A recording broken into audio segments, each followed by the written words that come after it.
The best in the world on the collision course here in Warsaw, Poland, as we continue day one of this 2026 World Cup.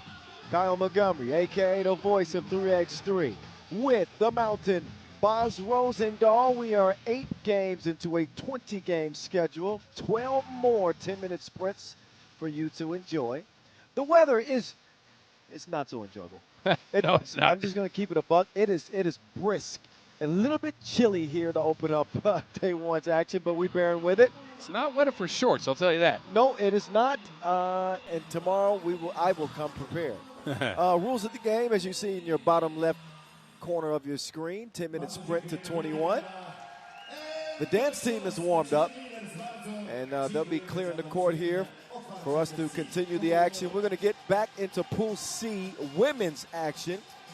Team Italy coming off a 8-point loss to China, and Team Latvia coming off a 3-point win over the Philippines. Latvia possessing a lot of size on the inside. The Italians will be undersized in the matchup, but did show some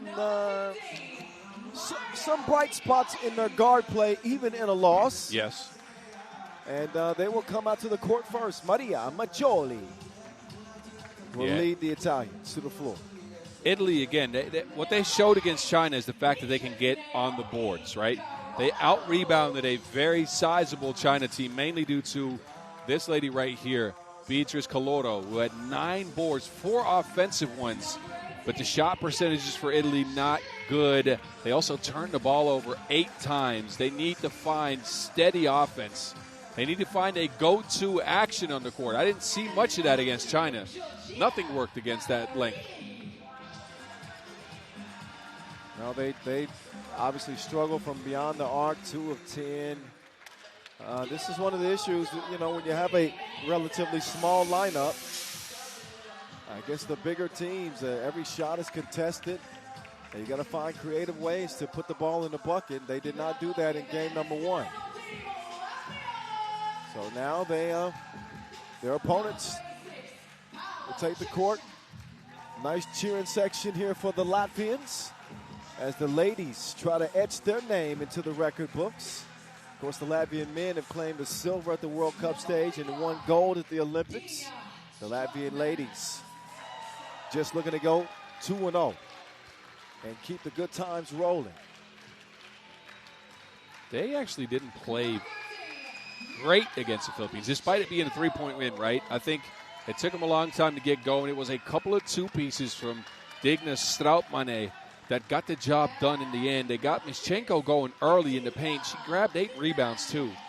So they are also a good rebounding team. But same as for Italy, they turned the rock over 8 times. You can't do that. You need those extra possessions. So let's see if Latvia can bring in some more secure offense. They can bring in some better shooting than 3 of 11 from range, but mainly better than 8 of 19 inside the arc. That is not great.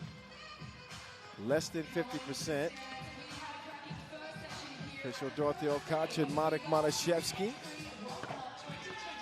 And he will referee this next contest. Giorgia Palmieri. Quick guard. Did a great job penetrating, breaking down the defense, and converted a couple of floaters in that opening loss. She seems to be the catalyst, the one that's got to get it going offensively for them. And going up against the size of Strautmane and Mischenko on the interior. So I don't think the strategy for the Latvians is going to change much. They're going to play inside out, and they're going to force Team Italia to stop them in this sprint to 21.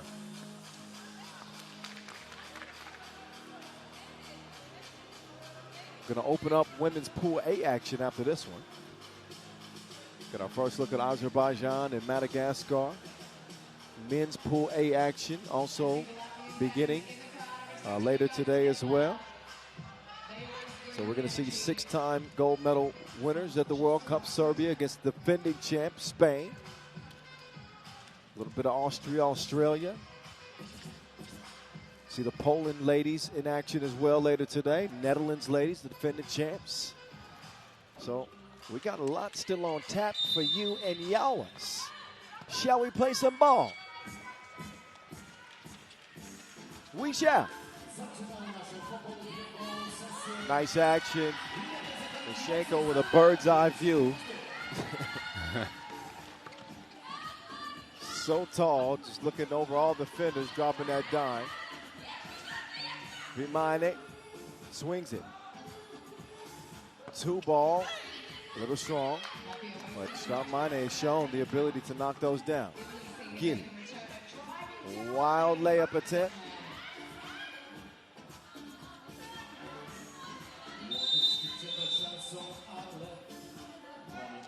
Foul. Team Italy. Yeah, arm bar and trying to hold Mischenko off. And just like in their first game, Latvia trying to establish Marta early. This could be a foul-heavy game for Italy. Latvia will turn that over.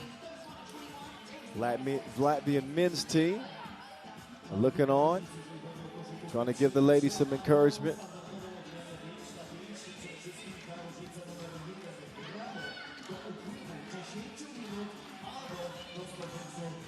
Micholi up top. Has he? As a reach-in foul.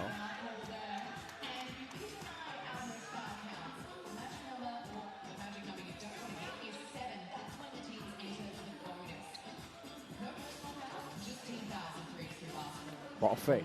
Gili to the left, to the left. Gets Italy on the board. Oh, right back at you. Wet J.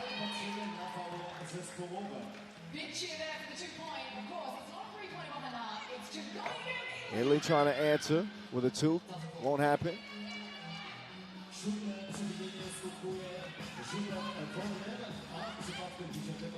Stroud-Mine.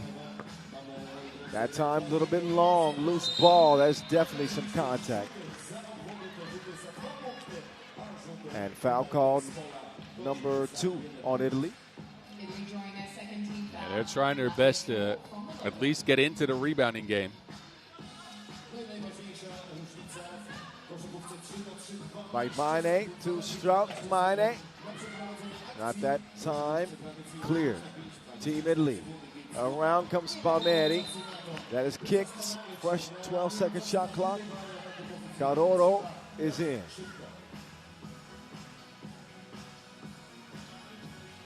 Seven-day extravaganza. The title event of the FIBA 3x3 season with 26 countries represented, 40 teams, all gunning for gold. And I think all of these teams should have gold on their mind, truly. Because if you think about it, last year we had such a weird tournament with so many weird runs, magical runs. Any team could come out here and do the same thing. Oh, Stroud-Mine, nice move. She will finish what she started.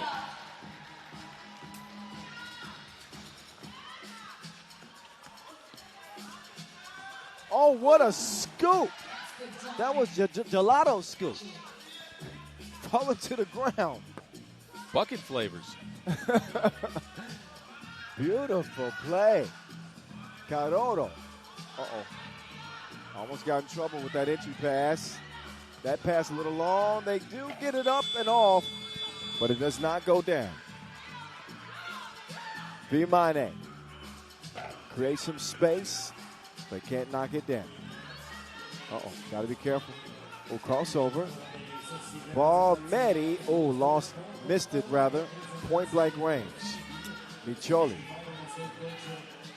Kicks it out. Palmieri now with 6 to work with. ISO game moving right. In the corner. She's got a wide open shooter. She's going to shoot it herself. She used the window of opportunity. Right at the horn. Pete Mine cannot respond. Drop step, Micholi. No. Loose ball. Vimane 2 ball. Corner. Pocket. Payet. 6-3.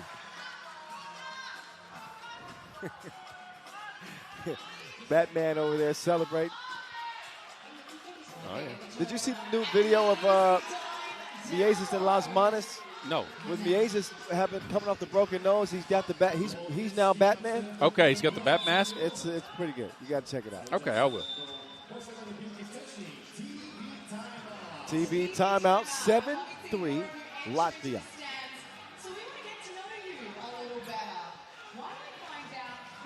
Latvia has just been better to start this game, mainly in their execution, but they've also gotten the outside shot going. Question to Italy still is, what is your offense? What is your most consistent source of buckets? So far, it's just been one-on-one takes, kind of all over the place. I'm curious to see if they can kind of band together and get something going. New group. Sometimes there are some growing pains. We have seen that with Italy so far. We can hear you, so make sure you keep cheering loud. Want to get yourself on the big screen too.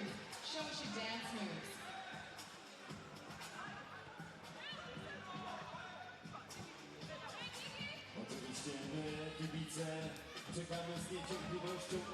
Ball back up top, Italy.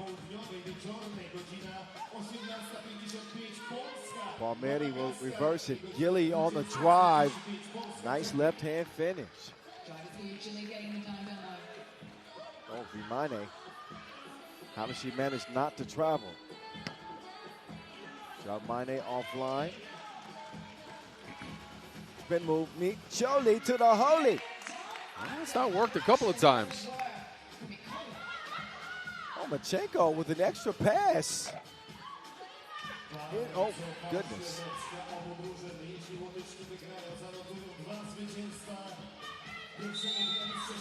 Vimane.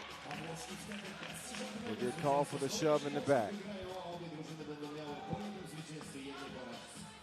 Foul called against Latvia. That's adding to their team tally. 2 team fouls apiece. Italy ball from the logo. 7-5 Latvia. Pass a little bit long. Oh, but you need those. That was a good play design, right? Well executed, good screen. Kalota was open going to the basket. Just the pass didn't quite get there. The effort is there. The execution has not quite been there. Yet, Italy only trailed this thing by 2 points. We're approaching the midway point. 7-5 Vimane. Stop. Couldn't pop. Korora with the rebound. She get it cleared herself. Moving right. Stops at the free throw line. Delivers the pass inside. Gilly somehow sees some daylight through the trees. And then Mane will miss it. Latvia will be whistled for a third foul.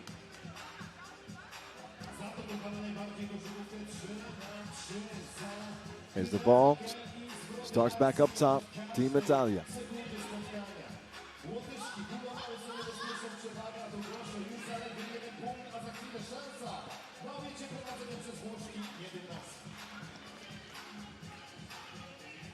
Girsha has it stolen away. Micholi drops it off.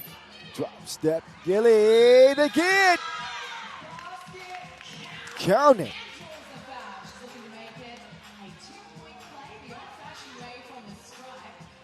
Great concentration. Another difficult shot falling away from the bucket. You don't want to be on Gilligan's Island when she's going to the basket.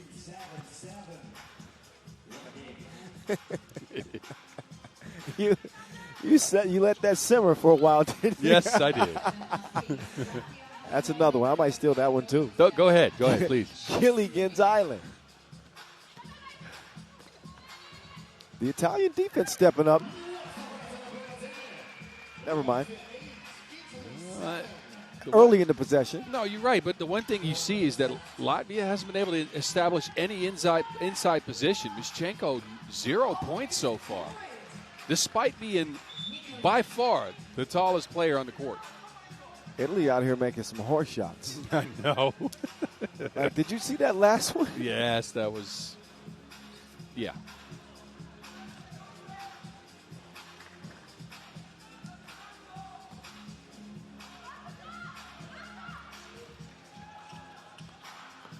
There's Mashenko using that elevation to her advantage. Korora, nowhere to go. Rimane up top. Girsha, yes. Two-piece, no biscuit.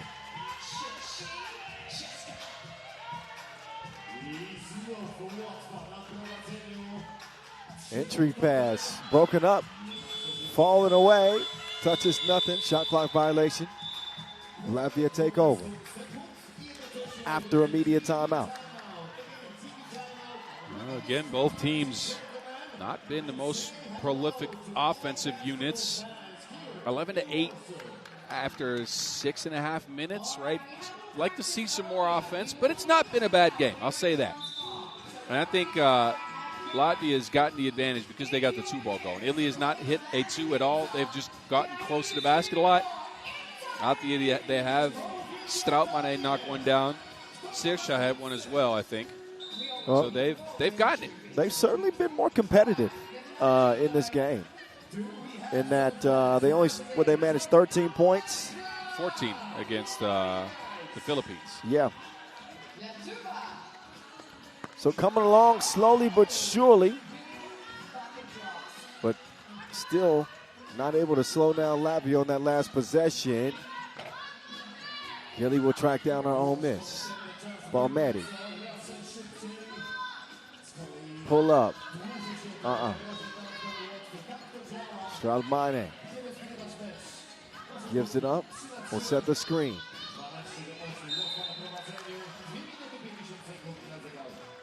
Foul number 3 on Italy.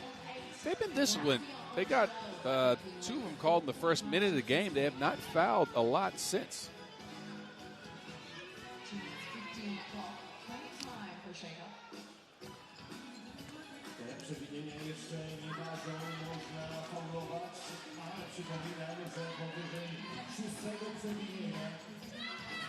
Now Mashenko on the move. Oh, nice touch. Lofted in with the left.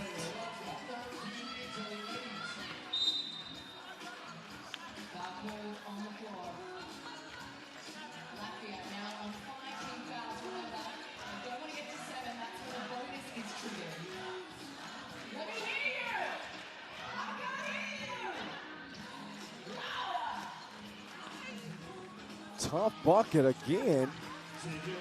Maybe they don't want to be on Gilligan's Island. Here we go. Gilly's got 5, though, for Italy. Yeah, I was going to say, she's managed to punish anybody trying to check her. Meantime, Mashenko is getting it done inside. Strautmane's moving a little bit gingerly. Oh, and Palmieri looked good at first. Gilly on the run again. Bucket number 6, Gilly. He's getting buckets.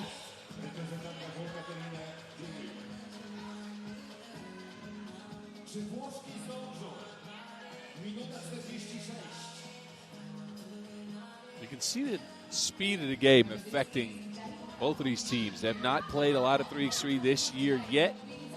Probably have practiced, sure, but they have not been in official tournaments on the pro circuit. So you can see all players right now are gassed.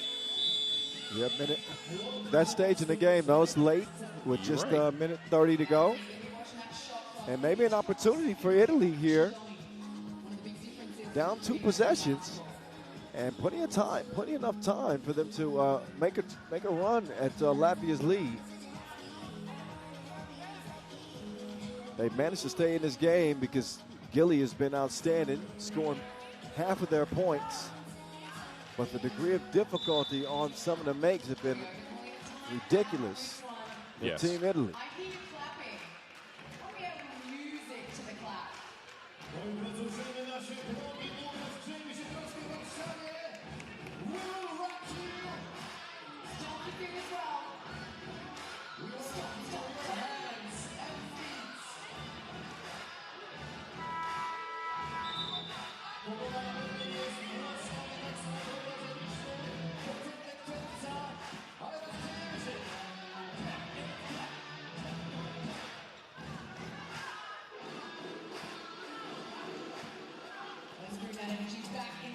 Here we go.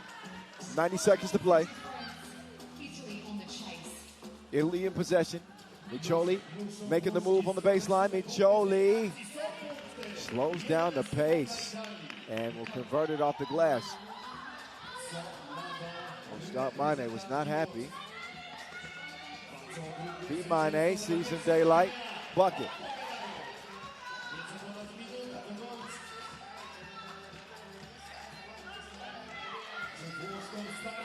Great defense. Swatted. Transition offense. That is exactly what Latvia was hoping for. Latvia, 17 points. Starting with the Strout Mane block. And while the Italian defense was off balance, they quickly got it up top. And you can see the result right here. Cash.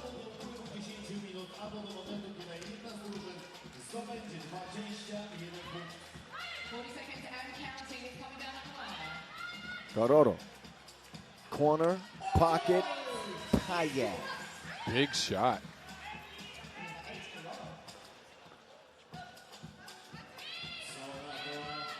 Serbia sets up. Meshenko. Each team firing away from deep.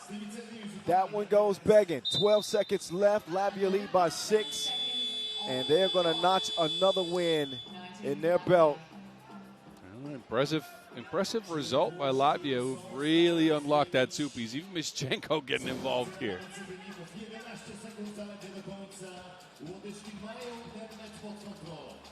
Turn the shot clock off.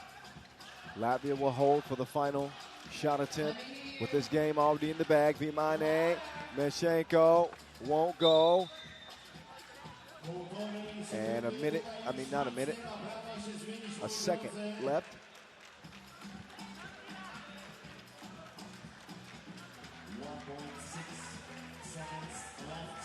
We want to hear you when this one finishes.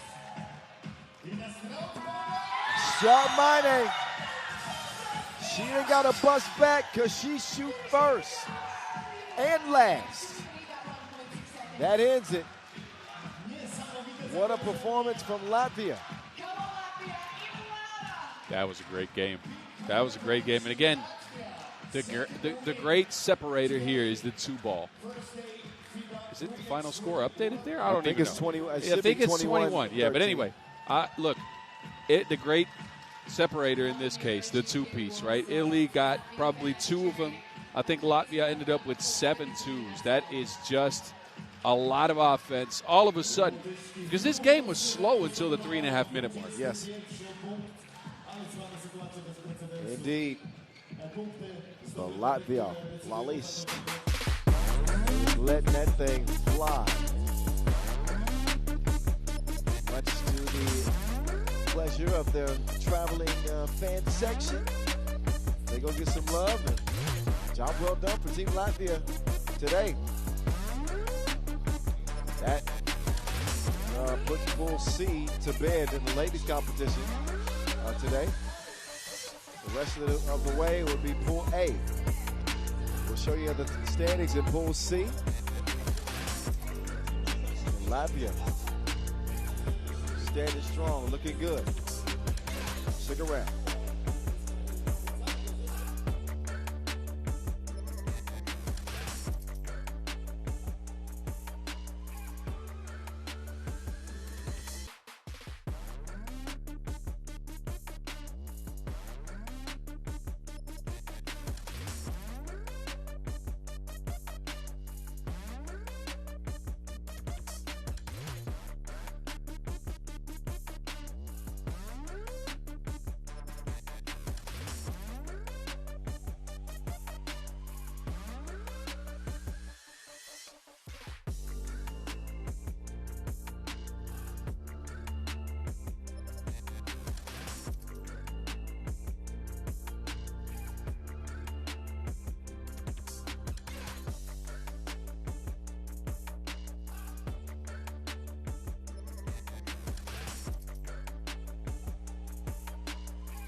All right, here is the standings for Women's Pool C, the results rather.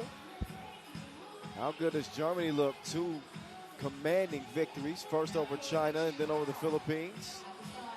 And Latvia doing the same, wrapping up their 2-game slate today with an undefeated record. And those two stand alone. The top of this group, China right in the middle with a 1-1 record. And slated as of now to make it to the play-in game, as the top 3 will keep their hopes alive and trying to win a medal this year. Nobody out of it yet, but a 0-2 start. Tough hole to climb out of. Pool A, here are your squads right here. Netherlands, Poland, Czechia, Azerbaijan, Madagascar. So defending champs, Netherlands, Czechia, who won it all in 2016. Yes, that's right. And apparently it's starting to rain a little bit, boss. Oh, no. I mean, luckily we're covered. I was hoping we could avoid it, but no. Some showers starting to come down here in Warsaw.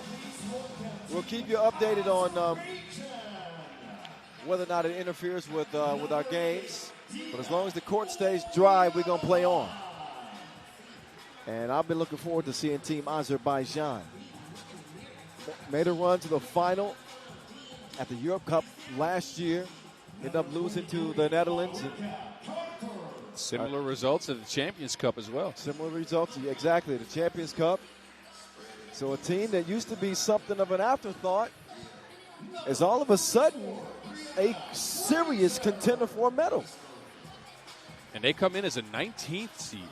Imagine that. Yeah, throw the numbers in the rankings out of the window. Yes. They got Erica Carter, they got Brianna Fraser, Alexandra Mullenhauer, and Dina Ulyanova. Team Azerbaijan. One thing you worry about with this squad is normally they also operate together on the women's series for some tournaments. This year, no Erica Carter yet with them, so she kind of a new piece. Of course, they've played together a bunch, right? But how's that rhythm right now? Yeah, you know, I'm not so worried about rhythm with Azerbaijan. No, you're right. Brianna Fraser she's such a talent and such a dominant player. You can lean on her to carry you while you work out the kinks, so to speak. You are absolutely right. Meantime, Madagascar, Africa Cup champions in back-to-back editions. Have yet to find success on the global stage yet. Yes. But here they are. They are the champions of Africa. Now get those names. Let's go. You got it. What's that? Hey, I got to clear my throat. You go ahead. You take that from me. Okay, so Hayanirina Jaufera, Randria Tahiana, and Sambatra Rimiora. There we go. Come on. Show off. Come on. You show off. You can do this as well, Kyle. Just practice in the hotel room a couple times. Stand in front of your mirror. Sick of it. Get your pronunciations right. I was going to do it, but I was clearing my throat. Okay. All right. I'll take it from here. Number 10 in red and number 7 are the Erica Carter. Hey, Mrs. Carter, tell me where have you been? Hey, they just put us on camera. That was quick. I didn't catch it. Jaufera, though, look, if Madagascar wants to make their mark at the World Cup here, last year they came in 20th, right? Not a lot of competitive games. If they want to make a mark, Jaufera has to be good. She is the main weapon on this squad. Yeah. I mean, she's MVP of the Africa Cup. Exactly. Right? She is the one that's supposed to be at least giving you some offensive production. So let's see. Look, new World Cup for them. We'll see how they do. I don't cheer for anyone. I think that this is going to be a difficult game for Madagascar because Brianna Fraser she's unlike, I mean, who would you compare her to in the women's game in terms of how dominant that she is. Okay, Sasha Grant Allen. I would say Frazier is more dominant in the paint than SGA. Okay. So there's no comparison. So it only bolsters my point. It is no comparison. You can't compare any player to what Brianna Frazier does, and you're going to bring Madagascar in here and try to stop her? Well, I think the size disadvantage that Madagascar have will pose a problem, yes. Frazier will go to the line. She's a little bit upset with herself that she didn't make the first layup. Could have had an and one opportunity. Instead, she'll shoot a free throw that will barely touch the rim. Here come Madagascar.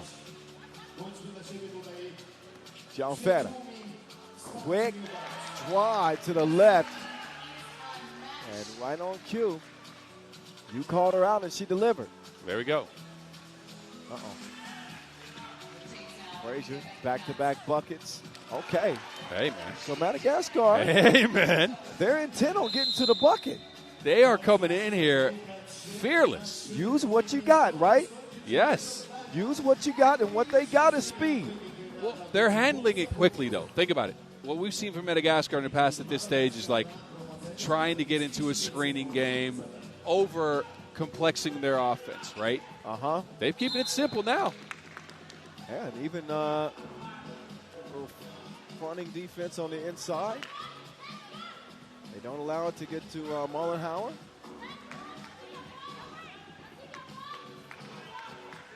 Oh, actually, it's going to be Madagascar ball. All right.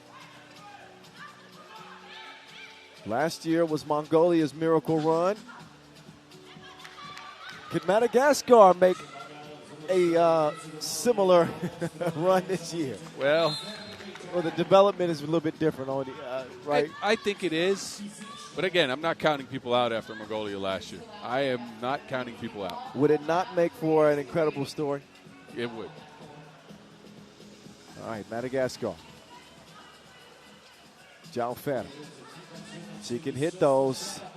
She will not hit that. Oyanova will track it down, lost it inside to Brianna Frazier. And that foul is on the way up. Brianna Frazier, who averaged over 8 points and 9 rebounds a game at the Europe Cup last year, was absolutely incredible. She has struggled at times with her free throw shooting. Point in case. John Feta looking for a hole. Drive strong right, swings it left. Muriel. Not that time. Mullenhauer with position. The aggressive defense from John Feta. Frazier. Oh, will be fouled that time.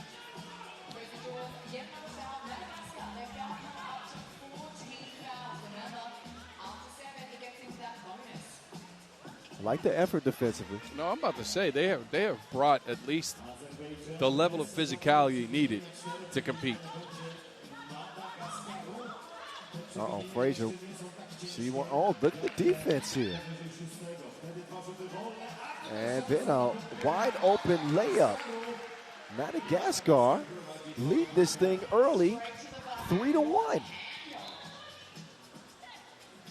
Look at where Frazier's catching the ball, and Mullenhauer now as well. They are not getting good position. Offensive foul. Yeah. Madagascar are pushing Azerbaijan out of the paint. This is frankly surprising. Let's be frank here. Not exactly how we saw this game beginning. No. Let's see where they can take it. John Feta off line from deep.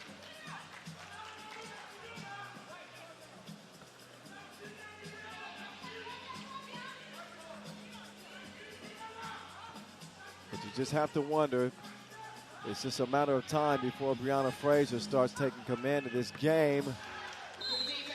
Maybe I've underestimated this Madagascar defense. They are tenacious, unrelenting. Mullenhauer spinning, and losing the ball. Azerbaijan a little bit stuck in the mud these first couple of minutes. Yeah, they have not come out with a sharp focus.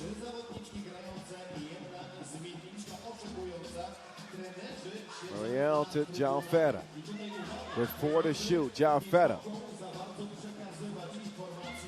Got to get a shot up. Nope, they didn't touch. They didn't touch any iron with that.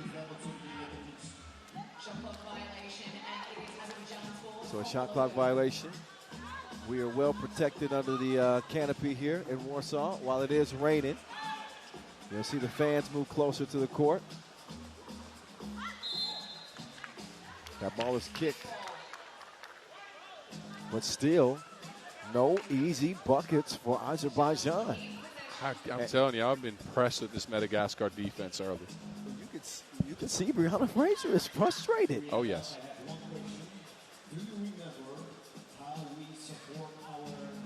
Ulyanova will get that one to roll home.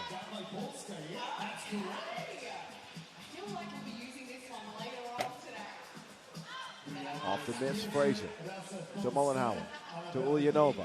Ulyanova in the post office. Ulyanova, give me that. Thank you.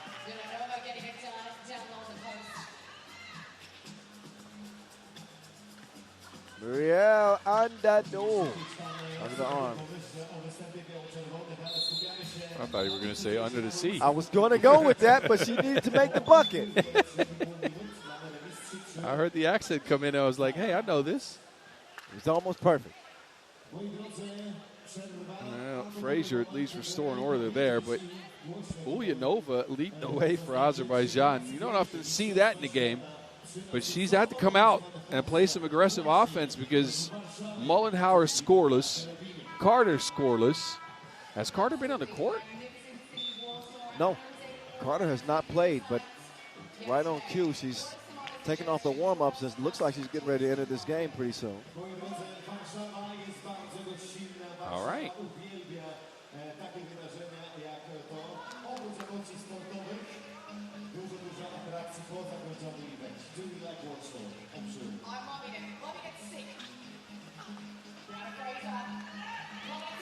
Well, that could work every time. Offensive foul now on Jalfeta, too. Yeah, hard to, again, as well as Madagascar has played, it's just hard to imagine them being able to keep up this defensive pace for the remaining 6.5 minutes of this game. And not to mention they've got 6 fouls. So next defensive foul, Azerbaijan will be shooting free throws, 2 of them.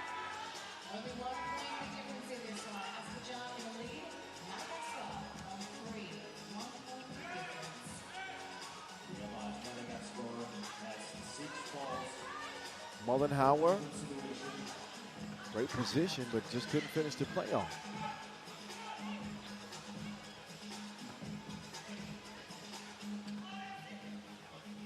Muriel pulls up, 10-footer no good, and that ball will go off of red.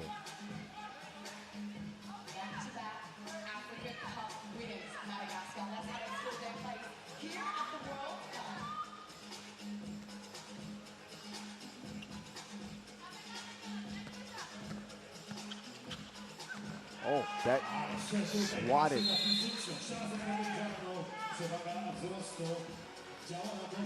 Tough to tell from this angle if, Fraser definitely got a hand on that. Oh, for sure.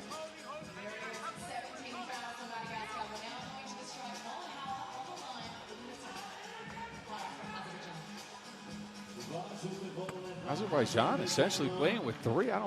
Carter is not making a move to get up off that bench. I'm confused about that. Yeah, took off the warm-up, and it looked like she might enter the game, but as of now, no.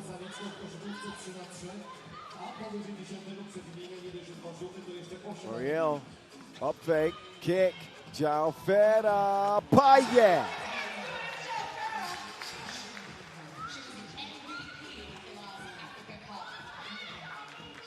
Fraser Easy money. Ooh, nice move. Oh, girl.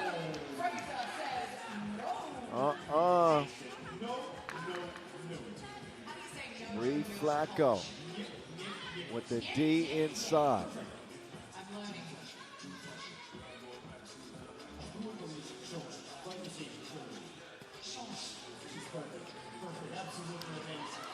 Madagascar trailing only by 1.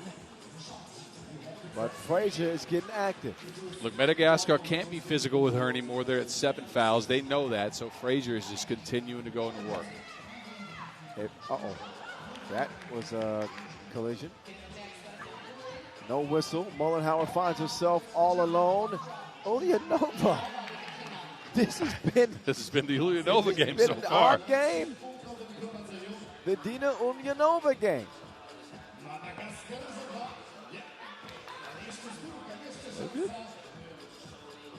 Ulyanova with 3. João Feta from deep. She'll get it back. João Feta now taking it right at Frazier. Crafty pass to get an attempt there. Madagascar keep it alive. Wow. They got to get it cleared, though. They do. João Feta spinning, kicking, and no buckets to speak of. Ulyanova looking for point number 4. Drop step. She'll get it.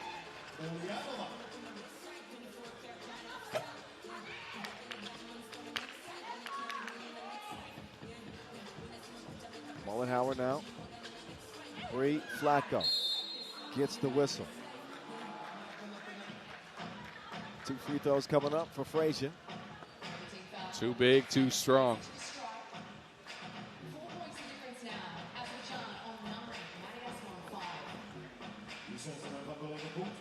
Azerbaijan on numbering. Madagascar on 5.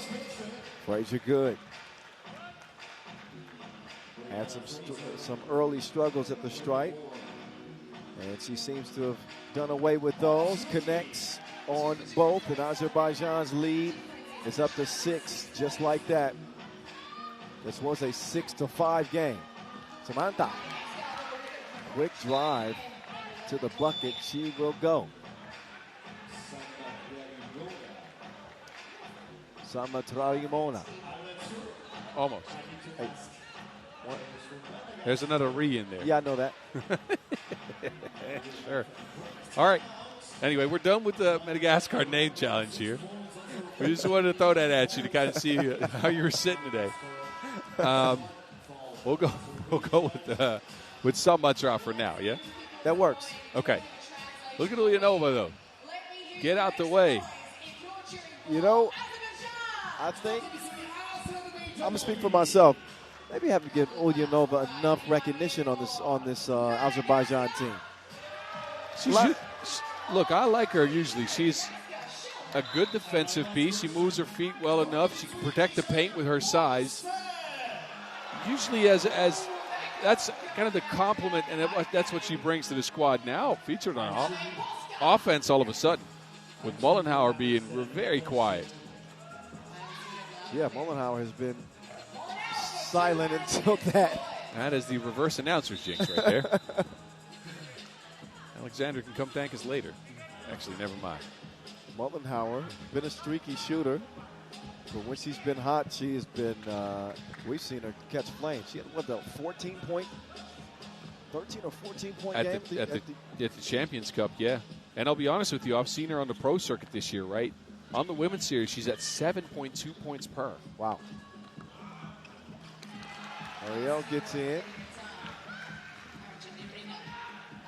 Mullenhauer trying to facilitate another bucket. Frazier will draw the foul.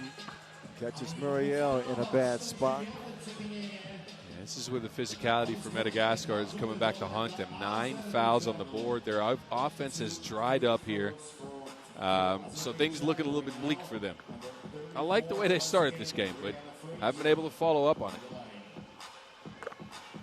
Frazier knocks it down.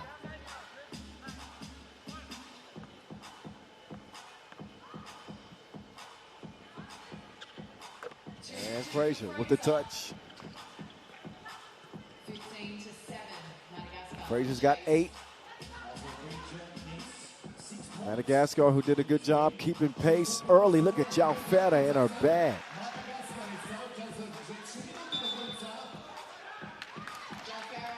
Why she was the MVP at the African Cup last year. She has got some handles on that ball. 7-point difference, Azerbaijan. And under 3 minutes to go. Jalfeta from deep. Lands in Mullenhauer's hands. Frazier feed it inside. And neither Ulyanova or Mullenhauer knew who that pass was supposed to go to. Ulyanova caught camping out. So 3 in the key. We'll turn it over.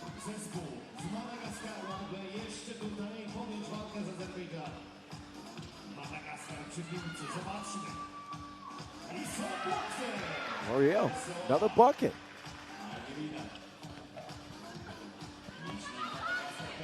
Mullenhauer, yes indeed. Muriel, drive, kick, 2-piece, no. Yeah, Madagascar needs that. They've had a couple of these open looks. If you knock those down, you're competitive.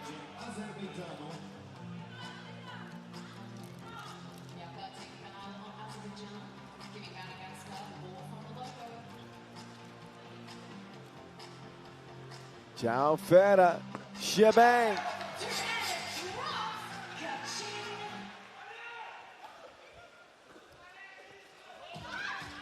Mullenhauer.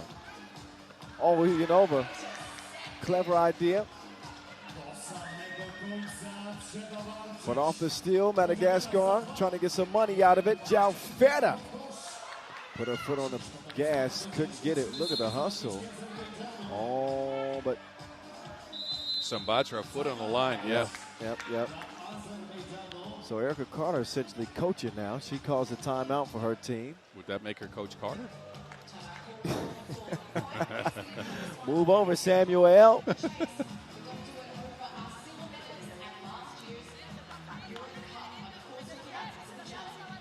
16-11. Dina Ulyanova being the catalyst early. No substitute for Azerbaijan. Apparently an injury to Erica Carter that we didn't know about.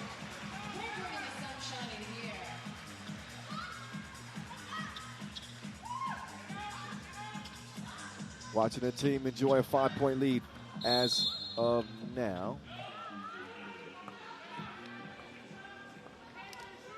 Well, 10 foul. Yeah, that is not good. That is not good if you're watching from Madagascar. Well, two free throws, Frazier, and possession. I'm sorry, that was your line. That's all right. Doesn't matter who teaches them as long as they get taught. Double penalty. Frazier. Frazier's got 10.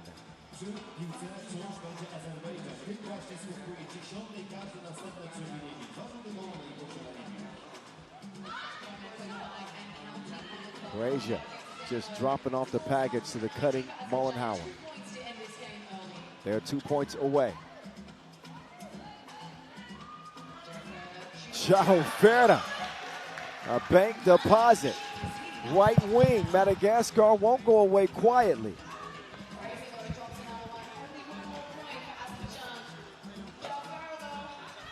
Off the miss.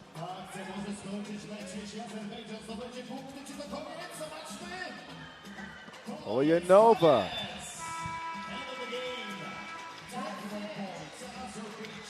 Frazier finishes with 11 in the game, and Azerbaijan take it 21-13.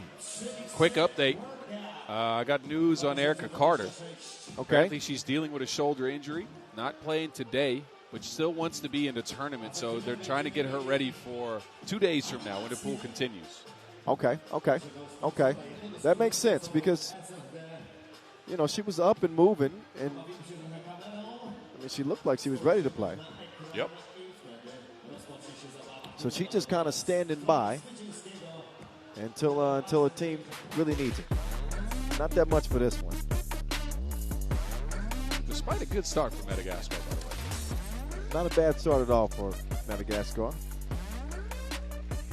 Meantime, we'll turn things over to the men's competition. How's that sound? Pretty good. Is that a deal? Germany, New Zealand. You don't want to be missing that one. That's coming up here in just a few minutes as we keep things rolling. Day 1, World Cup from Warsaw.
All right, a glimpse into the future, I think, with some young stars in 3x3 getting ready to collide in this matchup right now. Young Germany with the dominant Fabian Giesmann and Denzel Ajiman, Nick Kropp, and Kevin Bryant against the Tall Blacks of New Zealand. Now, New Zealand did get run off the floor by the Netherlands in their opener. Let's keep it real. 21-13. Doesn't take away from the potential that they have. And I had this one circled, I got to be honest. When I looked at the matchups for the day, I had this one circled. Germany and New Zealand, young, overflowing with talent. This could be a 10-minute highlight film, I'm telling you. Yes, you are absolutely right, especially with Fabian Giesmann on the court. Out of his 9 points against Japan, he had 4 dunks. I want to say it was more like 5 or 6, though. He missed a couple that should have been in. Yeah. 9 of 11 from the floor for him. Didn't shoot a free throw, but he was beasting. And he's going to have to go up against Genti, General Tanji.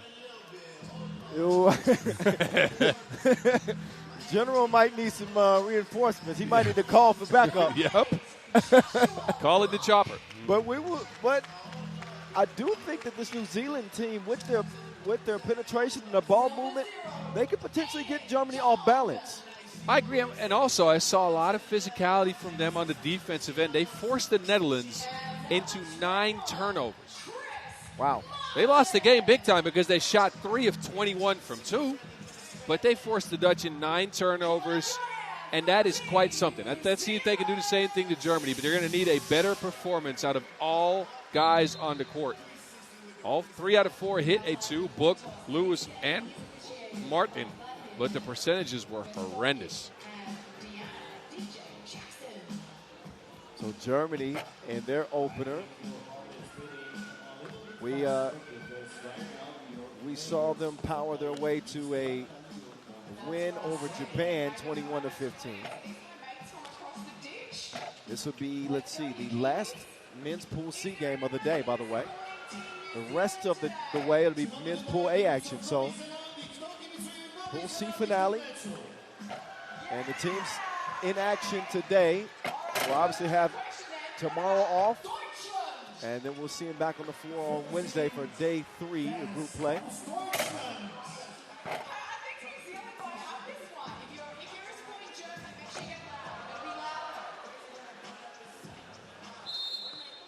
Germans seem to be a crowd, I don't know, the fans seem to like this team because they're so bouncy. They are, though. And that's quite something to watch, all the athleticism on the court. Don't forget, New Zealand's got some athleticism as well. Oh, yeah. Martin can get up.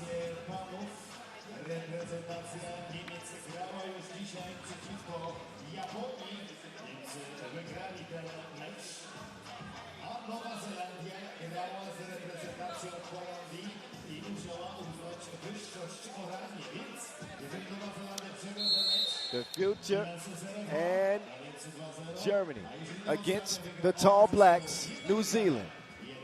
At 3x3, the voice in your ear. Shameless Instagram plug with the Mountain. Boz Rosenau, crazy attempt there from Chris Martin. Here's the General. Generally pretty good.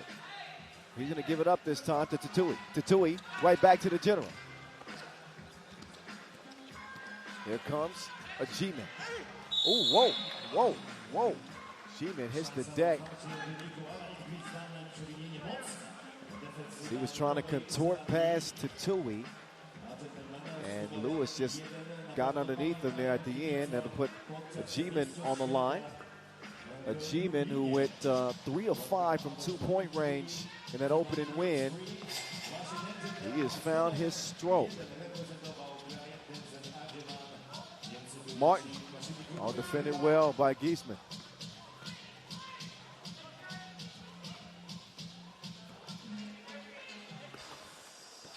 Crop, quick hands. They're set up by a G-Man. Martin, Hezzy. You can see that that Germany is pretty intent on taking away the looks from Tulane. Well, the book is out on New Zealand, right? Yep. People know what they want to do. Now it's up to them to adjust and find a way to actually get their shooters open, because so far today they've gotten a lot of contested looks.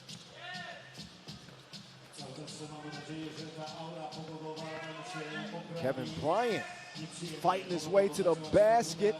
No bucket to speak of. That pass was telegraphed, and Book was able to read it. See what I did there? Tatui drops it off. General. Oh, no. Oh, it is Monday. Oh, yes. That will be on the reels.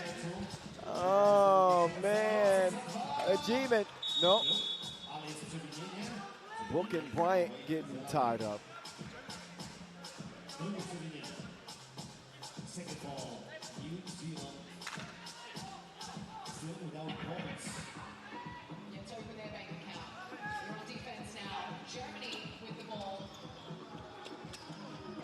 Oh, Giesman cannot get it to go. Tatui and Giesman. Martin cannot hit the deep stroke. Long rebound, out of bounds. Nobody able to track it down. So it'll be Germany ball with a 2-0 lead. This is another one of those two balls that you usually see New Zealand knock down. They've been off the mark. Their rhythm's not been great today. Crop, not that time. Lands in Book's hands. Book will get it cleared. Oh, yeah. And Crop caught pushing and shoving. That'll draw the whistle. That's right. I can hear you teasing the upcoming matches. That's right. We will have the national team performance. Oh, General will turn it over. And Germany will give it right back.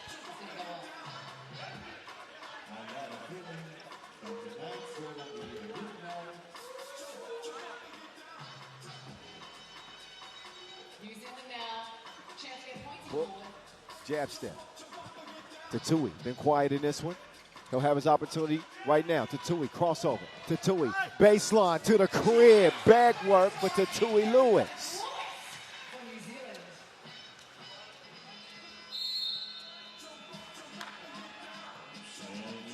Got an offensive foul.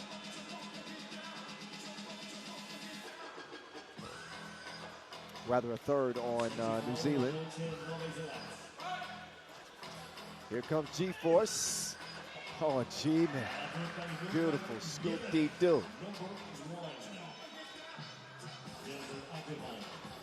The General. Ooh, that was a good look. Was a good look for sure. Good adjustment from New Zealand, trying to run Book off of that rub screen. I like it. If you hit a pass like that on the money, it's a layup. Martin. Desperation heave late in the shot clock. Crop trying to keep it away from the Tall Blacks. Kevin Bryant a little slow off of that screen. That's because he was fouled. This is another gear that the Germans can get into, right? The Crop Bryant pick and roll, something they've shown a lot of on the pro circuit, is an added dimension outside of Giesman's scoring.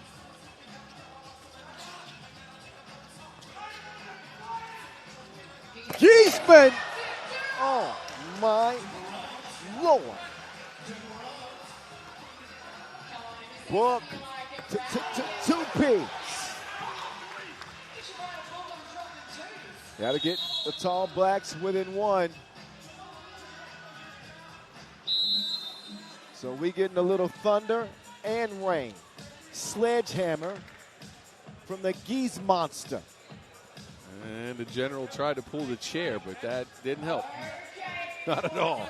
That helps, though, from Book. Finally a clean look from two for 2 Point Nation. The Tall Blacks still in this game, 4-3. Nothing going on here. Asia Cup champions this year. The four you see on the floor for New Zealand.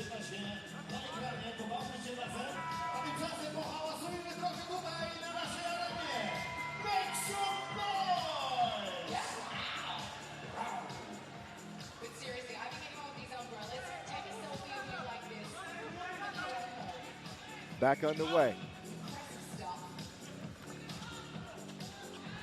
Hot pass is deflected. Book cannot get there in enough time.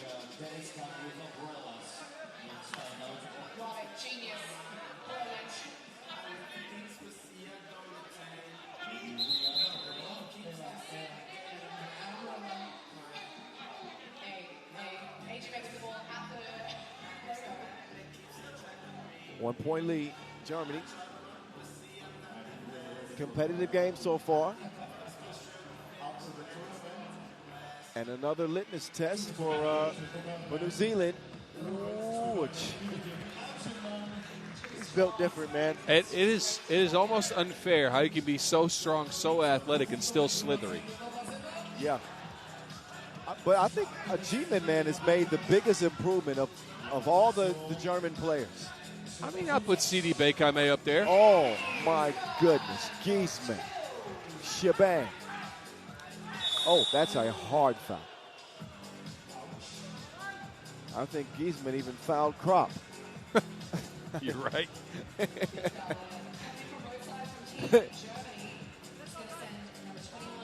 Yeah, that is double homicide over there. That is a lot. But, no, look, there's a lot of German players you can make the case for, though, right? Ajeeman is definitely up on that list. C.D. Bekame, even Nicholas Crop. Leon Fatigue. You can go on. Germany has a bright future. That's all I'm saying. Yeah, but for me, Ajeeman has made the biggest strides with his shooting. Oh, it is getting physical. And his decision making.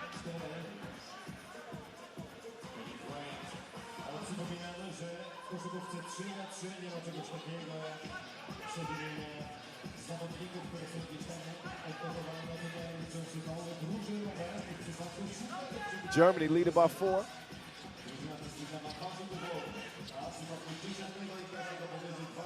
General Tanji to Tatui. Lewis shakes free from Ajeeman. Oh, but gets called for the travel.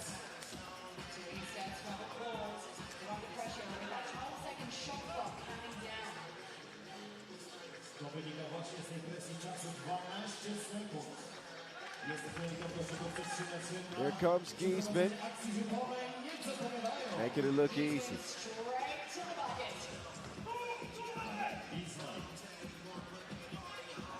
Great contest as well from Giesman. Giesman with another powerful finish. Oh, he gets hit with a technical foul? I guess. Wow. Look at Giesman testing out the strength of the rim.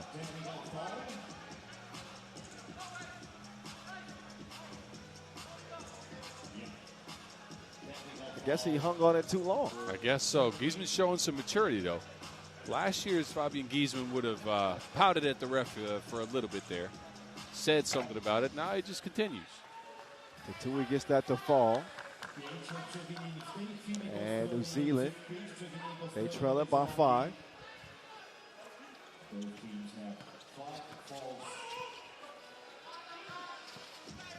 Oh, yeah, Tatui's going to draw that foul. It's crazy make, even though it didn't count. Yeah, you're right.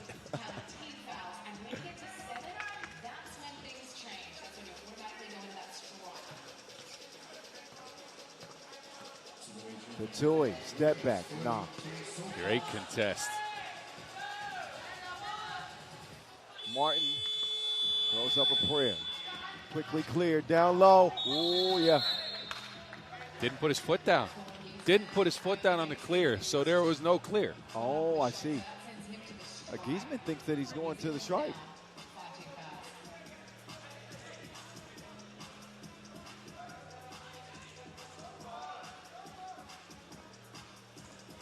All right, here we go.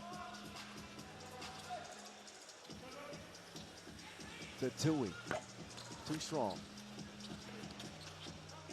Down to the future. Giesman, faded. Now that's in his bag? Oh, he's just adding stuff. Ooh, Tanji getting tricky with it. That's the only way to get a score past the length of Giesman. Get him off balance. Giesman will settle into a 2-ball, and no, sir. It was looking good from afar, but it ended up far from looking good. Wow. From our angle, it was right You're on right, line. it was online, but I like that bar. It was a good wordplay. I like it. 5-point game. Tatui, Tatui, Yeah, certainly a foul there on Crop. Tatui's had to work extremely hard for his scores, man. Flurry of moves and then all that to even get to the free throw strike. Yeah.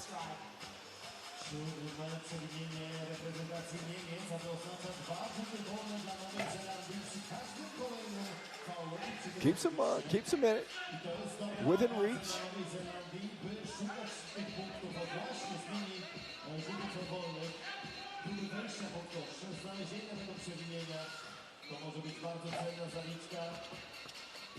That time no good from Tatui. Crop. Oh, great pass. Kevin Bryant.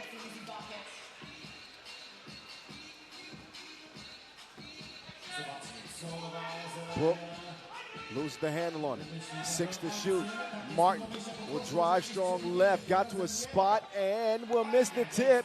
Book, however, will shovel it over to Martin. He will eventually finish it. It's a 7-11 game.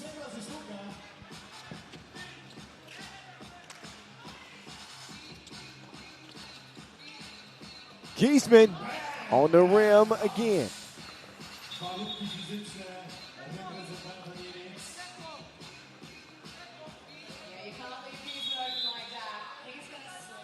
So he's now involved in that pick and roll. You see him and Crop. He denied the screen, gets open on the baseline for the big boom. So both sides of this German team, right? These are 2 guys from one pro team, 2 guys from another pro team. They're adjusting. They're gelling. They're getting chemistry together. Yeah. And this team can only get scarier as they grow into the tournament. So far, so good. 3:27 left on the game clock. Pool C finale for the fellas. 12-7. Book trying to get New Zealand a little bit closer. Right now a 3-possession game. Tanji. Giesman not falling for any of those tricks. Wait a minute.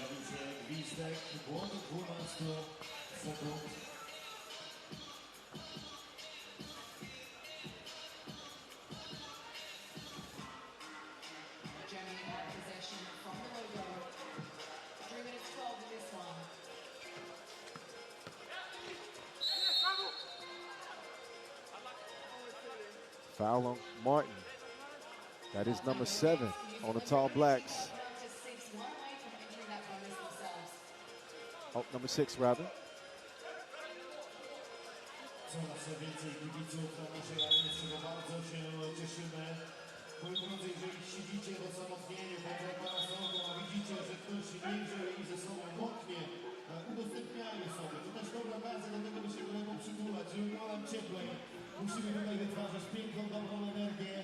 What do New Zealand need to do to get back in this game?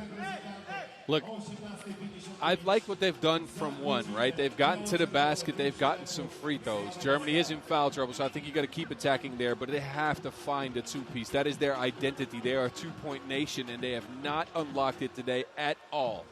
So to get open against this stout German defense, you have to pick your spots and maybe go into a second side attack. Maybe drift baseline after a drive, right? Yeah. See if you can draw into defense after beating your main defender and kick it. If Germany's even doing that type of stuff on defense, so you got to figure that out on the fly.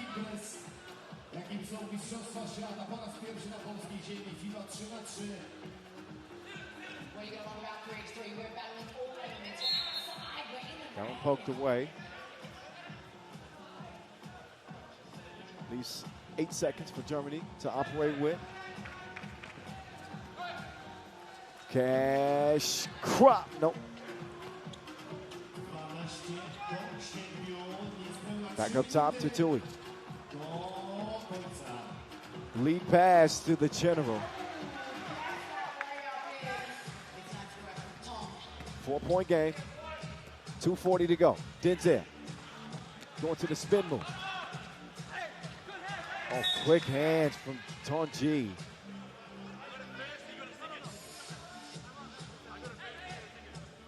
Kevin Bryant's back bothering him a little bit as he heads to the bench. Giesman. Kropp got the friendly bounce, landed right in his lap. And Germany will keep New Zealand at bay for now. 2.5 minutes to go. If there was any time for two-point nation to live up to the nickname, it is now. General Tonji stroke was broke. Kropp into Giesman. And it has been light work for Giesman. He's the electrician in this game for the Germans. New Zealand are searching for anything, any answer right now. The two-point arc is being guarded so well by Germany. Credits to them, man. It's keeping this team away from shooting twos. Like, they shot 21 against the Dutch. Right. They're just keeping them away from shooting twos. Speaks to the defensive effort, but also the size of Germany.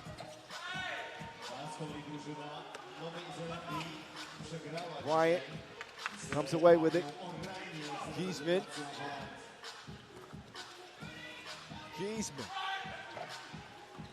Nope.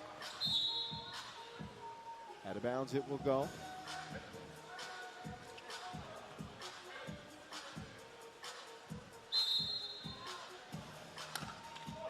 Timeout on the floor, 1:36 left.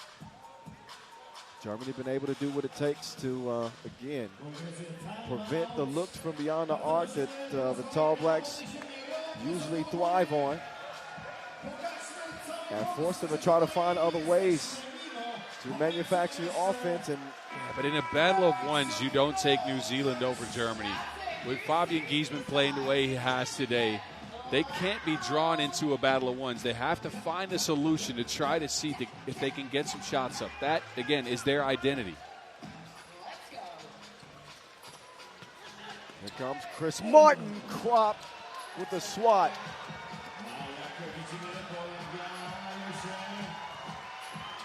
Giesman will pull up on him in a heartbeat. Shebang. To Tui. Shabrick. 16-8. Tough day for Tatui. He's got 3 in the game. Another look at Giesman. And the Kropp defense. Tatui, no. And can't get to it. To był dopiero przedsmak, moi drodzy, tego, co wydarzy się po meczu. Raz jeszcze wtedy zaprosimy naszą ekipę z KFC i będziemy rzucać koszulki w stronę najgłośniejszych klubów. Pop loses his feet, footing. But a relatively comfortable lead for Germany, as this one is pretty much out of reach. Tui leads into a crazy two.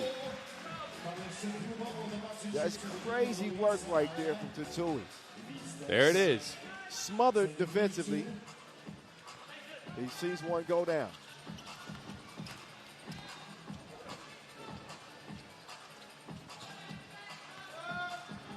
General.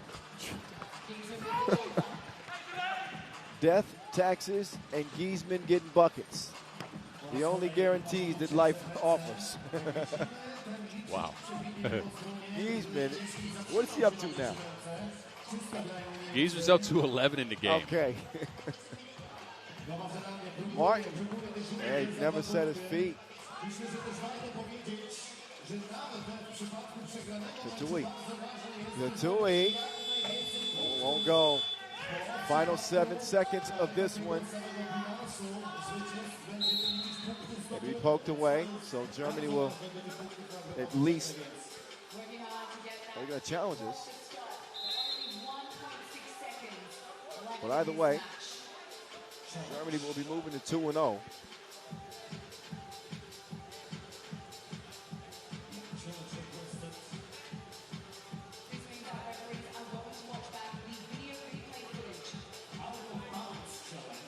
So that Germany-Netherlands game on Wednesday is going to be pretty ridiculous. Yes. That will be one to watch for. I also say New Zealand-China is one to watch out for, in the sense that we got to figure out who comes in. Yeah, but probably third in the pool. You never know, right? But like, it's looking like it's shaping up to be that.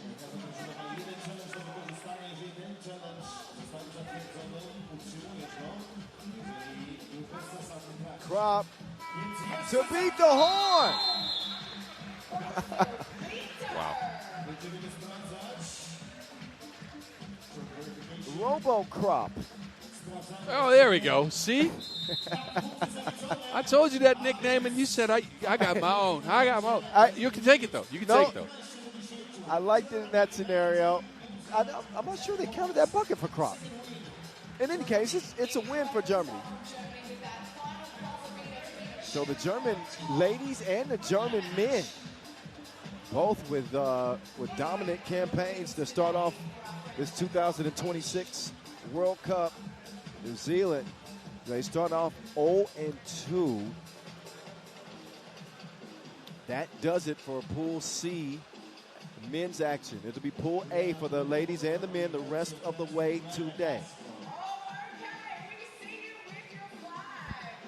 So that means, let's see, 1, 2, 3, 4, 5, 6, 7, 8, 9 more games. There we go. And enjoy the highlights. In the meantime, we're going to show you the day's results for Pool C and get you set for what to expect in Pool A the rest of the way.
Easier Pool C results. We see New Zealand go down 0-2. The Netherlands pick up 2 victories. Germany get a couple as well.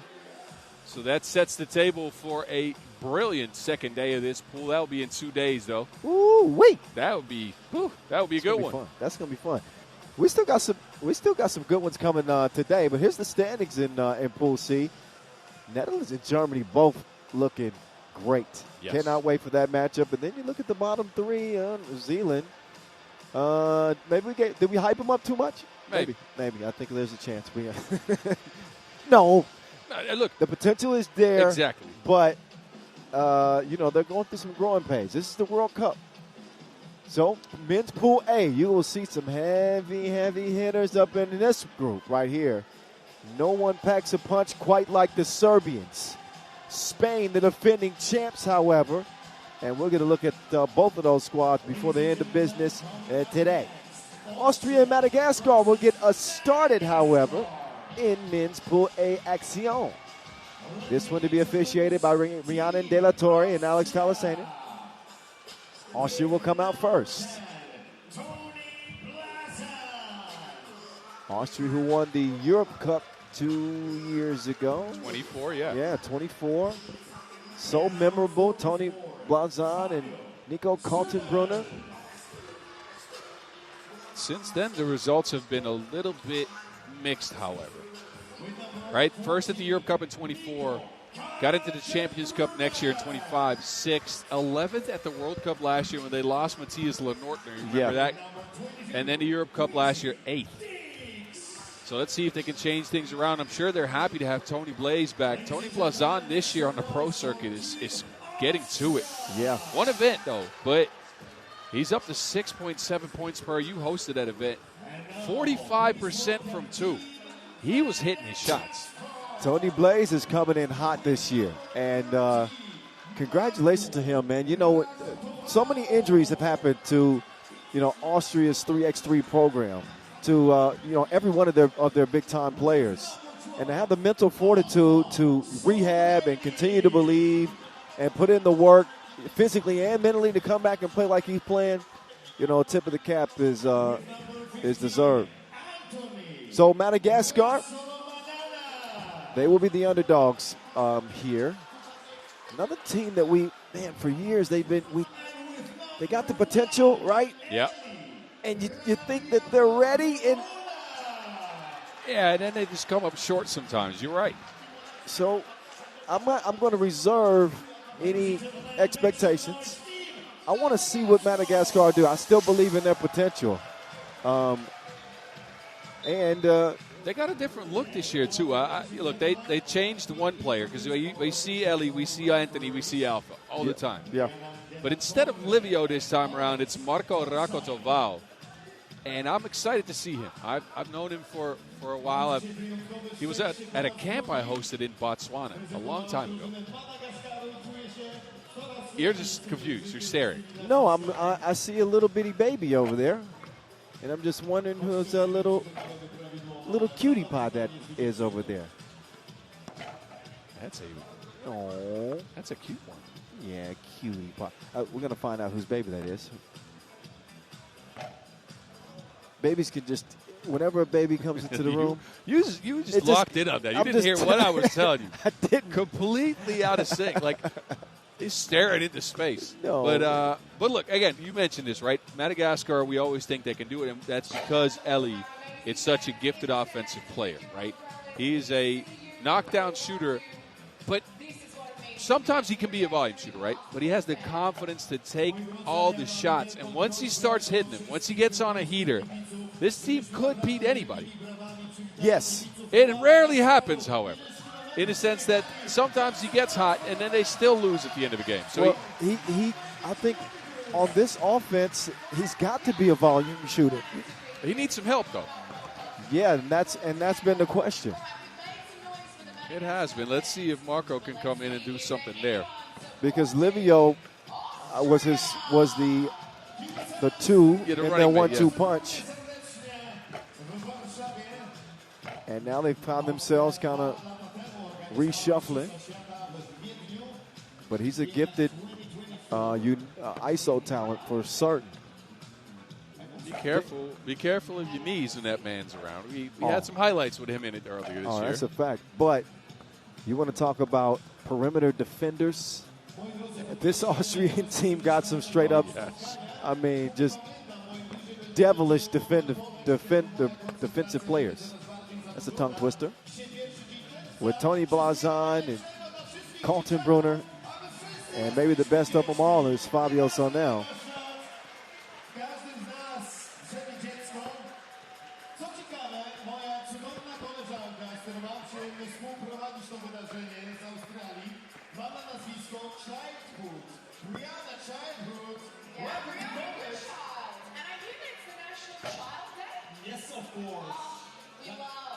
I believe there's a discussion. There's some discussion about the some rain the court here. Yeah, there's some precipitation on the court.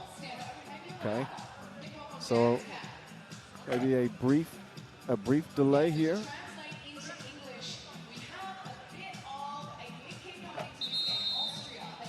I'm eavesdropping a little bit. Okay, that's good officiating. Official Talasainen went to the team captains and says, "Listen, let me know if you feel like it's dangerous playing out there, because you can't see every spot out there, and it'll be the players partly their responsibility to let the officials know when it's if there's some slick spots because of the rain." There's small drops blowing underneath the canopy, it feels like.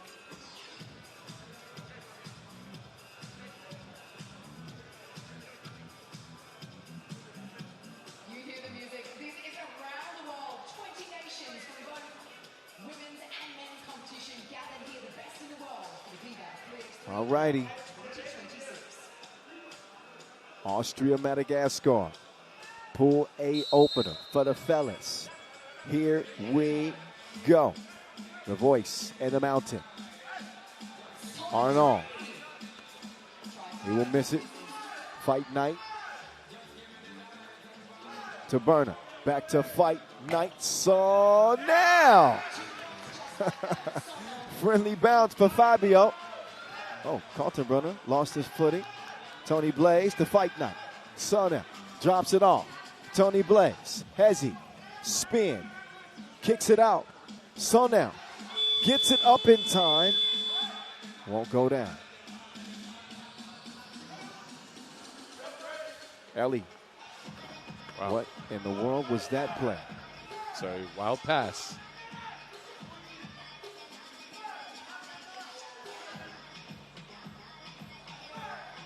Dangerous pass. Tony Blaze comes up bashful.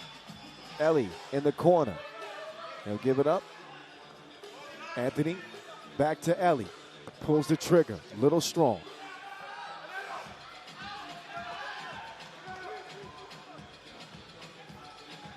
Oh, Blazon, blinding fast spin move. But Ellie had him locked down.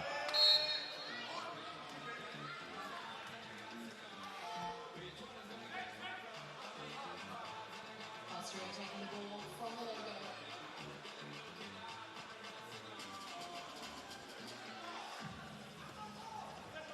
Round comes Quincy Diggs, pick and roll. Nice two-man action with him and Sonel. Oh, Arnold with the counterfeit. They bought it. Madagascar on the board. Quincy Diggs, no. Uh-oh, that was risky. Nearly threw it away. Arnold. Wow, they still had time on the shot clock. Yeah, that felt a little bit early. Yeah. They still could have gotten it to one of their two main offensive weapons, but not a great look there for Arnold.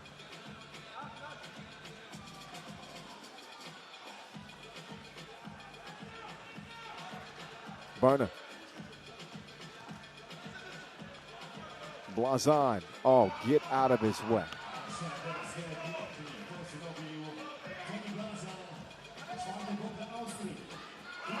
Kaltenbrunner, not easily posted. Oh, my goodness. He made him break dance. And Diggs was laughing. Oh, wow. Did you see that? Yes. Foul on the inside. Wait a minute.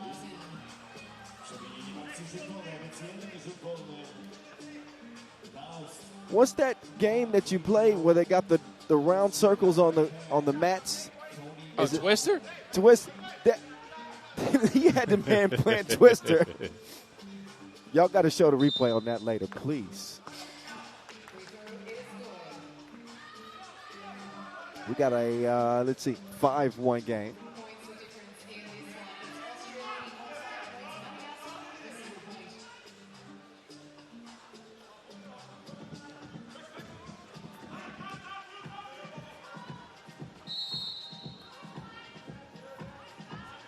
Whistle up top. Here it is again. Oh no! That's not a woof. Oh my goodness! I don't know what's worse, going all the way down or doing that. That's a crab walk. Ooh. Yeah, he's a b-boy.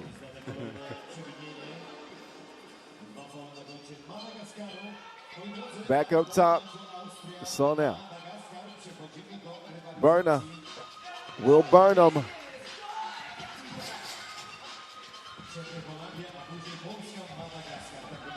Six-point lead to the corner. That's not a bad new ad. Yeah, Marco's spraying the place. Raka Tovawa.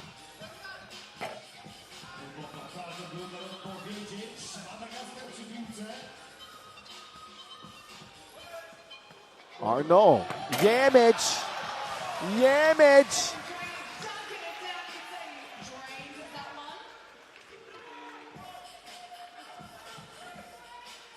Barna wants another. Missed it. Wide left. Anthony. Oh, passes out of reach, off the mark. And time for a media timeout. As a result, it's a 7-4 game. Austria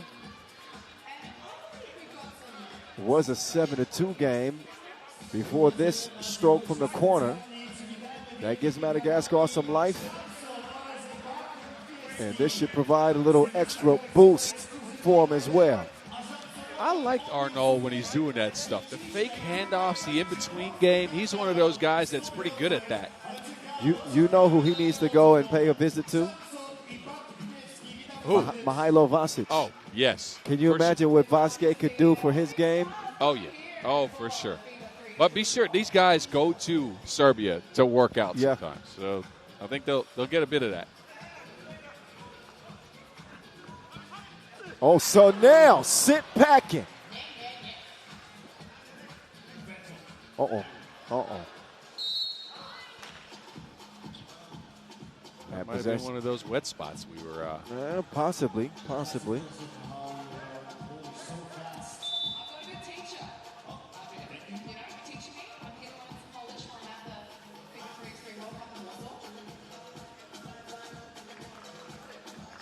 Have had some showers coming down here this afternoon. It hasn't halted play. So we are grateful for that. But there are some leaks here and there. And they'll make sure that all of those are dried up before we play on.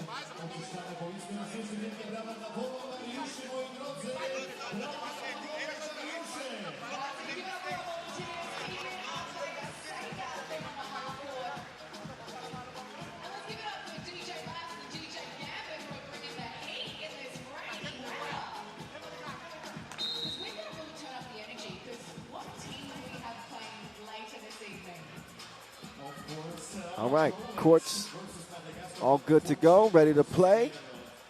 Let's do it. In KB. Fabio no.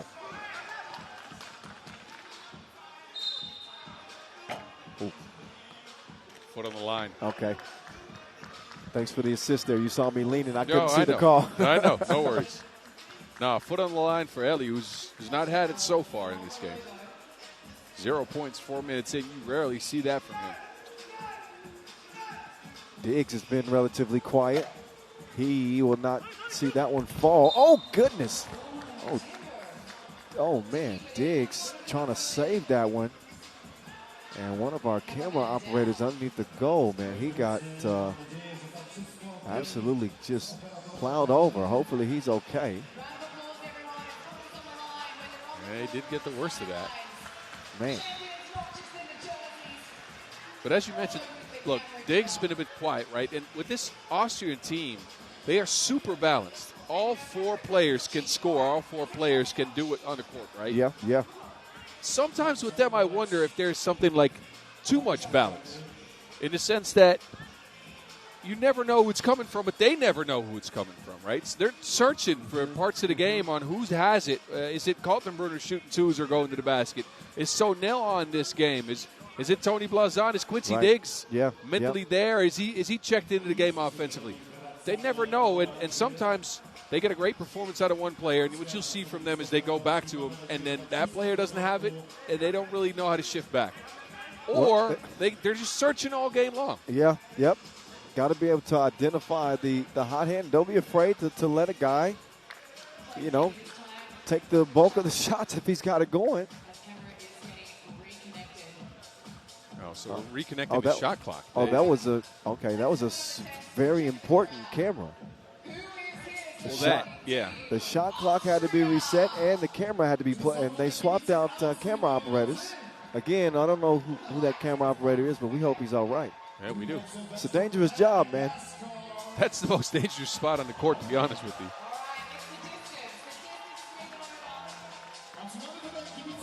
Arnaud to Ellie. Ellie. That's a beautiful finish. Yep. He made it look simple, but that's a difficult make. Offensive foul. Wasted chance for Madagascar, who, low-key. Are just in this game. Yeah. Right. Yes. I just want to make mention of that. Here we are, 5:35 to go. Low-key. Madagascar right there. Kaltenbrunner fires away. Fabio Sonell. His effort on the glass is a difference-making stat for the Austrians. Madagascar team fouls now up to 4. Austria again with possession at the logo.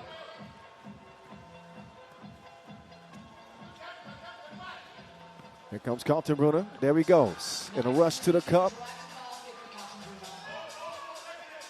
Ellie. Oh. That foul's on the floor.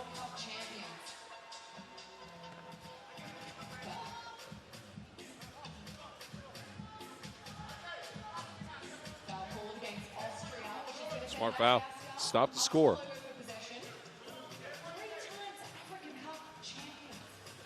On top. Oh, Ellie. Good contest by Fabio. Ellie again, and Fabio still in the man's face.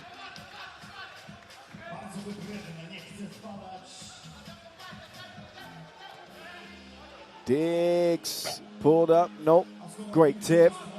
Fabio. Oh, my goodness.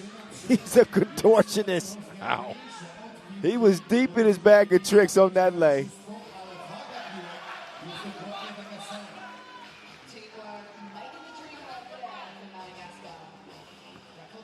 Kaltenbrunner. Oh, he missed it. Point blank range. Anthony with the seal on Diggs underneath. He'll make that count. Stays a 2-point game.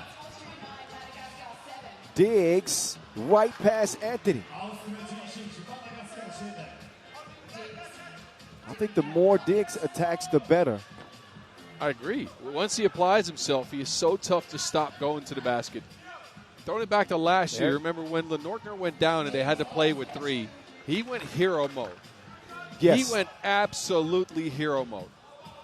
And he had maybe the best stretch of his career during that time. That was a beautiful couple of games there, and you'd like to see more of that.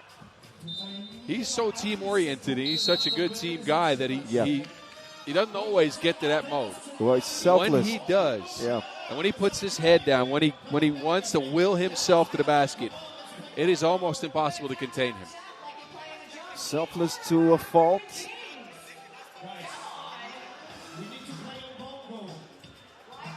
And the Austrians find themselves in a game.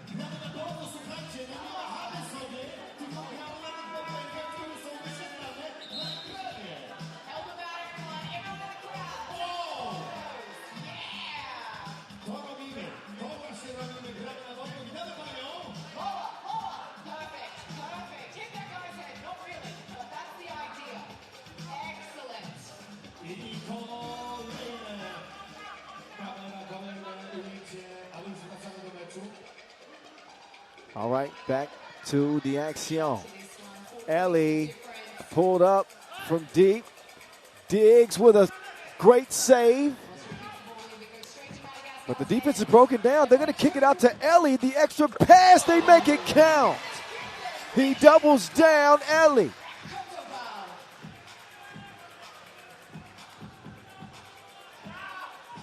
Fabio, no. This two would tie it. Count it. Uh-oh. We are even at 11 apiece. This crowd is alive. Fabioso. Oh, that time the lay won't go.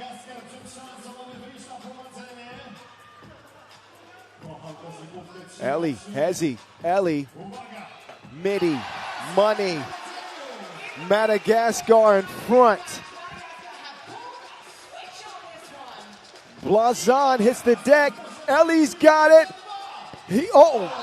Never mind. Well, that's deflating. Yes.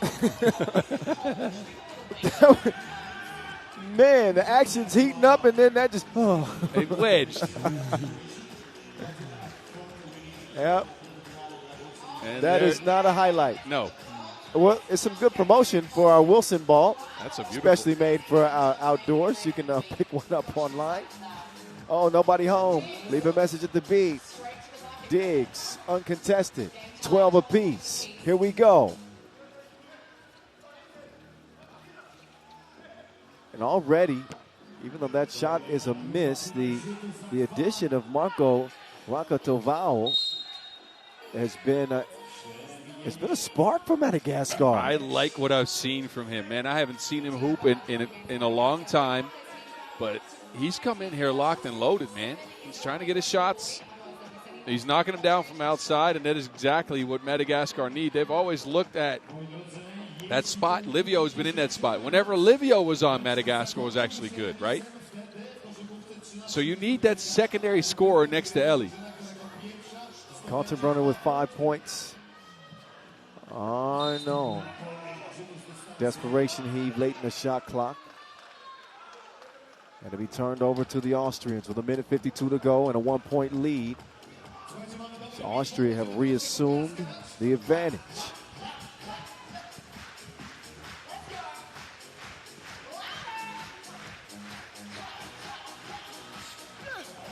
So now Lukma, one hand.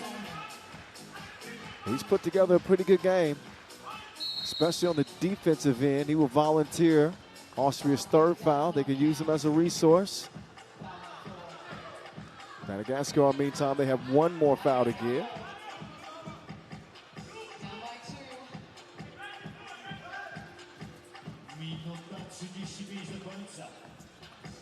Anthony clears some space and gets the reverse to go over Diggs. Kicked out. So now Blazon losing his footing a couple of times, but he does not forget the tip.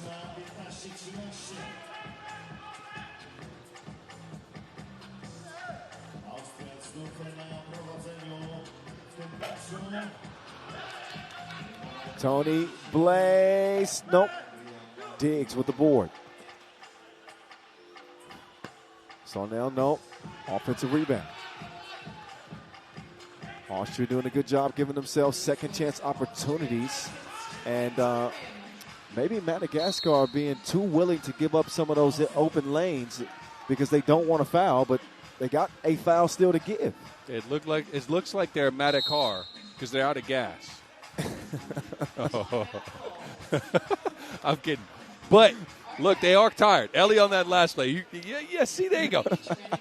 Ellie on that last play just gave up a bucket because he was super gassed. They still had a foul to give, and he just gave up a layup. You're still laughing about my joke, aren't you? Yes. Thank you.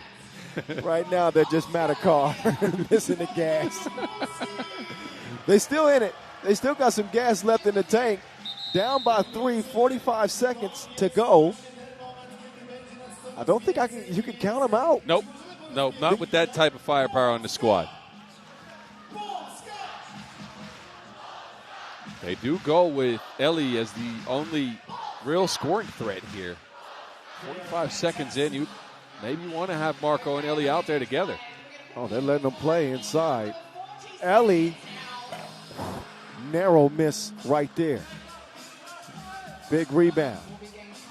So now makes the extra pass. Tony blanks. Sees one go down, and that might be the one that will officially put Madagascar not out of it, but that's a shooting foul. One free throw is forthcoming for Arnaud.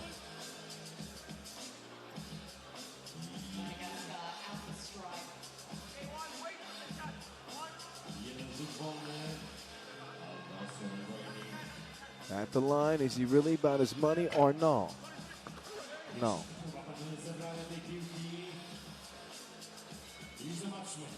Burner getting free. Teardrop converted. Final, heads up. 6 points for Nico Kaltenbrunner, the 2024 Europe Cup MVP. Has done his job for his team. 2 ball from deep. Madagascar still going to lose this game, but a competitive effort for them against Austria. The final is 20-15. Kaltenbrunner with 6 in the game.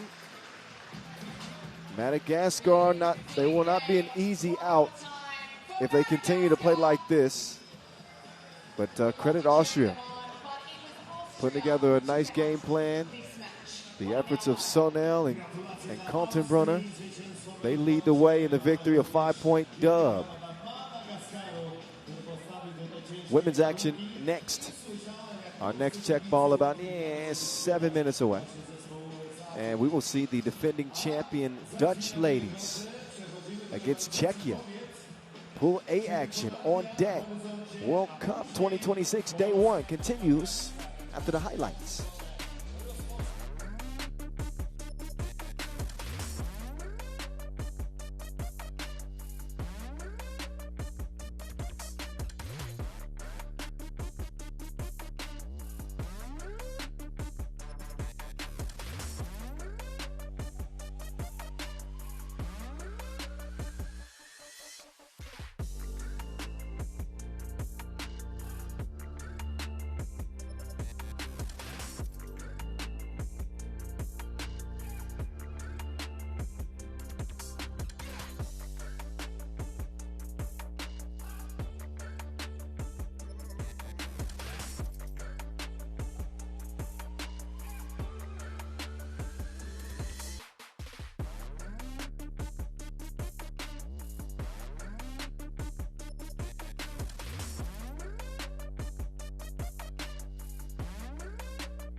Wielkie brawa, Ergo Śląsk, Chileans, dziękujemy.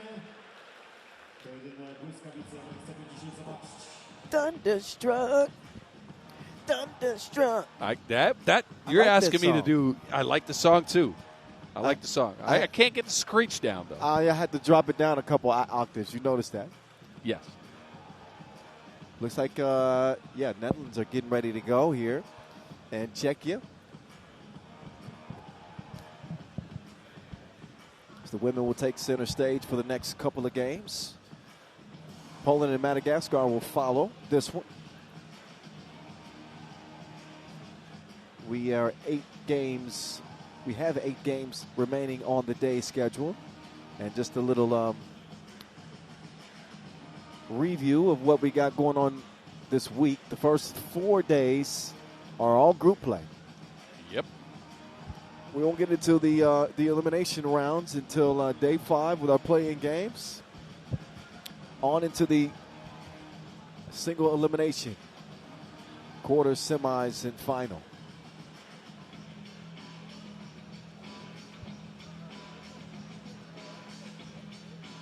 Is it now tradition to have rain on the first day of the World Cup?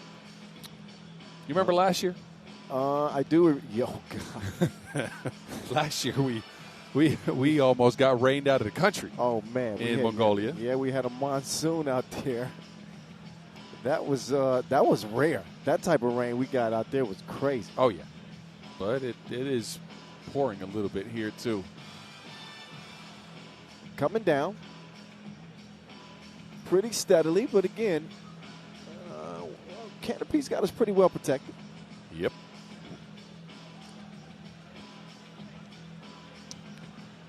I'm not sure what the delay is here. I think they're coming. Coming up next for the women's, it's Here we go. Czechia versus Netherlands. Here we go indeed. Czechia and the Netherlands. Introducing Team Czechia. Czechia to the court first. Karolina Shotolova. She is a pesky defensive guard.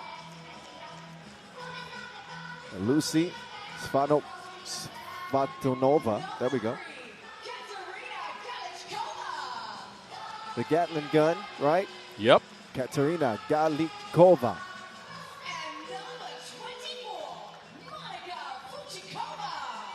And Monika Fuchikova representing Czechia. Bit of a different look from them this year. They bring in Svatonova, who was on the Under-23 World Cup with Czechia last year, where they came in 6th. She was the second leading scorer on that squad. I think they're looking to get Galikova some help on the offensive end. Well, she's needed it. I mean, she's certainly their most dependable offensive weapon in terms of her shooting. Yeah, so far this year for her on the women's series, 2 games played, 7.5 per game, 56% from 2. So not only did the Netherlands win the World Cup gold last year, they swept with also a Europe Cup title as well with MVP 3. Leading the way, Nortje Driesen. With the sharp shooting of Ilse Gout, Lot van Krautstrom, and Zoe Slachter. The Netherlands also bringing in some known faces, but a little bit of a different lineup. They're dealing with some injury issues. No Janice Boonstra in this one. Yep. No Evelien Lutje Schiphol after that injury at the Champions Cup, which the Dutch also won, by the way. Oh, yeah, well, I left that out, didn't I? Yep, so they bring in more of the Europe Cup roster in Lotte van Kruistum and Zoe Slachter. But what we've seen from the Netherlands is the ability to adapt despite changing roster spots. They're going to have to adapt to try to guard Galikova, though. She is a gunner. Like mentioned, 7.5 per game in one event played on the women's series so far. Only 2 games as they got relegated after pool play. But 56% from 2 was ridiculous, although Nortje Driesen, let's throw it back to her last international tournament at this kind of stage, the Champions Cup, averaged over 10 a game. Over 10 a game. Unreal. It was ridiculous. Unreal. And I think she scored 12 against the United States. Oh, yes. So she tends to save her best for the biggest stages. So we will see how Czechia fare with a new look squad. And now I think the dynamic shifts a little bit for the Netherlands in that they firmly have the bullseye on their backs now. Oh, yeah. They weren't always considered a favorite, but now they are considered by many to be the favorite. How do they play with that type of pressure? Look, I think they came into the Europe Cup with that. I think they came into the Champions Cup with that as well. I think this team is built with a strategy, a system, with an identity they can lean into when times get tough, when that stuff starts happening. So I don't think they'll have a problem with that at all. Galichkova to the cup. Waste no time opening up the scoring for Czechia. Van Kraustum inside. Nope. Galichkova will get it cleared. Shotolova. Pull up, off iron, loose ball into Nortje Driesen's hands. They'll get it reversed. Here comes Ilse. Gout lost it inside. That ball, no, didn't get up in time. Well, you heard her team yelling, but Lotte van Kruistum unsure of the shot clock situation there. That's what you wonder about with this Dutch team. With no Evelien Lutje-Schipholt or Janice Boonstra in the lineups with Van Kruistum, who is going to screen, right? It'll have to be Lotte, who is a hybrid player. Yes, she can screen, but it's going to be an interesting look.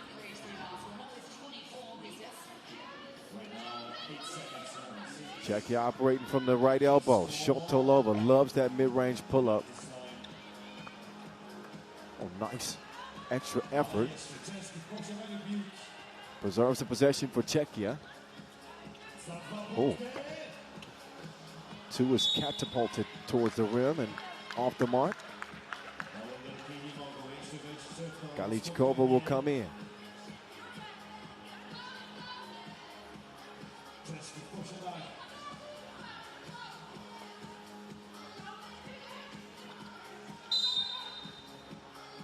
And got a pushing foul there. Czechia get reset.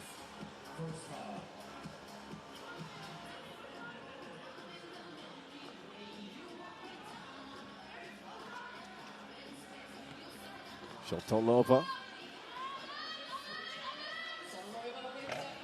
Still going to miss the shorty. MVP Dree with the big rebound. So he's got a clear, great pass, extra look. Cash money from the right wing. Ilse Gout.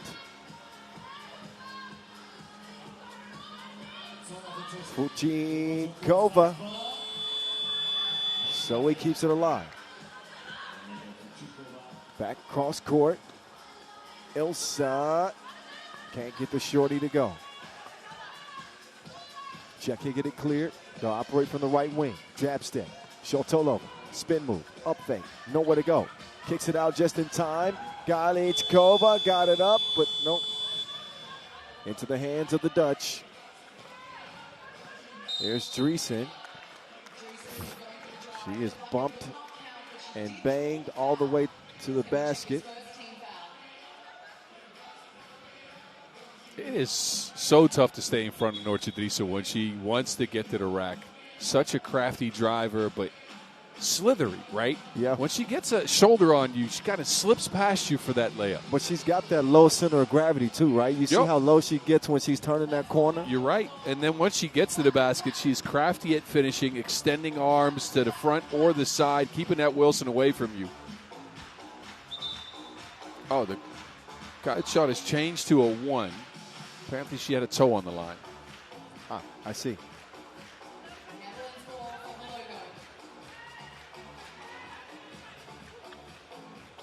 Zoe with another nice pass. She continues to find Ilse.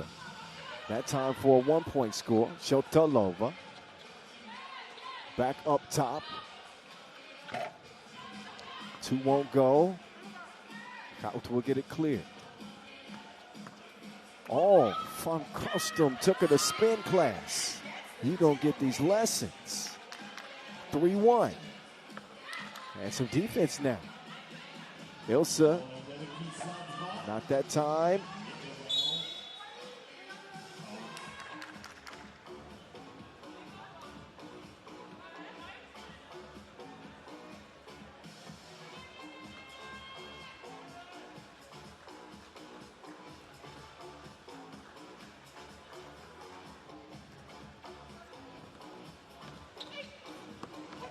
Oh, Teresa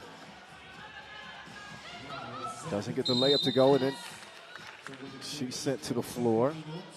Kaliskova kind of giving her a look. I'm not sure if she believed. In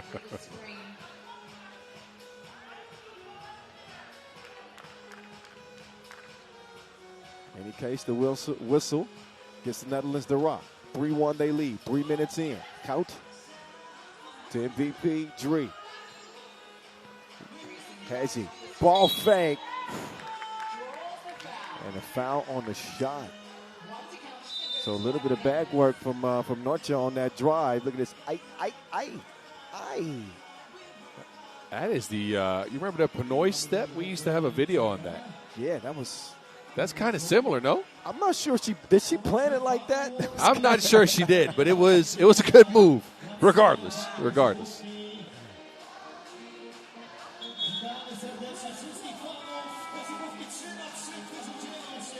Shout out to the Volunteers, man. They're on the court every break, cleaning up the small wet spots that appear. And shout out to the fans too, man. I mean, it's been coming down, I guess, for the last half hour at least. And I'm willing to bet that they're going to be more showing up when because Poland yes, is coming packed up next. Yeah. Teresa up top, they'll get a reverse. Ilsa drops it inside. Oh, and Lotta is fouled.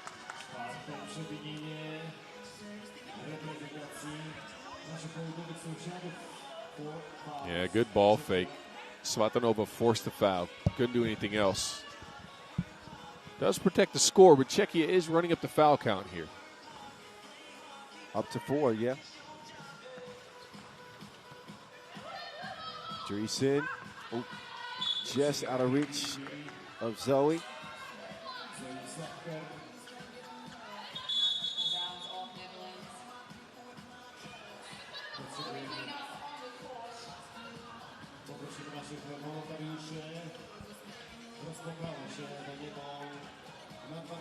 And a little bit more work for the grounds crew to take care of.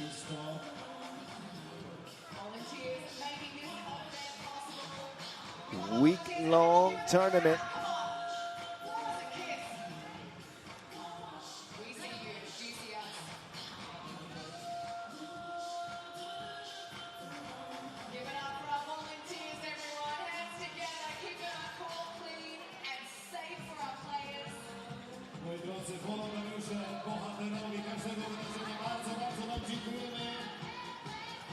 Shotolova will do the honors and get him started from the logo.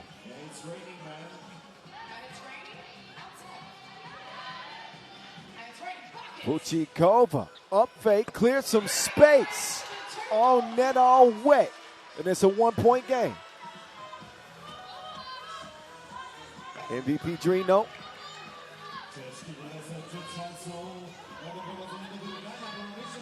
Shotolova. Too long.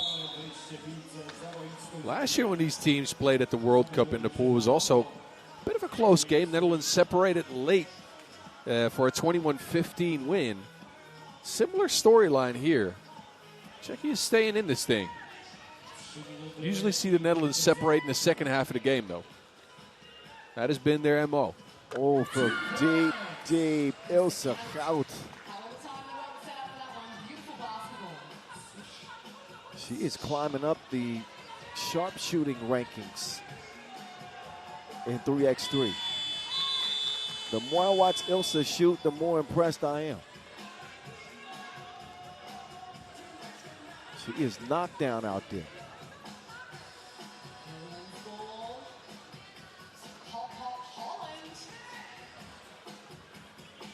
Dreesen going to work in the paint. Aggressive spin move. Off iron. Czechia have it cleared. Shotolova. She's able to track it down.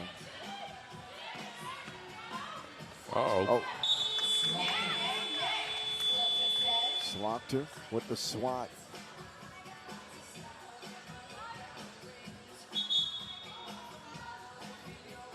Another look.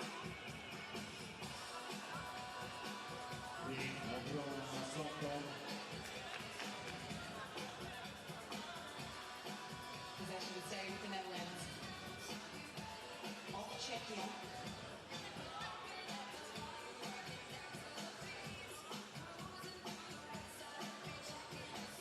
Moi drodzy, a ja mam tutaj informację, że nasze reprezentantki już na ostatnich minutach swojej rozgrzewki. Czy mogę was prosić o wielki hałas dla naszej reprezentacji?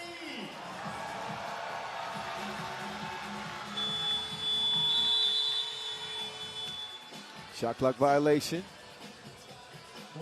Netherlands take over with 5:29 to play. And our women's Pool A opener.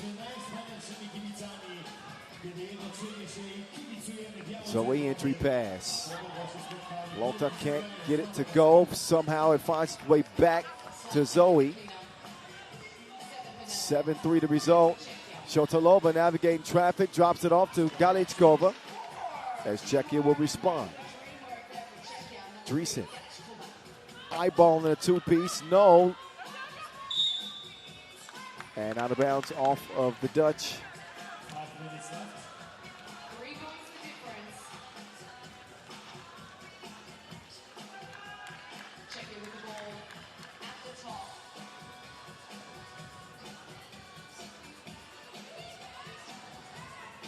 Kuchikova, man, what a pass. That was a beautiful play. Yeah. That Great. rub screen, the great pass, and then the finish. Elsa is going to work. It's the day shift. 2s, 1s, whatever you want. She's been giving it for the Netherlands. Some defense there to prevent the make. Galichkova will track down the long rebound. Puchikova late in the shot clock. Nothing happening. 8-5 contest, Netherlands. Dreesen, dribble drive. Dreesen through traffic.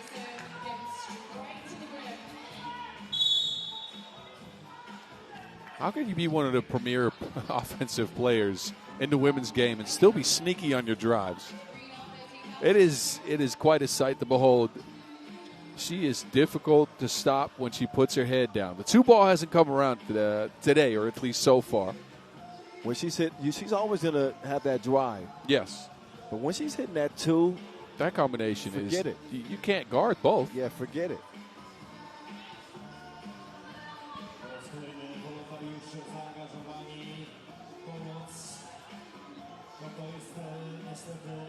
Oh, looks like you're getting hit with a couple of raindrops.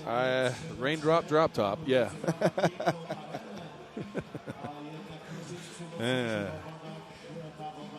Galichkova and company. Good to go. Back to business.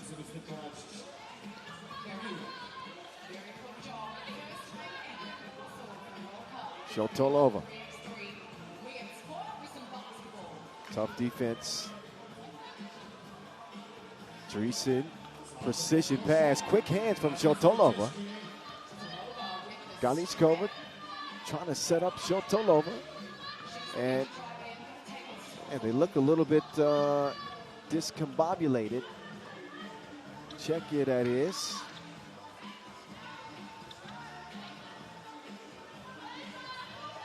Archer wants a screen. Slaughter clears some space. Dreesen lets it fly. Long rebound in the corner. Galichkova, plenty of time. 4 to shoot now. Shoulder fake, turn around, Jay.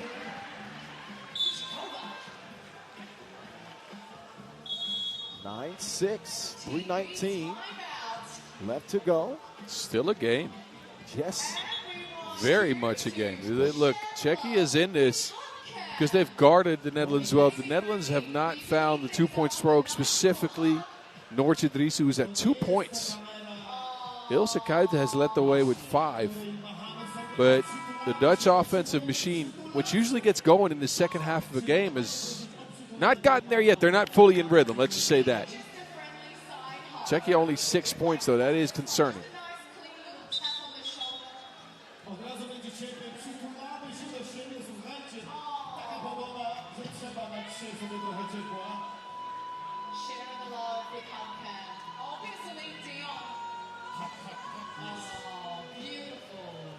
All right, Czech ball, back to it.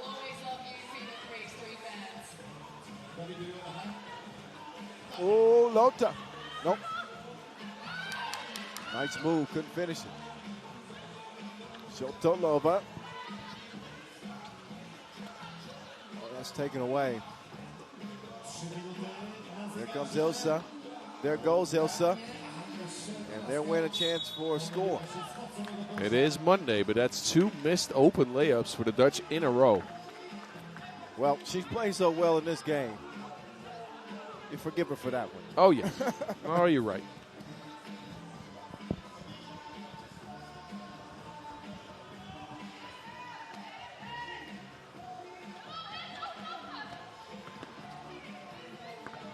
They pull up and knock down. Swartanova with that. Teresa hadn't knocked down a 2 yet. They're all just short. There's not enough legs on him. Again, she is dealing with a different quality of screening with Janice not being there, right? That is one of the premier screeners in the women's game.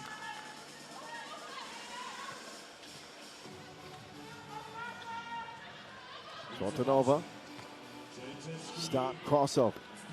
Teresa making that a difficult offensive possession. Shot clock violation.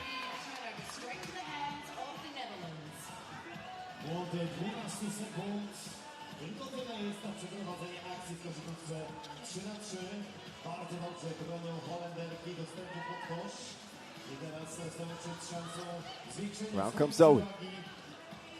Kout. Not that time. Comes back to her.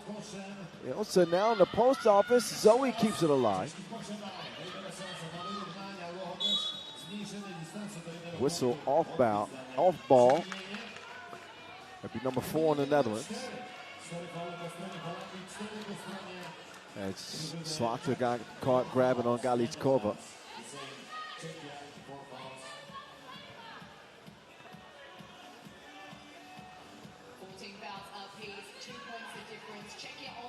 Netherlands only lead this thing by 2 points here, 9-7. Shotolova. Pull up mid-range. Has not been falling for. Maybe struggling with some confidence. And she's battling with Zoe inside now. The help defense comes. It's taken away. Galichkova. Ball screen. Galichkova finds herself wide open, but a little too strong. Too much on that pass. It was wide open, too. That is easy money for the Orange Lions. Pick and slip. And now Zoe applying the pressure.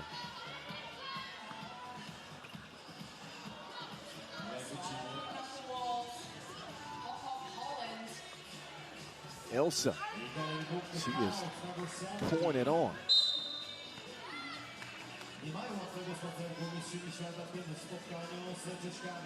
Last couple of possessions, the Dutch have gotten loose for a couple of buckets like you're known them to get, right? Double screen into a slip, and then a seal in the paint.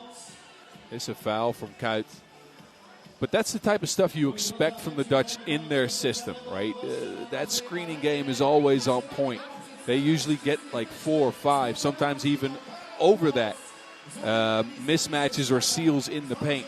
It hadn't happened.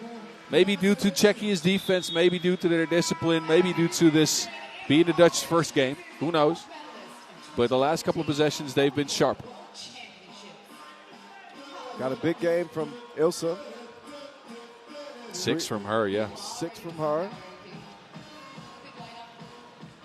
Also kept Galichkova in check. She's got 3. She's not really looking for her shot.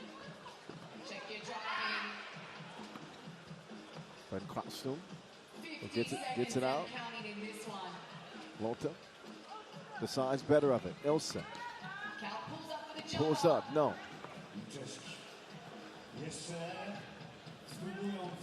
Galichkova putting her foot on the accelerator, and she reaches her destination. We got 30 ticks, however, left in this contest. Zoe down in the basement. She'll come away with a bucket. Low scoring affair, but it's been the Netherlands defense has been a story of this one. A similar storyline for them when it comes to their wins. They will just put you in handcuffs. Absolute clamps. As the final few seconds will tick off here. Zoe gets it up, but not in. And it is a 12-8 final. Not exactly pretty for either team, but a win is a win is a win. Yeah, the Dutch did just enough, mainly on defense. Again, they kept Czechia's main weapon, Katarina Galichkova, down to 4 points. She did lead the way for Czechia, but 8 points after 10 minutes of play is not a lot. Neither is 12, but the Dutch get it done regardless. Netherlands with a matchup against Azerbaijan, and Czechia with a game left against Poland today. The same Poland that's about to take the court next against Madagascar. Women's Pool A action will continue.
Poland versus Madagascar.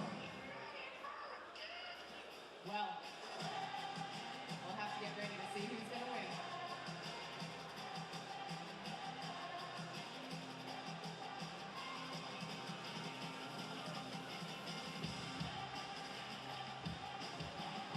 Moi drodzy, to jest ten moment, to jest ta chwila. Czas zrobić wielki hałas dla naszych zawodniczek. Przed nami mecz Polska-Madagaskar!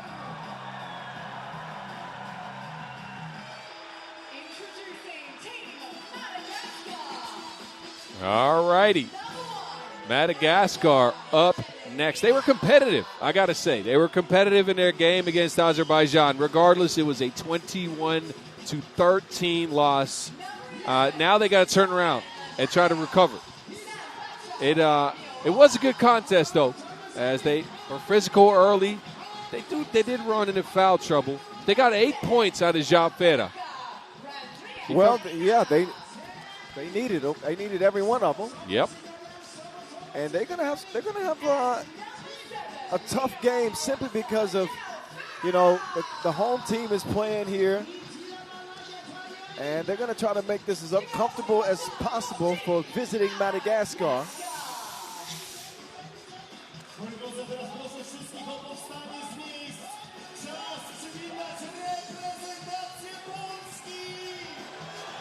And here comes Polska.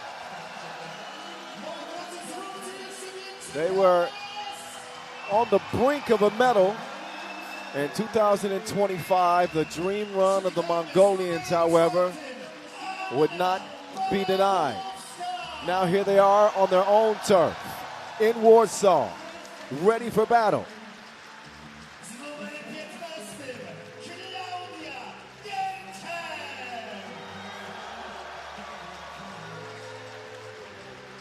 A lot of weaponry with this Poland arsenal.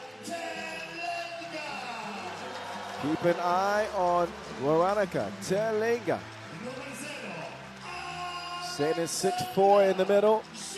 And Miss Popola, Alexandra Ziemborska, Team Poland. Anna Pawlowska at the guard spot.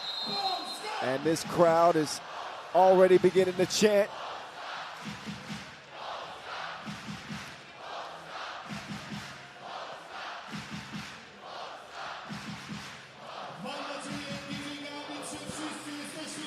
So they'll get a couple moments to get warmed up here.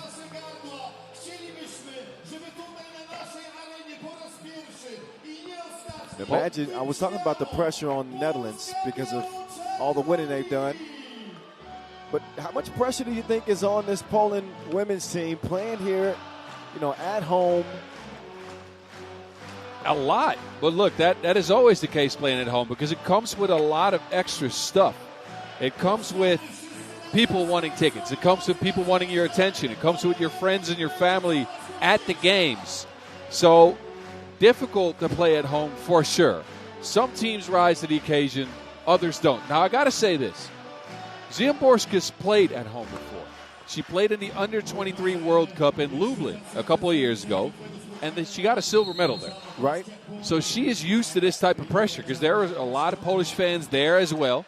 Lublin pretty close, by the way, to Warsaw. I think it's about a 3-hour drive from here, 2.5. Okay. But anyway, she has dealt with this before. Now, in general, this Polish squad, it's another squad that has a lot of balance, right? Telenga is usually the weapon in the middle. Ziemborska can go off a certain game. What I like to see from them in this first game is establishing not just those two, but I like to see them establish Garchin and Pawlowska in their roles for this tournament because they shift their roles sometimes, right? Garchin can get stuck being a facilitator while she's still a 40% shooter from range. I was going to say pick and pop. I think that's how she best serves the team. We need more of that from her. Telinga has quietly become maybe the most dominant force for them. Yes. And she's able to outsize most defenders in the post.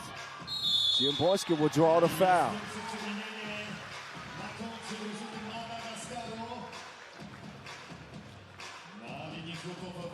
Ziemborska, who averaged 6 points a game at the 2025 World Cup.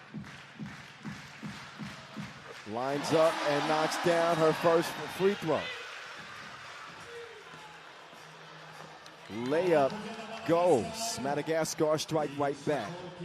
Garchin moving right, using the Telinga screen, but she lost her handle on it. Ball in Red's hands. Jaufera. Shoulder fake. Samantha on the drive, comes up empty, but gets her own rebound and somehow gets another look. Still no score. Still, man, this Madagascar squad is so scrappy. I have enjoyed them playing. They're going for every offensive rebound. They might not make the shots, but they're crashing the glass hard. And they got the ball now. Jaufera got that first step. Oh, yeah. We have seen her put it to use today. Pawlowska to Garchin. Garchin. Won't go with a whistle. out on the inside. And against Madagascar, Telenga getting a rest.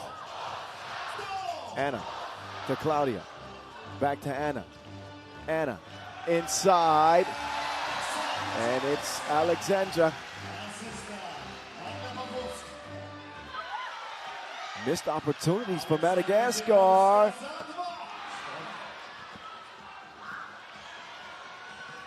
Gerchin recovers and scores. 1 point advantage Poland. Minute and a half in. Oh, that is, yeah, got to be something. Man, there's a lot of grabbing going on in that play.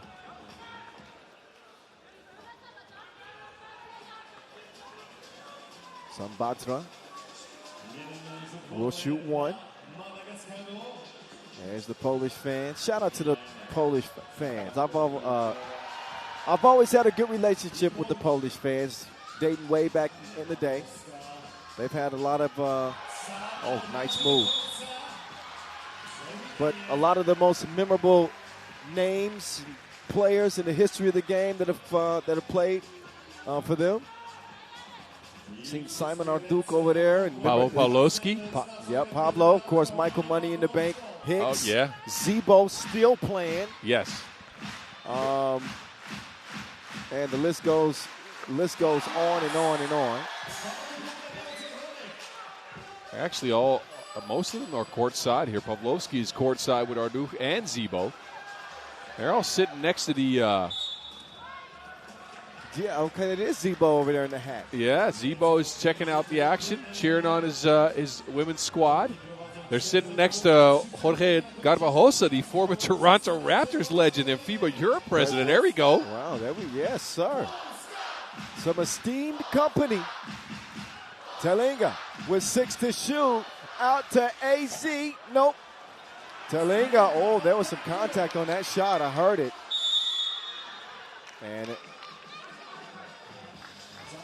jump ball, as good as a steal.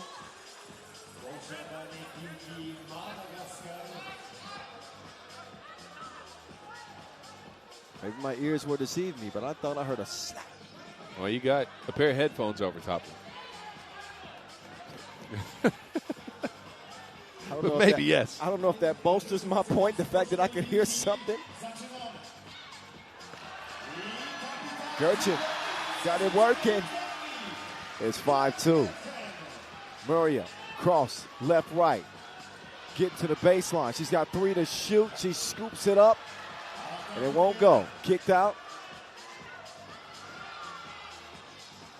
KG, turn around. Nope. Long rebound stays with Polska. Borska. Oh, man. Yeah.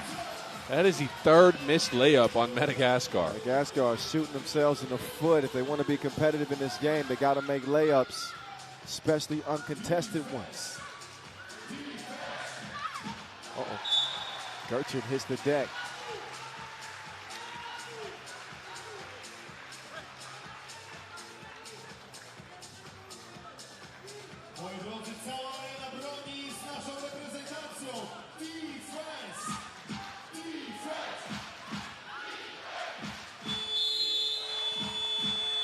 Shot clock violation. A near capacity crowd here in Warsaw as we head into our first media timeout. The fans showing their love and support for the home team. So far, it's working out. And doing it in the rain. Yes. And this is without Poland even establishing Telenga inside, right? They're up 6-2. Telenga is at 0 points. He's usually the leading bucket getter for them. Yes. So they've done a good job. I've liked the lineup where they put Ziemborska in as a screener. I know that's not what we usually see from her. But to me, that's a nice wrinkle because she's so athletic, so physical. So I think when she sets 1 to 2 screens, she can get a layup every single time. Ziemborska's a tough player on the drive. And I think it bodes well for Poland when she's getting to the bucket as opposed to settling for twos. Agreed. Does not get that one up in time. No do sądzę, wszyscy ustawiamy się w defensywie, cała arena. Defense! Defense! Defense! 6-2. Sambatra with all the moves. Oh, pass had a little bit too much heat on it. I tak właśnie skutecznie bronimy dostępu pod kosz. Just out of reach of Muriel.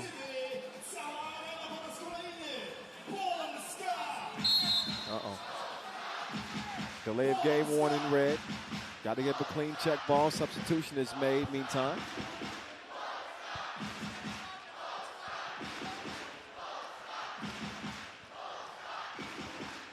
Pavlovska dropping it off.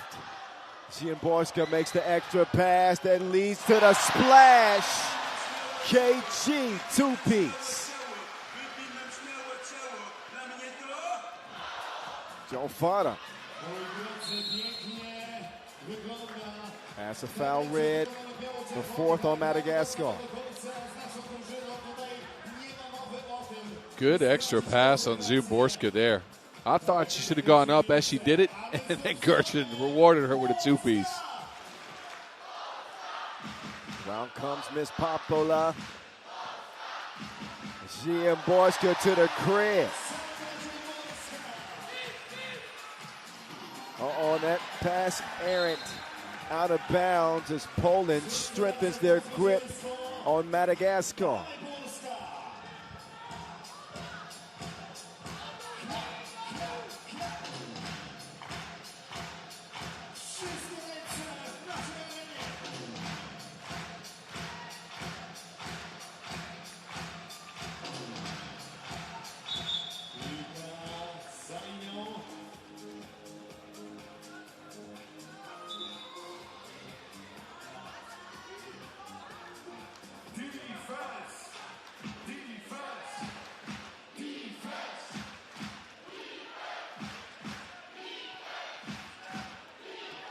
Jalfeda, tough shot attempt.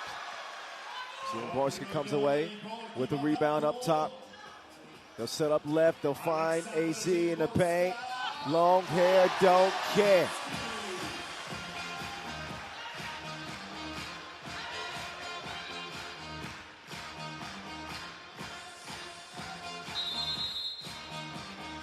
Travel. Yeah, this is where missing those early layups gets Madagascar in trouble, right? They are looking at a big deficit. It could have been a lot closer, but with this type of score on the board, you start to feel the water rise into your lips, right? Panic starts to set in, and you need to get some buckets, so they go on individual adventures. Meanwhile, Poland get another two-piece. Uh-oh. They pouring it on now.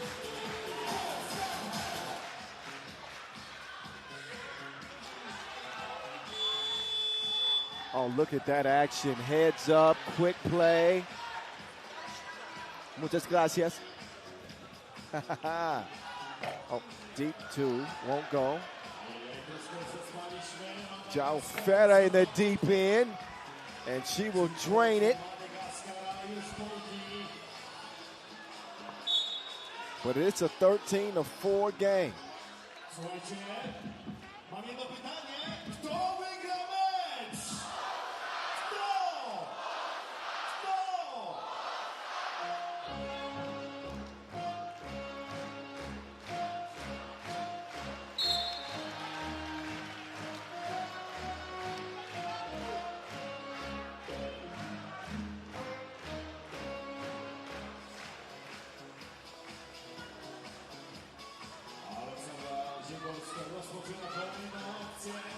Pavlovska, free throw line extended, off the miss.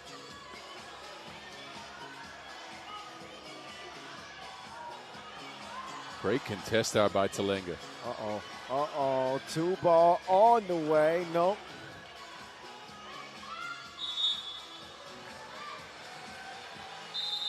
Madagascar are at a loss right now. Cannot find a steady source of offense. The two balls not going down. Layups aren't going. Poland's contesting everything because they don't have to protect the outside with the way Madagascar is shooting. So they're just drifting into the paint with Telenga contesting shots, Ziemborska contesting shots. That's all leading to Madagascar having now no options left. I don't think the crowd helps. I can't hear myself. What'd you say? Yeah, there you go. Yeah, it's lit. These Poland fans know how to get down. And this is just day one. I can't imagine what it's going to look Look at my like. man up there in the crowd. Look at my man. Oh, Hey, yeah. Hey, hey. Wow. Pavlovska entry pass. Telenga will grasp it. Gets her own rebound. And will draw the foul. They are trying to establish Veronica, and I think that's a good plan for the last couple of minutes of this game. Again, of course, you want to win. That comes first, but you want to get Telenga going. This is going to be potentially her first point. Well, that one goes begging. So Poland leading big without maybe using their biggest advantage. Shalfera trying to double up again. Ball touched last by Madagascar.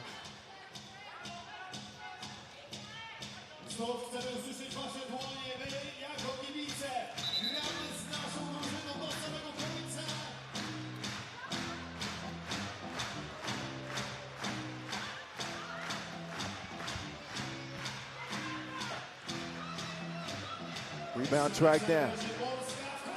Ziemborska.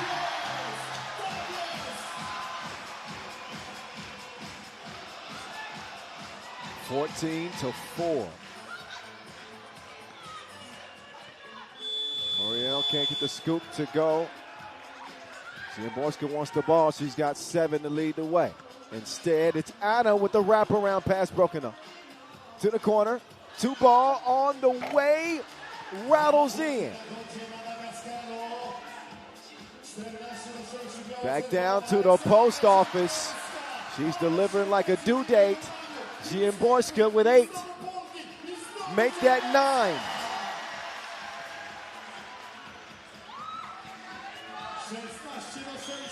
Two-piece in the corner. Uh-oh. Shalfera has come to play today. Signs of life for Madagascar. That 2 ball is the great equalizer. She's got 5. Pavlovska, no. Ziemborska is a woman possessed right now. Is her head spinning? She got 10. Great performance from her. As mentioned, some people rise to the occasion when you play in front of the home crowd and when you got the fans cheering for you. Alexandra Ziemborska with a 10-piece to do just that.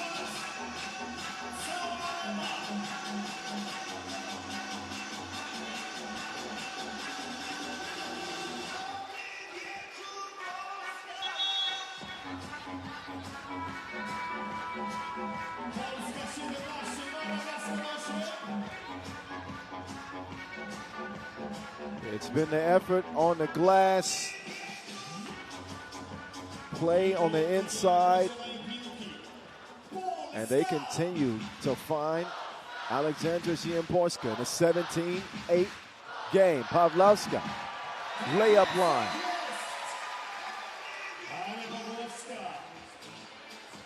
Shalfera, a little too deep that time.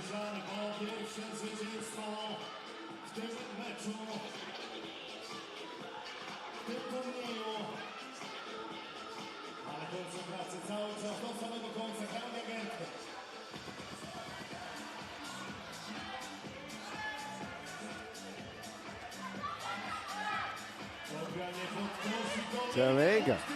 She's had a rough go at it in this one. Scoreless. But her team hasn't missed a beat.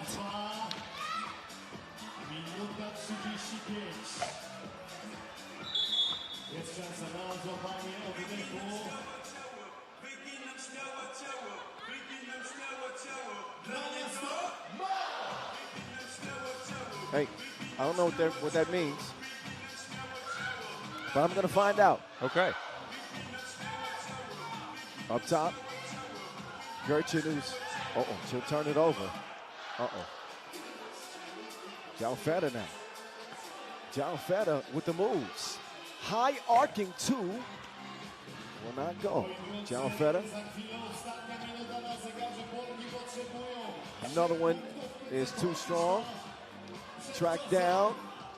Jalfetta. Up fake. Cross. Jalfetta. Spin move. Jalfetta to the crib. No. Telinga. She's got Anna. Pavlovska. Easy breezy. Jalfetta. Whoa, that one is spit out that time. 38 seconds left, if it'll even last that long. Poland 2 points away from putting this game on ice. And that is an unsportsmanlike foul. Yeah. No play on the ball. I don't know about that foul. Just let him go get a layup and then get your points.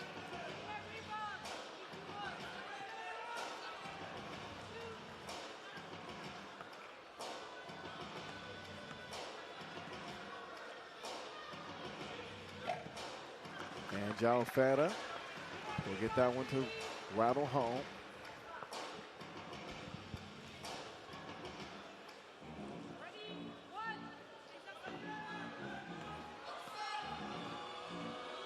And another one.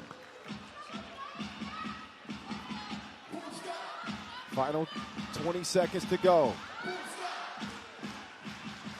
Szymborska with the crossover. Tough defense. Give me those cookies.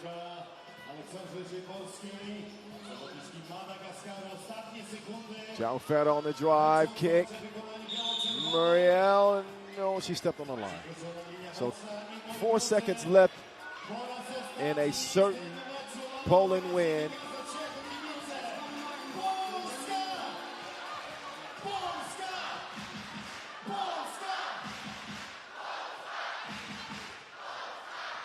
Pavlovska, enough time to beat the horn, and will add a 20th point for Poland. They cruise past Madagascar, led by Alexandra Szymborska's 10-piece in the game. Couldn't ask for a better start if you're a Poland fan than that. Of course, we'll see the men's team in action tomorrow, when the ladies start off on a good foot on their home turf. 20-10 the final. Men's tournament continues next, and we will get a look at the defending champion, España and Australia, coming your way next.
We are settling into the evening hours of our first day of this 2026 World Cup.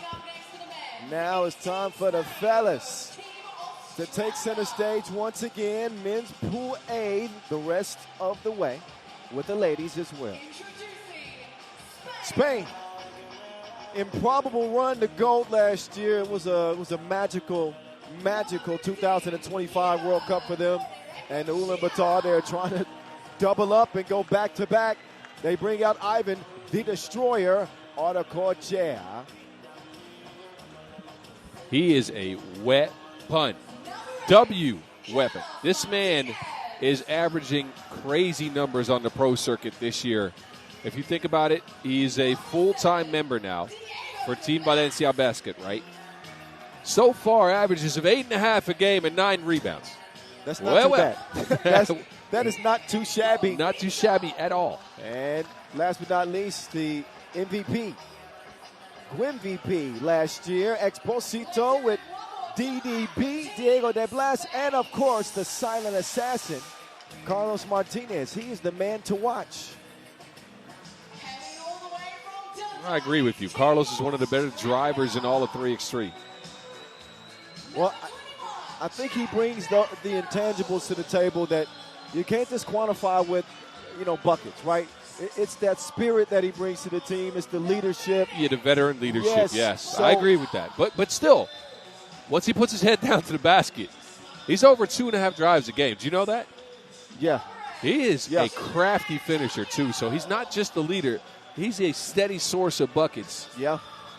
I think Antonio might be that for Australia. Well, Antonio is a lethal shooter. And the multi-talented Alex Higgins-Tisha with Team Australia, adding Jarrett Bairstow and Lachlan Barker. Barker's featured on the national team before, but it'll be the first time we get a look at Bairstow. Yeah, Bairstow, a member of Brisbane 3x3, played in a couple of World Tours last year, never got out of the qualifying draw. I like his activity, though. He's taller, he's a strong player. So I'm curious to see how he fits on this squad, because this is a different-looking Australia squad. Over the last couple of years, we've seen a combination between Alex Higgins-Tisha and Dylan Stith, who is not here. He's injured. So we'll see how he does. Question for Spain becomes, can they get Diego De Blas to start finding his rhythm early? He's a great shooter, but over the last year or so, since the World Cup, he's shown a lot of cold and not so much hot, right? Pro circuit this year in 5 events, he's 19% from range. Yeah. You would like that to be to 25, maybe even closer to 30.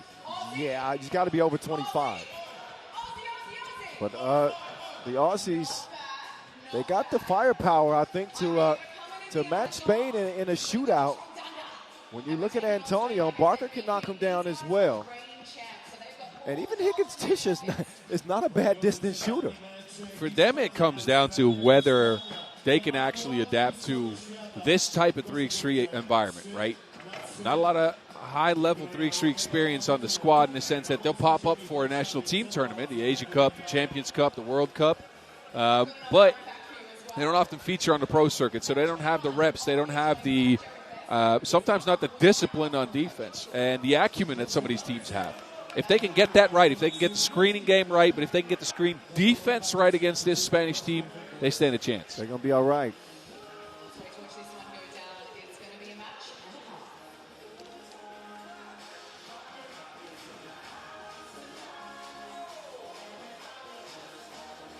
Game 14 of 20 on the day. We are rolling right through it. Yep.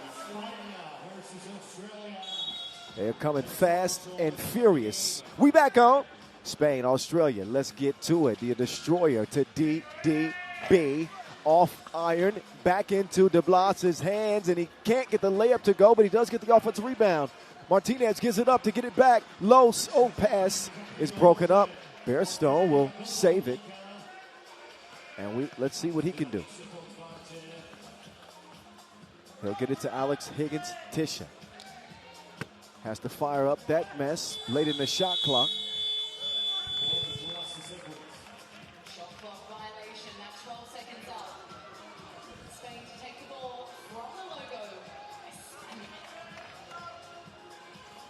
Ball back up top. Martinez to Exposito. One of the bigger offseason moves on the Pro Tour this year. As he will miss that layup. Oh, and he's certainly going to get called for the foul there.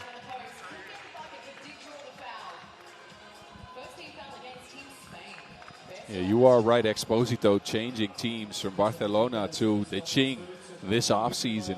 Good pronunciation of Barcelona as well. I'm trying, man. Yeah. I'm trying. I Very heard good. Spanish people don't like it when you don't say Barcelona. Somebody told me that today. No, you must. Esteban must be listening. I think so, yeah.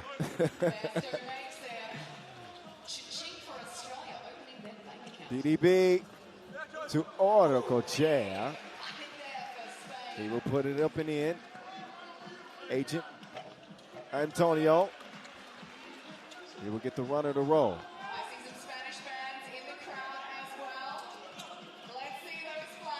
Exposito gets his roll on.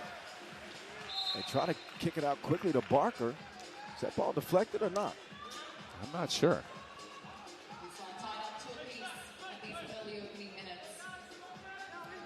It was. So they'll have 10 to work with. Agent Barker on the case. But an offensive foul will turn it over. Kangaroos trying to slow down Spain's attack with Martinez feeding it to the big man. DDB had 12 in the gold medal game last year. He will get nothing there. Yeah. I'm not sure why De Blas's shot is so sporadic or so, I don't even know what the word would be for it, but he's off the mark by a wide margin a lot. I think he could be struggling with confidence. You know how it is when you start thinking about that shot before you let it go, or thinking about that last miss, Yep. or thinking about how poorly you've been shooting. You almost, mentally take yourself out of making the shot. Oh, see what had happened was it slipped. Bearstone. Gwynn to the rim. Nope. Exposito. Oh, he is sent to the floor.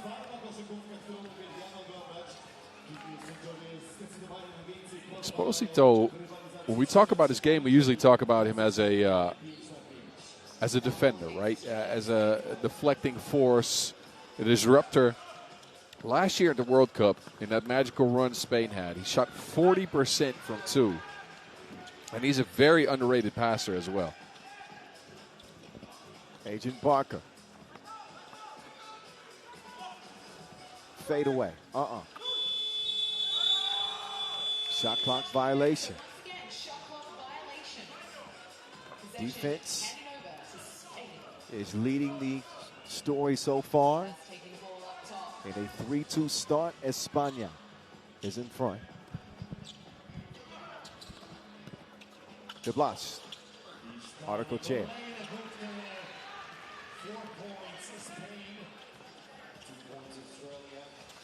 Bearstone lost it.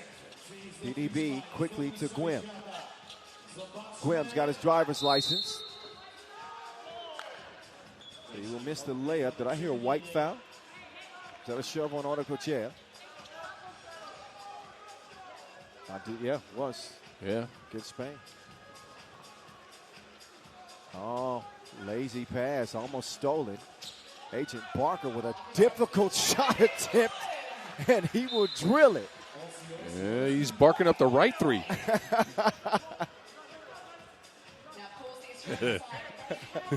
4 up.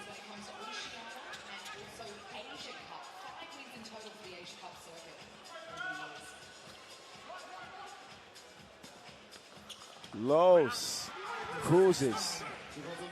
Antonio lines it up from the corner.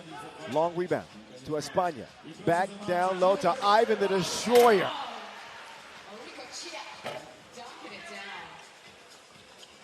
Martinez. Not that time. Oh, smart play by Exposito. He's pretty impressed with himself, judging by that reaction. The roar, yeah.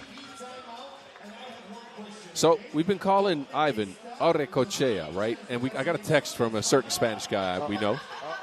I think it's Arecoechea. Arecoechea. I tried there. Arecoechea. He's from the Basque country, which is notoriously difficult to pronounce. Okay, Arecoechea. Yep. All right. And you gotta really roll the R. Arecoechea. And I'm sure there's some Spanish people out there listening in that would correct me even on this. Listen, we're doing our best. Please. I've only been to San Sebastian once. Come on. Please. I'm trying. You know, I've been to Barcelona and Madrid. I've been to those, yeah. Love Madrid. Nothing against Barcelona, but, man, Madrid it's perfect for me. Okay. Look, like I said, San Sebastian is a underrated spot. It's nice. Go there. It's North Coast. Okay. I got to get to the Gold Coast, too. Sure you do. Higgins, Titsha to the crib. Long rebound to Agent Barker. Oh, yeah. I like what I've seen from Barker in this one. Champions Cup, he was passive. He wasn't hunting his own shot. Now he is. I like that. There he goes again.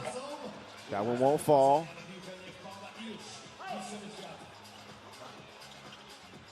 Oh, man. Uh-oh. Arecoechea. There we go. Shows off some of that versatility. Higgins, Tisha, he will miss, but gets his team reset, and he will misfire from the corner. DDB back down low, and Barker just tries to survive by grabbing on to Ivan the Destroyer. Yeah, that's all you can do. That or wave your mustache at him. That's an impressive mustache. It sure is. That's why I like the Agent Barker nickname. He really does look like a agent or a PI. That's what I'm saying. Exposito with the ball fake in the leg.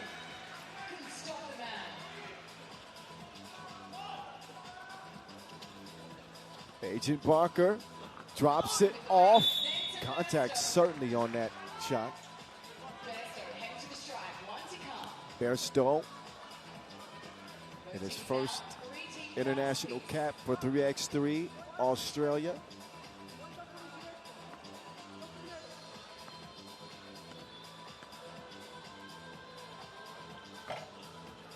That is no good.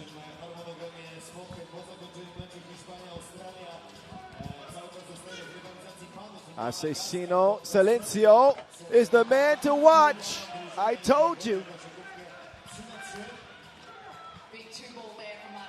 10-5 game. España halfway through. And Spain, again, they have a consistent source of offense they can go to. They got Arecoechea with the pick-and-roll game. He can establish himself in the paint. They've got some moves they can go to consistently.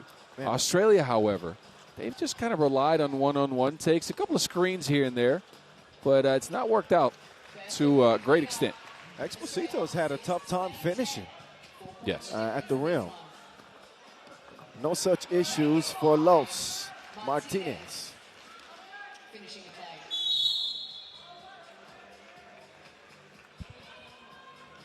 14 fouls for Spain.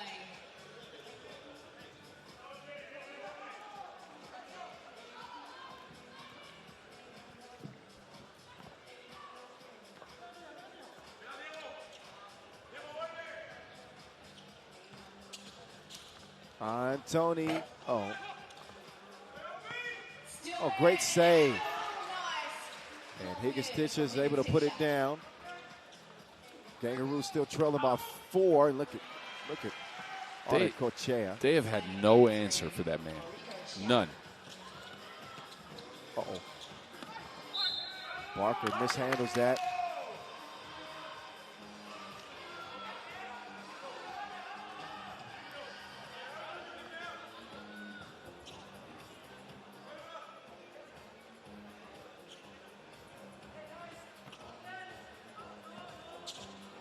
Arecoechea with the handoff.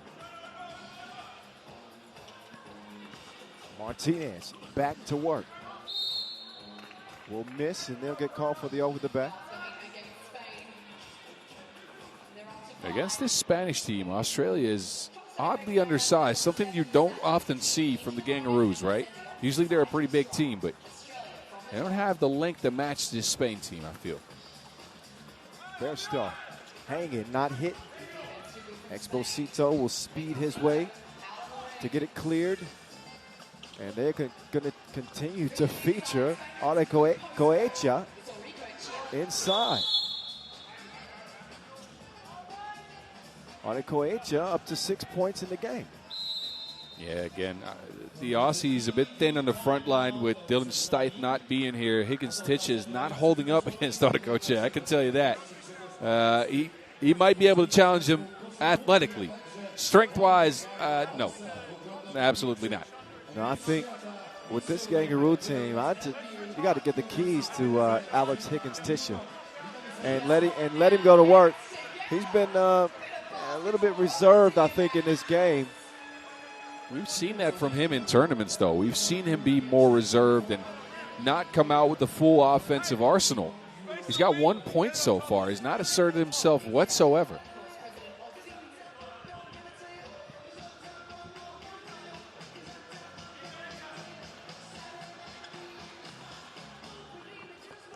Tough attempt inside, won't go. 3.5 left to play. Ivan the Destroyer is getting plenty of iron in his diet. He throws it down again.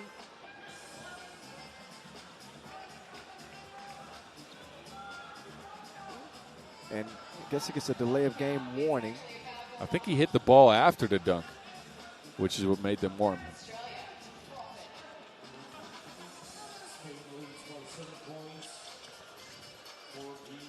Alex Higgins-Titch, what's your head?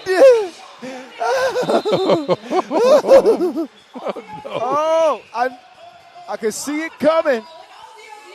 Now I want to see it again. Alex Higgins-Titch put it on his cap, uppercase. Wonderful. We needed that. 6 point game. Pull up. Martinez well short.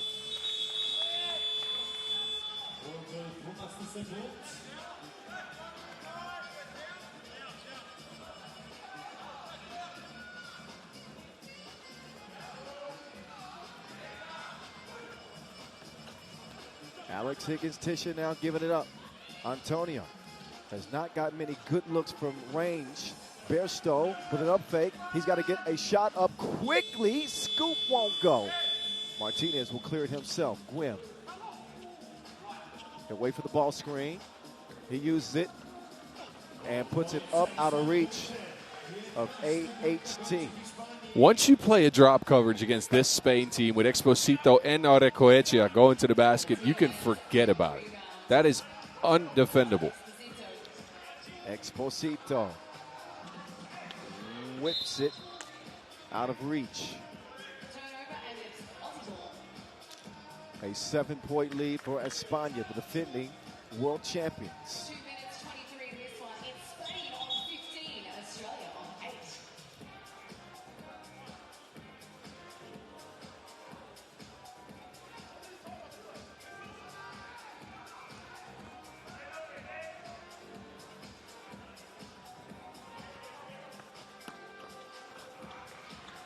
8. Easy work inside Barker.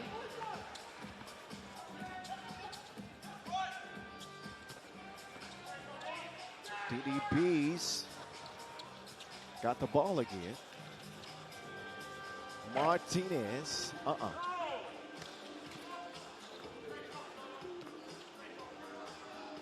Antonio, Antonio has been way off the mark, and that they need that type of shot to go down in Australia if they want to be competitive in this game. True facts. Oh. He can do that too. Arecoechea from the deep end. I don't know if I've seen him shoot a two before.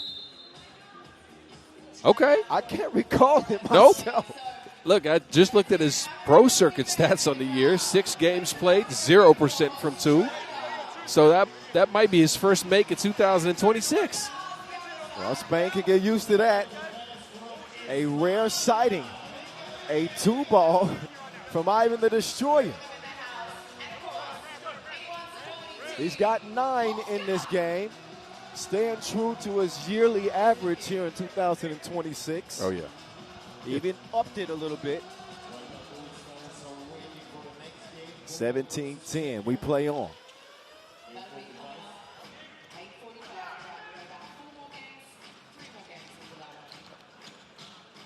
Barker.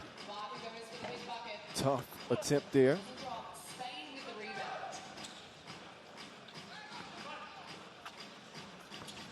Add another one for Adekoecha. Beautiful footwork with the shoulder fake. Oh. In the face. Antonio dropping that one in. But the Aussies trail by 6. And a minute to play in this one.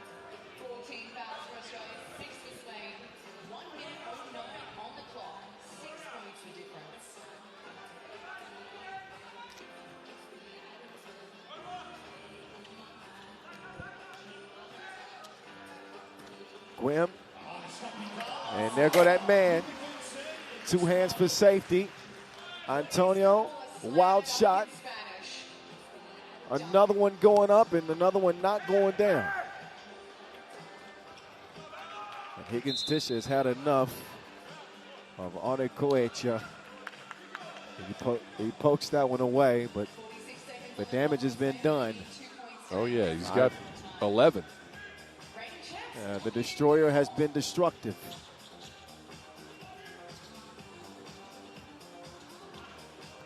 They will feature him again. Quick hands. Uh-oh, Antonio. Bairstow. Drive, kick. Nothing happening for Barker there in the final 25 seconds here, DDB. Drive, kick. Los lets loose and hits his mark. It's a bullseye. And it is a runaway dub for España. 21-12. The defending champs making a statement against Australia. 9-point beatdown.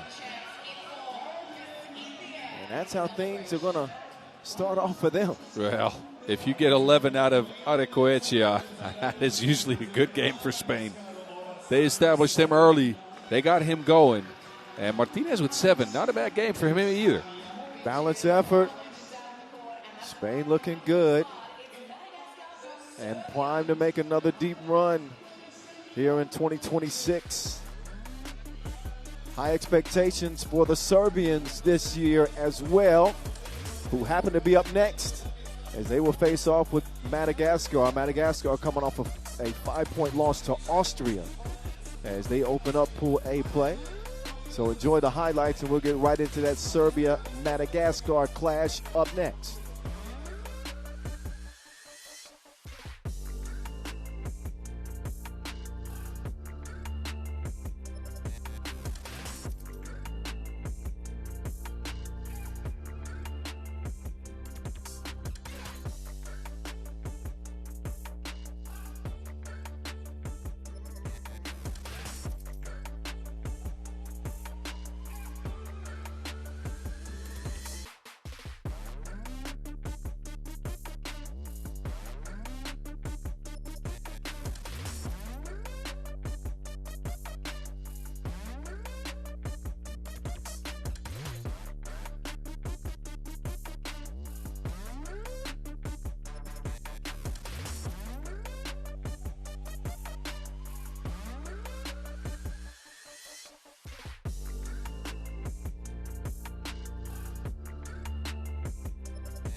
Here in the historic capital of Poland. We are coming at you from Warsaw and heading down the tail end stretch of a busy first day of action, as we have now 5 contests remaining, and our first look at 6-time world champions Serbia, and another look at Madagascar, who showed flashes against Austria. Not a bad game from them at all. No, but man, a hell of a group for Madagascar to be playing in. Oh yeah. Pool A. When you got to deal with Serbia after that clash with Austria. I'm not saying that they don't have a shot. No. But imagine this. I mean, look, when they turn things around, they got Australia and Spain waiting for them on day 2 as well. So, tough one. But I'll say this. Marko Rakotovao has been a bright spot for them. 3 of 6 from range for 6 points. He had 5 rebounds, 2 of them offensive. He had a good game. Madagascar in general, though, turned the ball over 9 times against Austria in that 20-15 loss. So, mixed bag there, mixed bag. 4 of 16 from range is also a little bit on the light side there for a team that needs their twos to go down, especially from Eli, who was 1 for 8. Well, they're going to need a lights-out performance against a Serbian team that looks a little different than we've grown accustomed to on the national stage.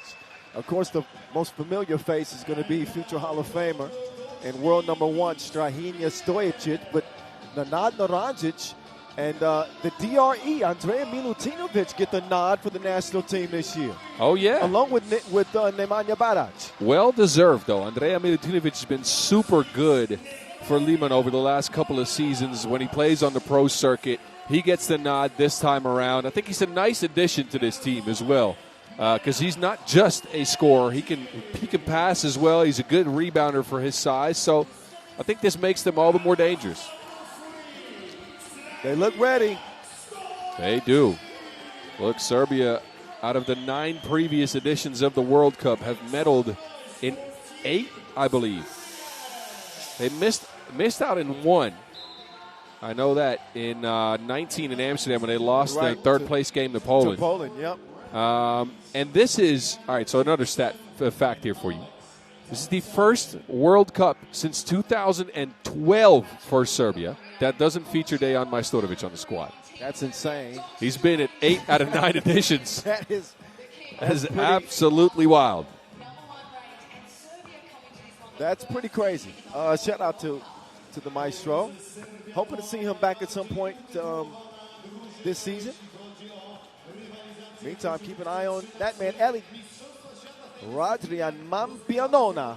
Woo! I just hit it first try. There you go. Proud of you. I'm very proud of you. Thank you. You get the other ones too? No. Okay. There's Dr. Strange. He stands above them all in 3x3 as the world number 1. A 2-time world champion already. And Milutinovic playing on the big stage, and the confidence that he got from the federation, coaching staff selected him.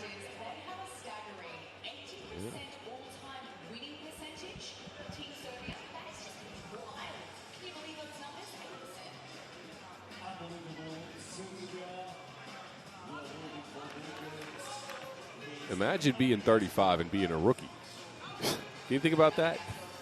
It's pretty wild. It is wild. But I think he's up to the task. Well, we're going to find out.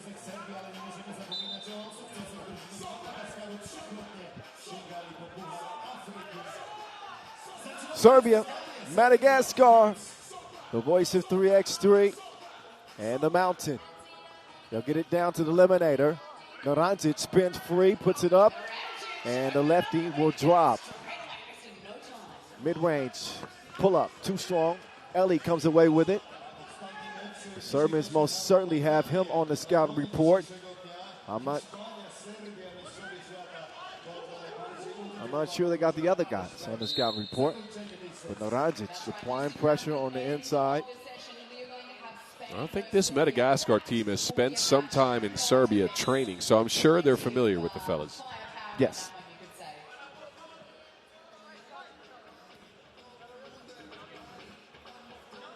Naranjic, who opened the scoring for Serbia, will look to continue it from the strike. Indubitably. Kicked out. Nanad has it swiped away. All right, so let me pose this. What? Has Nanad Naranjic become the most dependable offensive player in the game? I wouldn't take it that far. Oh, I probably would. No, I you know I like Nanad's game. The most dependable offensive player in the game? He's a steady 5 points and 5 rebounds every time you put him on the court. Good percentages all around. Over 70 from one, close to 30 from two. Free throws are a little bit iffy. But I'm talking. Okay. All right. But no. All right. So, but Cam has a tendency to disappear in big games. Okay. But anyway, that's a discussion for another time. But that's how highly I think of Naranjic. He has been super good over the last few years. Did somebody call a doctor? Dr. Strange elevates the DRE. I got a couple of doctors on this Serbia team. Oh, yeah. You got the DRE and Doc Strange. Strahinja inside. Nim Diesel makes the extra pass. That's the look that Milutinovic wanted. He draws the foul.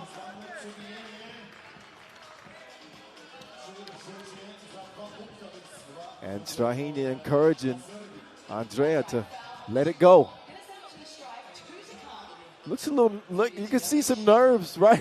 Hey, look, a little bit. You have to be nervous when you put that national team jersey on for the first time, whether you're 20 or 35.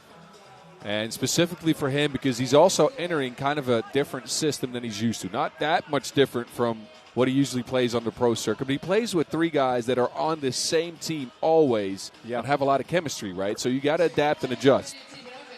Milutinovic good on both from the free throw line.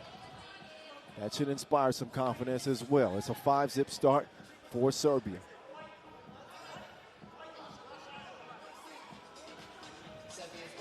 On a chilly first day of the World Cup. I'm bringing a coat tomorrow. Oh, jeans and a coat and an extra t-shirt. Naranjic.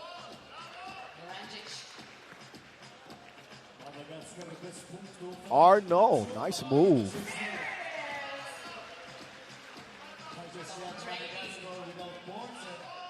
Oh, nice pass. Naranjic is just doing damage. Serbia is so surgical, man. Well, it's the right game plan. They knew what advantage to exploit, and it is Naranjic inside all day long. All day long. Pretty dependable. In a matchup like this, yes. Madagascar will get their second point of the game.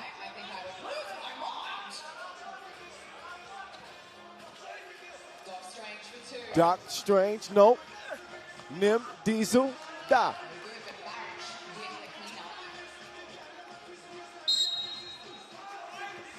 And a reach-in foul called on Serbia, their first.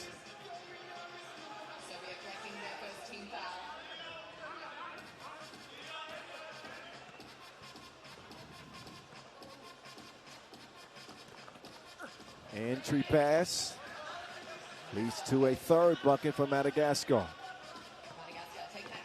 Nemanja Barac. Speaking of mismatches, there's another one. Oh, Ellie, they're going to leave him alone?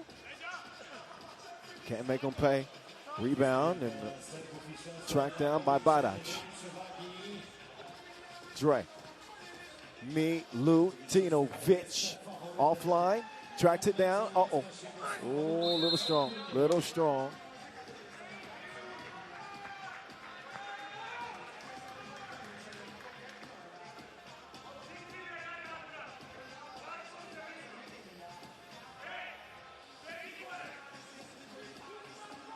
Serbia, who took a bronze medal at the last edition of the World Cup. With Doc Strange now getting back in there, and a thievery. Whipped down low, and he brings some thunder. That's a whip to the nene. 6 big ones for Naranjic. The lemonade. Serbia lead it by 9. Doc Strange with a delicious dish. Wow.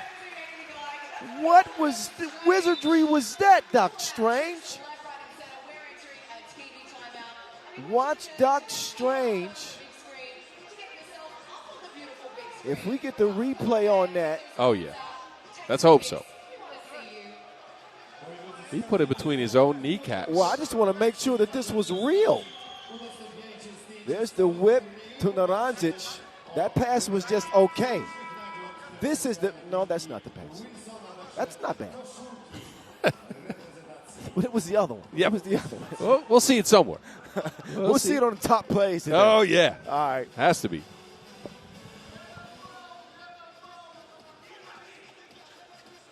Ellie.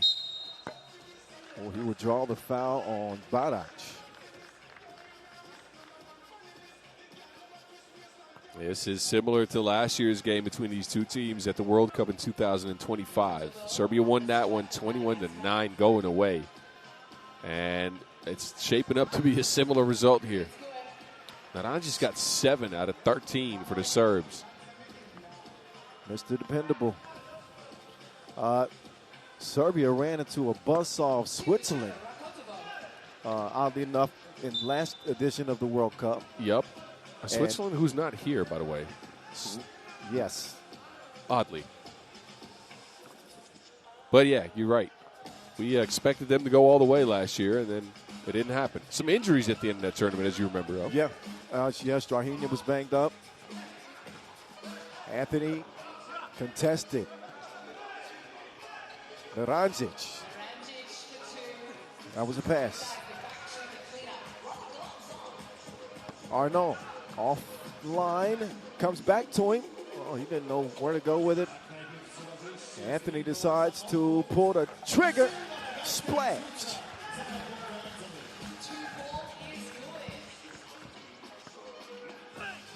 Barac bullying his way to the bucket. And this one could be over with the quickness.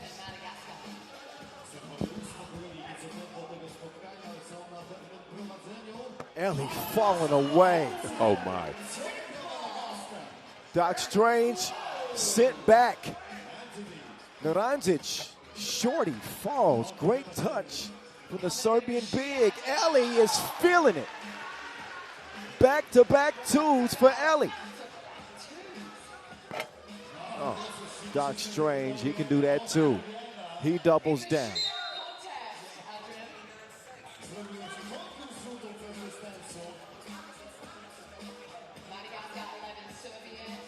There's Doc Strange, string music.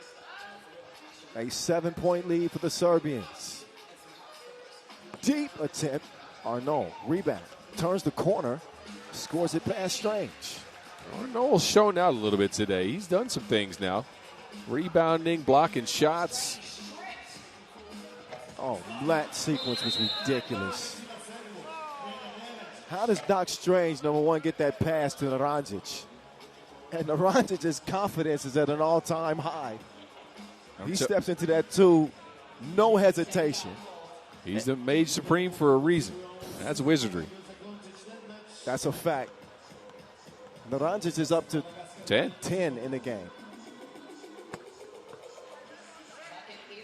And the efficiency of Serbia in this game. They got 20 points, and we just eclipsed the 5-minute mark. They have been, I think they've barely missed any shots.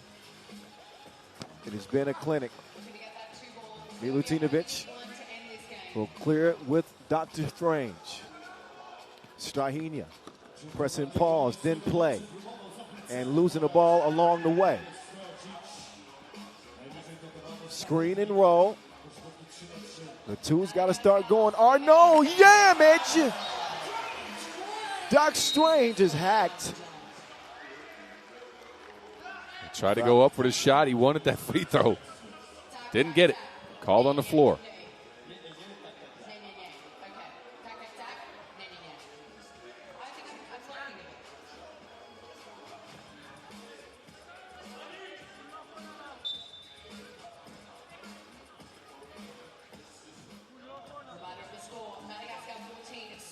Serbia need one.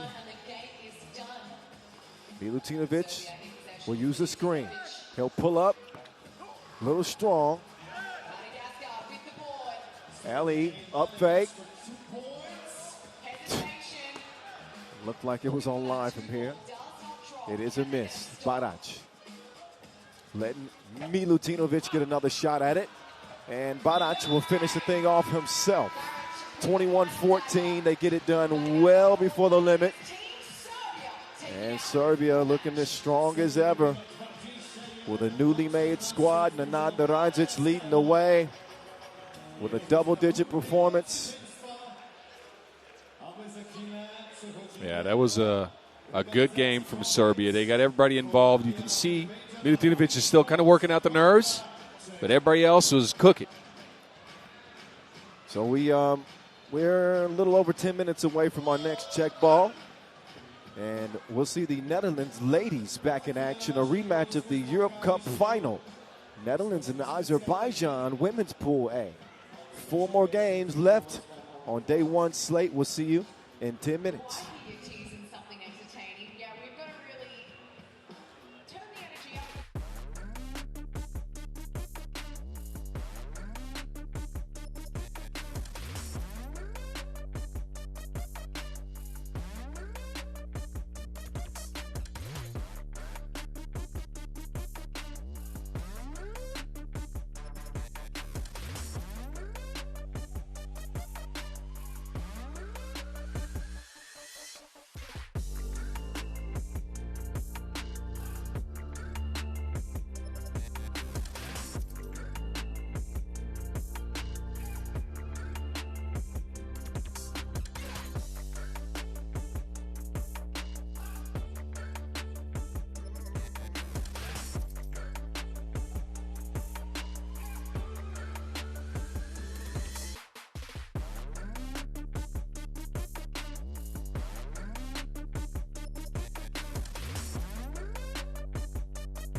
Koszulki meczowe reprezentacji Polski, a także wyjątkowa, limitowana kolekcja koszulek i bluz stworzonych specjalnie z okazji FIBA 3x3 World Cup.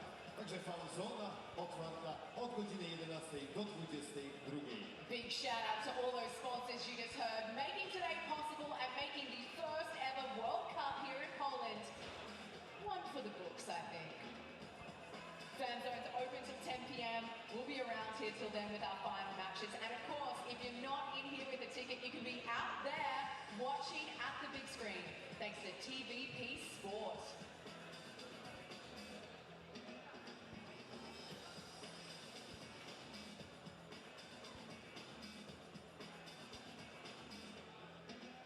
Moi drodzy, pozwólcie przedstawić mi specjalnego gościa przed nami. Robot humanoidalny Adam z firmy DCS Robotics and Flow AI. Wielkie brawa dla Adama! Come on now, let's hear you get loud. We have a piece of the future entering the court.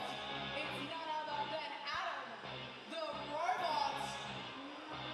We're coming out here to roller skates on Adam, humanoid robot, brought to you by DCS Robotics and Flow AI. Come on now. The cheerleaders love it. We love it. Wow. Za chwilę będziemy mieli tutaj rywalizację robota, ale czas poznać jego przeciwnika. Witamy serdecznie T-Rex!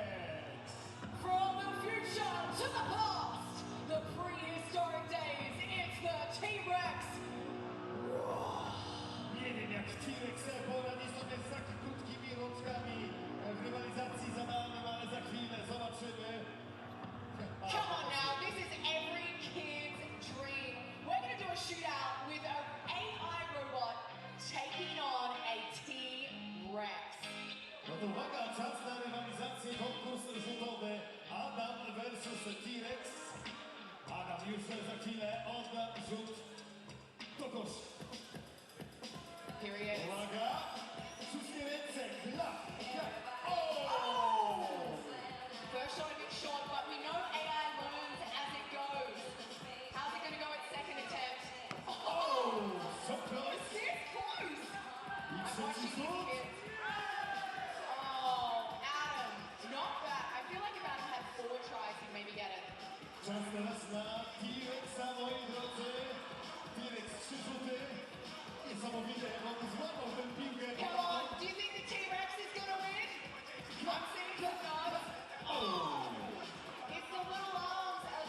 to see Adam the humanoid robot do it again.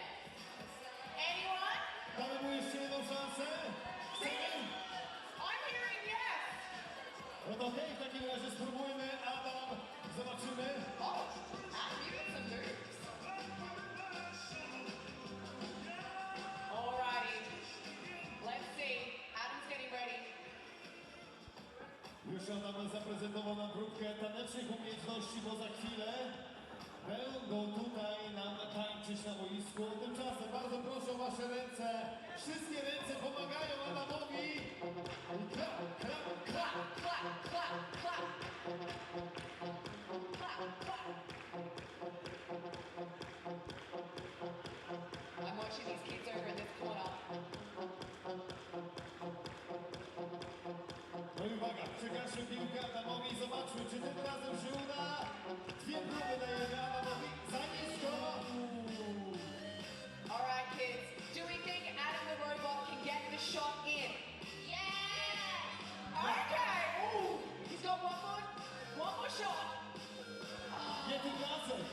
Wiecie co, to jest trochę dobra wiadomość, bo to oznacza, że my ludzie jeszcze jesteśmy daleko, daleko przed robotami i AI. Okay. Well, we've seen them shoot, but my big question is, can they dance? Of course we can dance. I know you can. Oh, okay. Come on, everyone. Climb with Adam. He's got some groovy moves. Why don't we copy Adam's moves? Ooh, Adam's funky. And it goes a little something like this. Ooh, get that flow on. It's Flow AI powering his moves. Alright, Dino's time. Freestyler.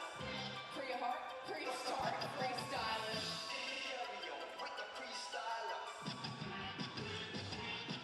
Dino disco. Come on now. Clap, clap, clap, clap. Who's better in your opinion? Adam or T-Rex? I mean, I'm a big Jurassic Park girl from way back. Pretty fun. I think fans have to decide Okay. who's better. Alrighty, everyone here. We need to decide who's winning the dance-off. If you like T-Rex, let me hear you. Okay, the kids like the T-Rex, the big kids too. A kto uważa, że lepszym tancerzem jest robot Adam? Zróbmy hałas! I think we have our winner. Honestly, I think T-Rex is a winner of this competition. Rah! T-Rex taking it out. Looks like old school dance moves are beating AI anyway. AI not taking the T-Rex's job Nie in the martw się. future. Następnym razem będzie lepiej, obiecuję. Przybijemy piąteczkę? Damy radę? I think you're scaring him. Jest Adrian. zaskoczony. T-Rex wygra. T-Rex roaring for victory. Well done, everyone. We loved your voting. A little bit of fun. The past meets the future. I'm a little bit confused. I'm really scared. The future. Aiden. Bye-bye. Bye-bye. Yeah, give it up one more time. Brought to you by DCS Robotics and Flow AI. Moi drodzy, a przed nami występ niezawodnych tancerek, które są tutaj razem z nami podczas FIBA 3x3 World Cup. Jeszcze raz wielkie brawa dla Ergo Śląsk Cheerleaders! Put your hands up for Poland's cheerleaders.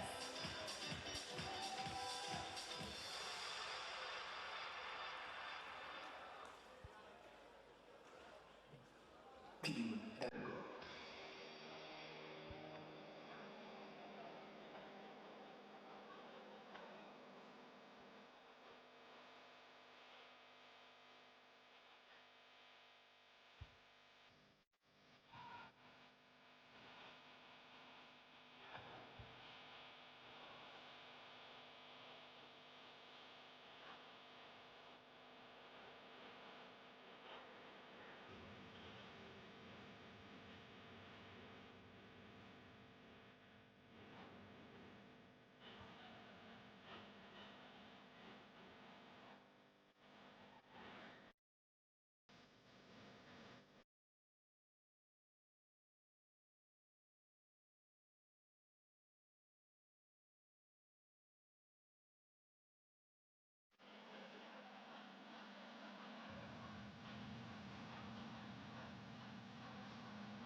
Come on, hands together! Szczątki, wielkie brawa, niesamowite tancerki. A przed nami emocje sportowe. Za chwilę mecz po Latvia Azerbaijan, a później będzie bardzo gorąco w meczu.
Screw it, we'll do it live.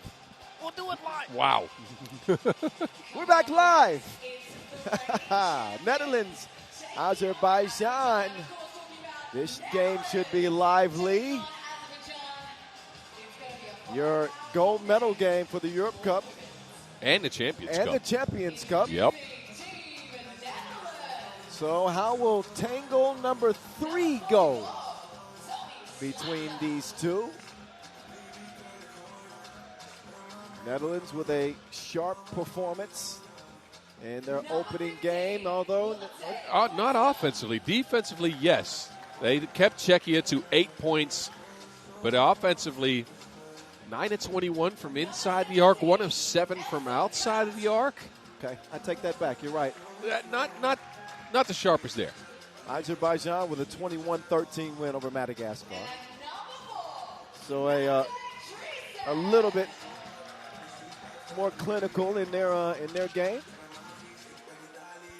but This might be more of a test. I was going to say Netherlands, they have a history of growing into tournaments, right? Last year at the World Cup, they lost their first 2, as you remember, Right. and ended up winning the whole thing.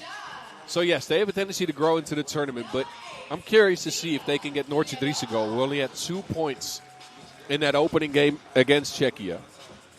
I'd be shocked if that happened again. Me too.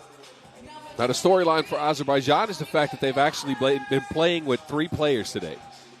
They've listed 4, but Erica Carter, who's now onto the court, is dealing with a shoulder injury. She is not playing today. She's suited up, but she will be out of the game and trying to get back into the tournament in 2 days. So they got Ulyanova, they got Frazier, who had 11 points, 5 boards in that opening win over Madagascar, which it took a while for Azerbaijan to get going in that game. That's a fact. True. It took a while. Madagascar took the lead early, and then Azerbaijan slowly started getting into it. So let's see if they can get going a little bit quicker here. They've gotten more out of Ulyanova offensively than we usually see. 5 points from her. Yeah, I was going to say, but now you kind of understand that she's, taking more of that scoring burden on her shoulders with Erica Carter out. So it'll be a tall task, number one, to beat Netherlands, even with a full squad. Yes. To beat Netherlands with 3. That might be difficult, yes. It'll take Brianna Frazier going off.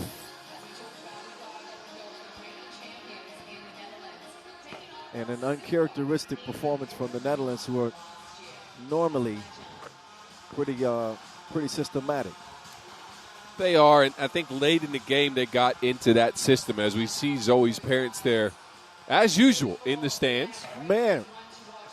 Are they ever not there is the question. Her father has won, though he's worn those same glasses for, I'd say, at least 8 or 9 years. Yes. Yes, he's I been. remember seeing him in the stands even way back in the World Cup in 17. There's Coach, yeah. Coach Max Kovacevic. Look at him. He got his game face on.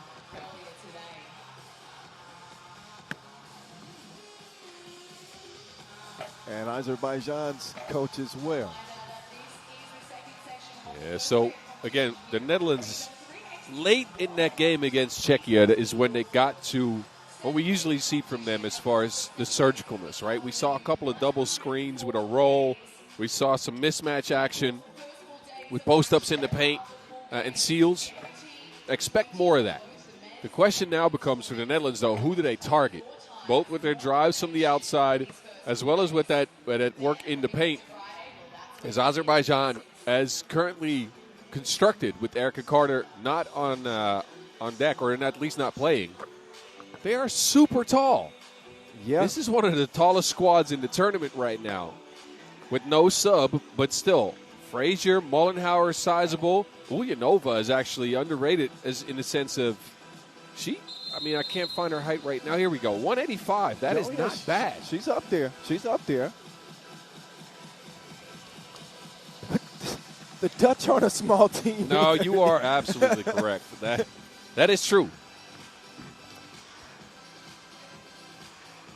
Last two matches between these two teams. Again, Champions Cup was a 21-12 win for 3 Dutch ladies in the final. And then the Europe Cup final last year, 21-60. Well, they'll tangle again with 10 minutes on the game clock and a couple of women's games and 2 men's games to close day 1. The voice of the mountain here with you. Dreesen off target from 2. Her first go at it.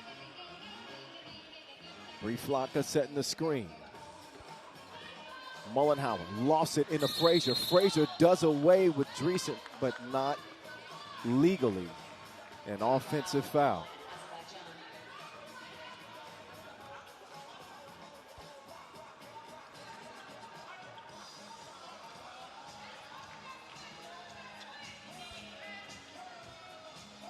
Zoe with the handoff.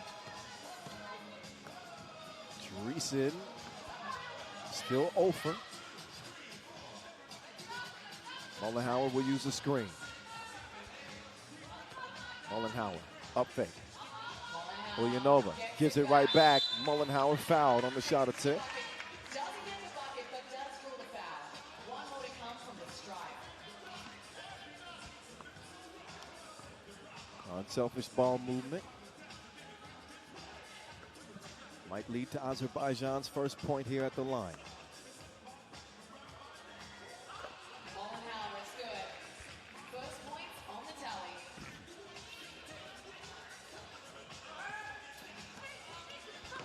Oh, tough defense.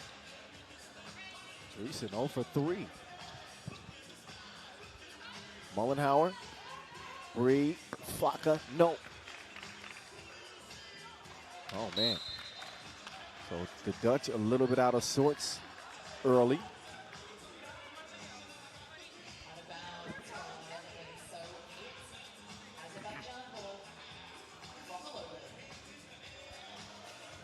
Payback on the minds of Azerbaijan. Mollenhauer hide behind the screen, trying to get rid of Lotta. Flips it up. Foul before the horn. So Mollenhauer is going to shoot one.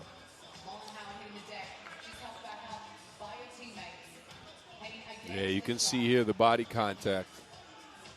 The bump making Mollenhauer miss that shot.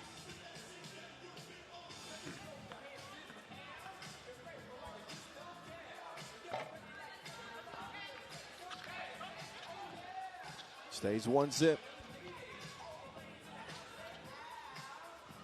Zoe with the handoff. Ilsa thinking about a 2. Finally decides to let it fly. That's a good decision. 2-piece. Netherlands in front. She continues her impressive play. She had 6 points to lead away for the Dutch against Czechia, and here starts with a big 2 to get him on the board.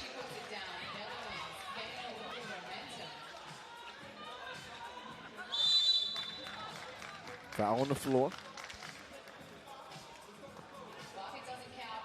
Foul called on the floor. Netherlands, their team fouls. Up to 3.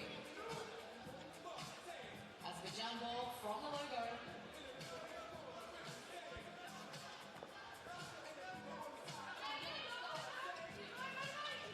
Dangerous pass to the cutting Frazier. She's going to clear some space. Bucket's good. Dreesen frozen with the hesitation. Now Dreesen with her hands full. Frazier decides to set up Mullenhauer.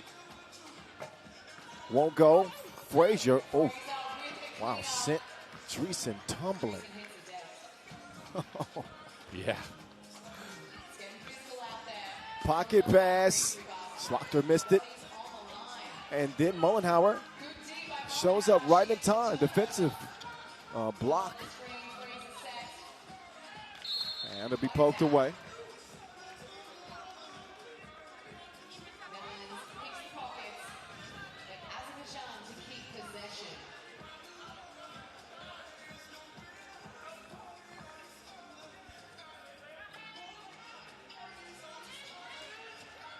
Frazier steps back. Good contest from Slaughter. Clock violation. Did not touch the rim. Shot clock violation. From the logo. Orange Lions take back over with a 1-point lead. Slaughter looking for Hout. That one rolls off the iron.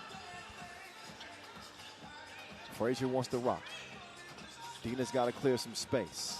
Mullenhauer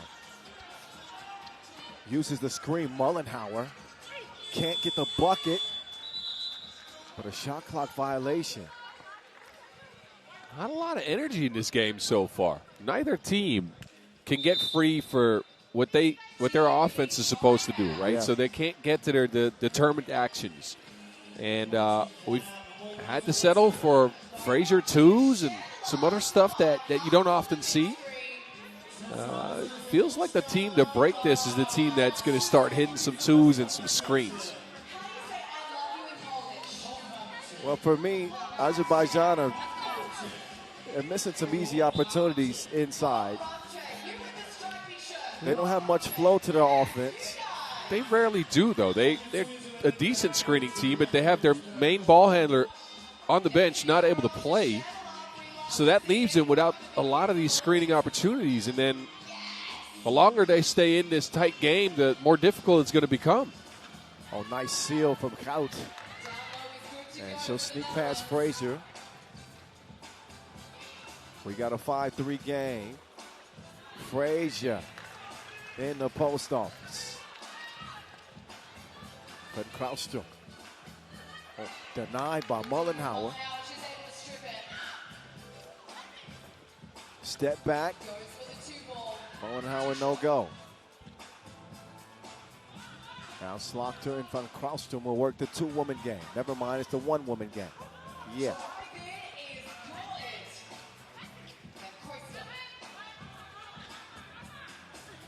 Frazier, too much inside. Each team trading buckets.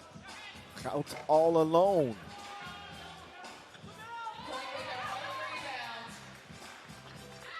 Now Van Krautstrup with the steal.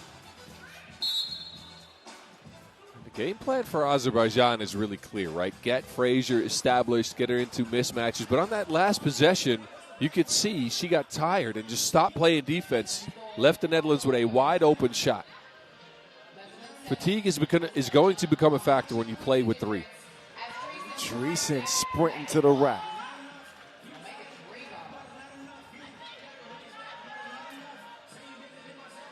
Uyanova with great position. We got an 8-6 game. MVP Dree up top. Van Kraustum on the drive. Lofts it up. Frazier will contest it well and get it cleared for Azerbaijan. Mullenhauer behind the screen. Mullenhauer. Ulyanova driving. Oh, no. Tied up.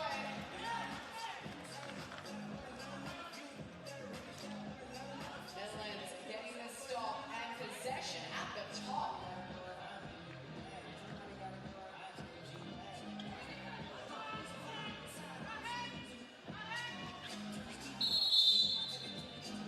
Wait, Carter's in the game. Offensive foul called. Erica Carter, I guess, sensing that the team needed.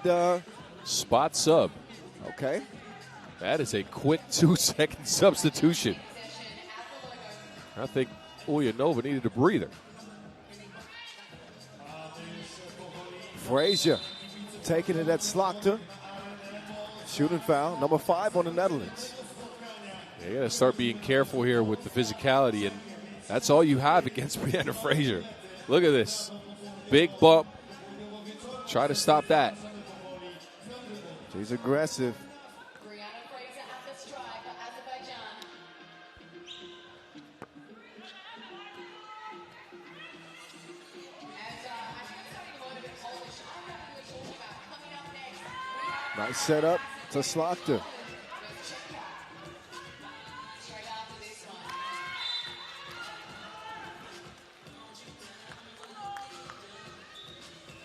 one. 4:51 left.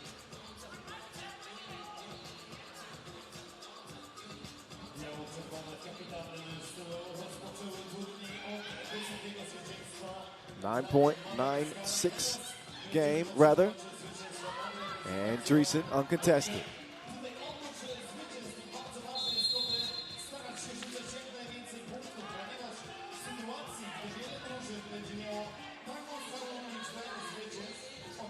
Six fouls on the Netherlands. No more to give, rest of the way.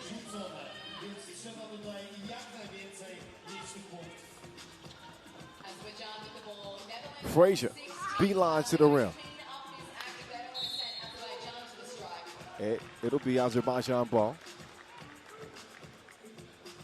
4 points ahead though for Hop Holland.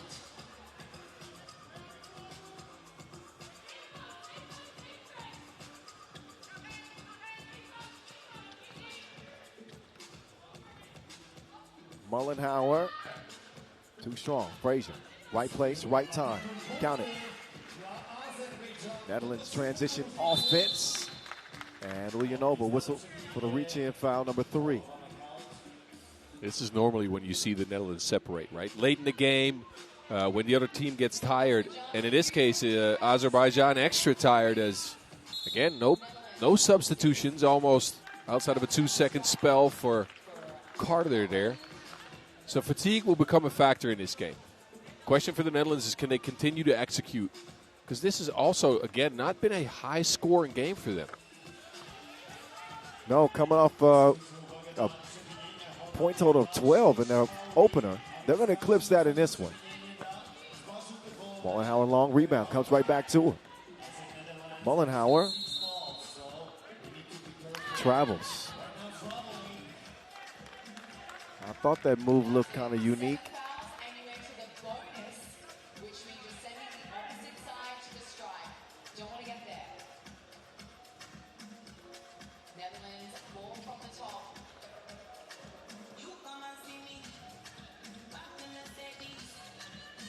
Oh, Dreesen might even drug her pivot foot. Van Kraustum front deep. She gets the friendliest of rolls. That is a lottery ticket. Is it Lota or Lata? Lotte. Lottery ticket. Quite. At times she will miss everything. Media timeout time. Netherlands leading by 6. Azerbaijan had been limping right out of the gates in this one. The only thing they've gotten going is Frazier, and she has 5. But Mullenhauer has been really quiet. Only a single point. Ulyanova, you don't expect to go off for every game.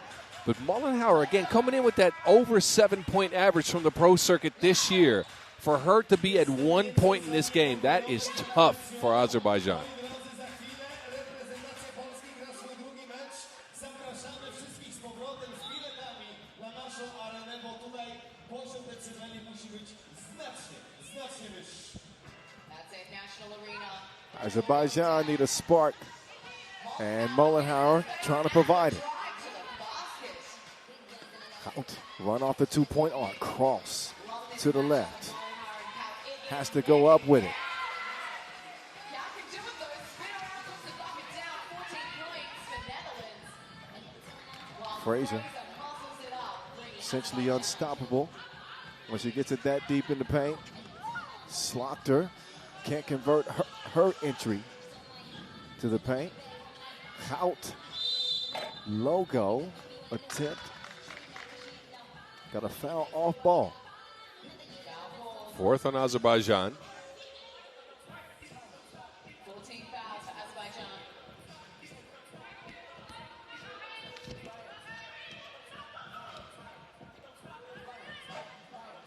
That time long rebound. Hout up top. Dreesen, target practice. Drains the two ball.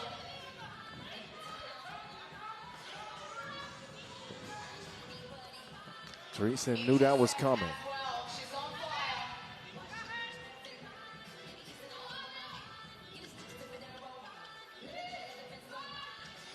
They're daring Dreesen to shoot it again. Offensive rebound keeps Netherlands in control with a 7-point lead. Cross, pull up, have some. Jumper is good. 17-9 as Netherlands have exploded. Azerbaijan, 8 points the difference. We've seen another level of Ilse Kuyt here. That quick move with the cross into a midi pull-up, you don't often see her do that type of stuff. It's tough. Slaughter with the cleanup. Van Krauster. No good. Call is Netherlands ball. Off the tip of And Azerbaijan. 2 minutes Will remaining. stay with the Netherlands. Sprint to 21 is now down to a sprint to 4 Needed to take this game out at 21. for the Dutch at least.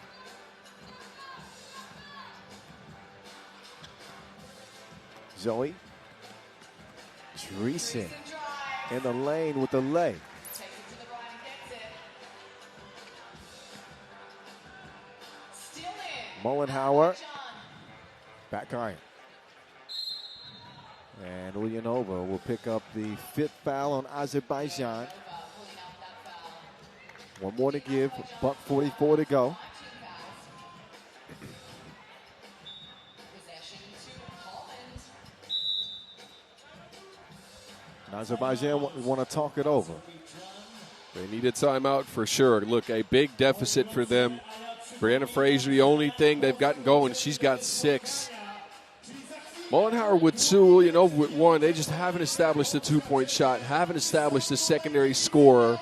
They don't have the pick and roll because Carter's not playing. I think this might just be a loss for Azerbaijan, and then they get ready to reset in 2 days when they get Carter back. But you want to get some points on the board. And that's what I was going to say. Despite this being a loss, you want to get some points on the board in case you come into a 3-way tie. 9 points to speak of for Azerbaijan. Delayed game warning, blue.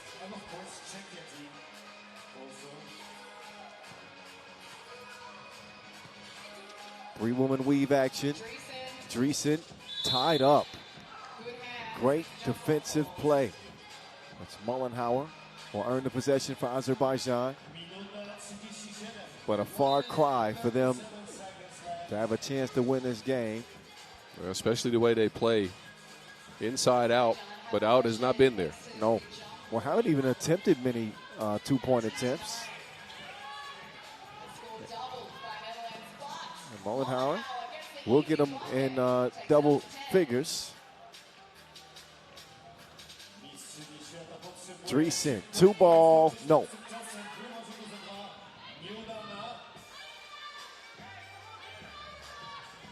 polskich kibiców oczywiście cieszy, bo te punkty zdobyte też są Colin Howard. bardzo ważne. Nowhere to go. Sets up Ulyanova for nothing. You know what my teammates used to call that type of play when you throw somebody a ball with one in the shot clock? What? Handing somebody a grenade. What are you going to do with that? Nothing. You got a second, and you got a defender draped all over you. Netherlands showing in good form, the reigning champion. Joey. Less than a minute in this one. So the Dutch attack led by Ilse and Nortje. For Azerbaijan. For 7 and 6 points, respectively. There's a reach-in foul. But the foul is called. 16 fouls now for The Azerbaijan. little damage that Azerbaijan has been able to do 16 fouls. has mainly been courtesy of Bree Frazier. Netherlands trying to end this before the final horn.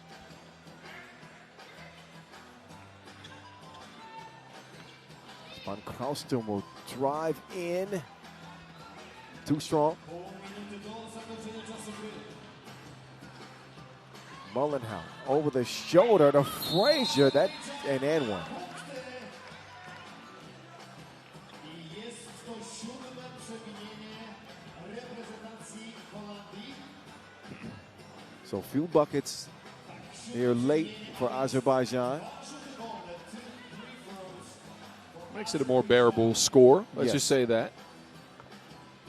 Comes as a thanks to the bonus now. By the way, Lotte van Kruistum and Zoe Slachter back in Poland, where they picked up a W, a gold medal at the Under-23 World Cup. Played most of that tournament with 3 as well. Familiar ground, Yeah, good. sort of. Good memories here. 25 seconds to go. Gout will pull up on him like a drive-through.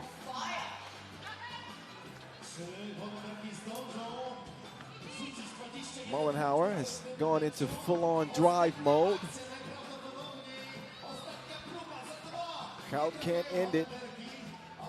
3 seconds left. And Bree will not even get it off. Would have counted had she released it in time. It's a 19-13 final. But the score still stands. Yeah, and a good game this time around from the Netherlands, right? We saw them slow on offense to start things off against Czechia. This time they get to 19 points. They get Nortje Driessen going with 6. Ilse Kuijt's been the star, though, for the Netherlands on day 1. 8 points to lead the way for the Dutch again for her. And she got it done from all 3 levels of the court. So we got a couple of 2 balls, a couple of mid-ranges, some layups as well. Netherlands warming up in the World Cup. Well, 2-0. I'd say that's a pretty hot start. Yep.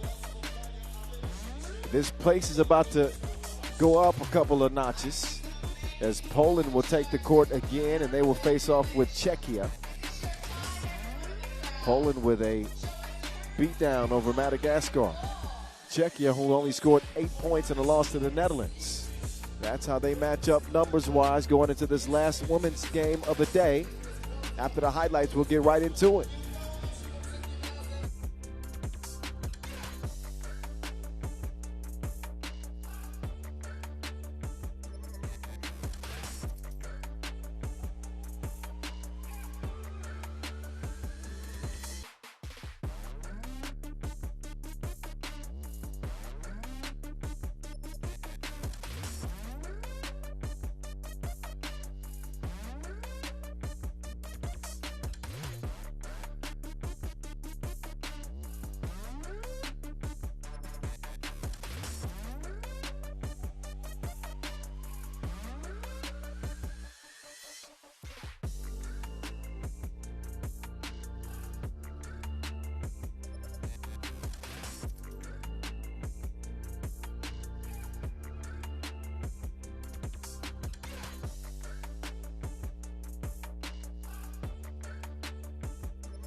Feast your eyes on that skyline. Well lit as 3x3 is taking over here in Warsaw. Kind of look like Gotham City. See a back signal up there? Oh, there you go, yeah. No. Poland, Czechia, getting ready for Czech ball. Last ladies game of the day.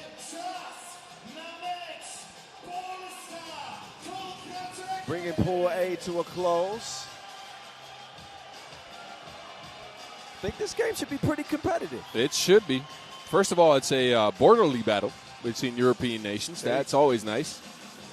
But I expect more out of Czechia compared to what they did to the Netherlands, right? 8 points only.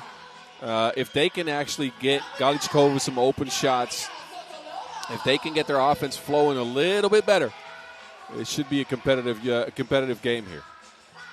And they got the talent to do it. I was shocked to see that 8-point performance in their opening 10-minute sprint.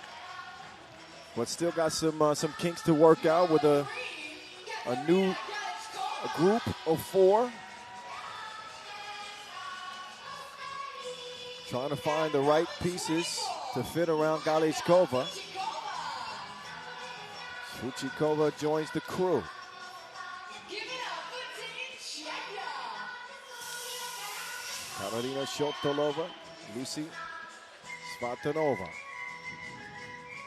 Moi drodzy, zróbmy to ponownie. Bardzo proszę wszystkich o powstanie z miejsc. Czas przywitać reprezentację Polski.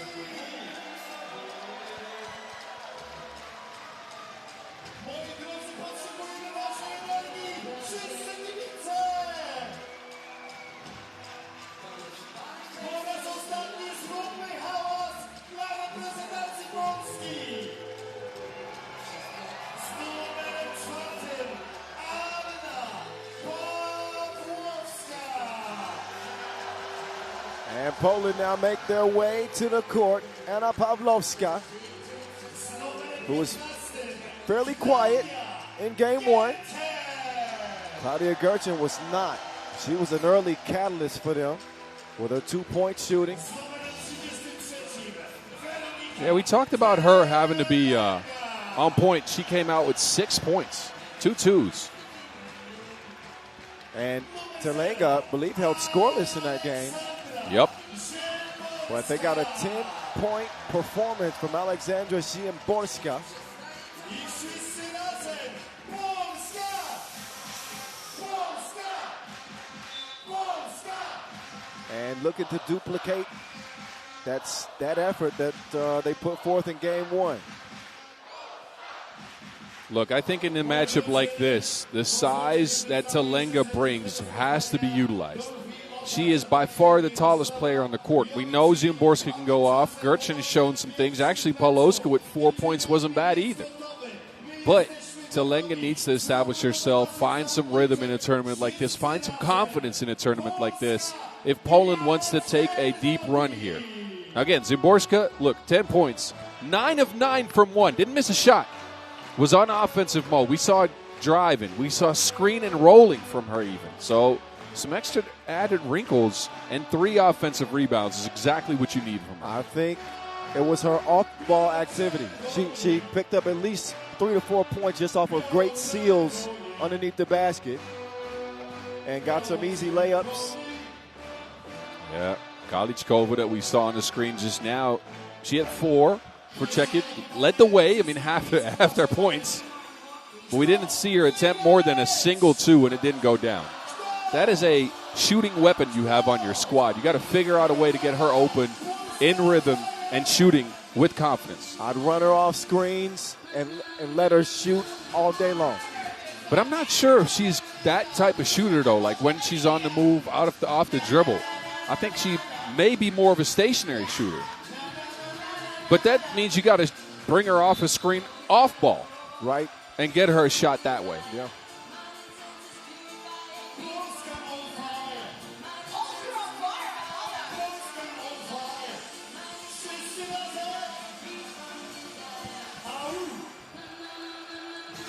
Na, na, na, na, na. See, I know the words to this one. You sure you don't need a lyric sheet? Please, yes. I would love some.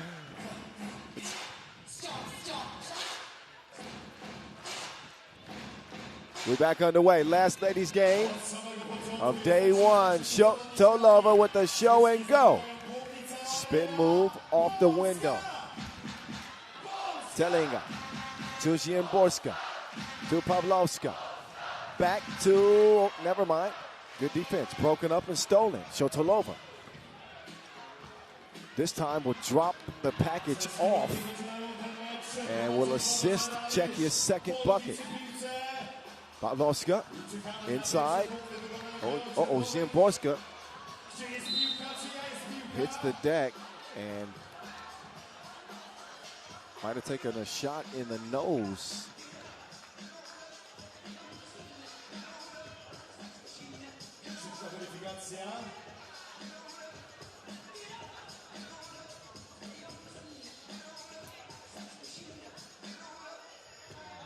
Uwaga, Polki w natarciu, raz jeszcze, Polska! Polska!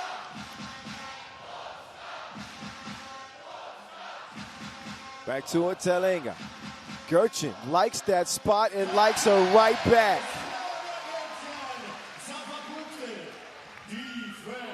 What a pass. Great look to Kaliskova. Oh, thread the needle.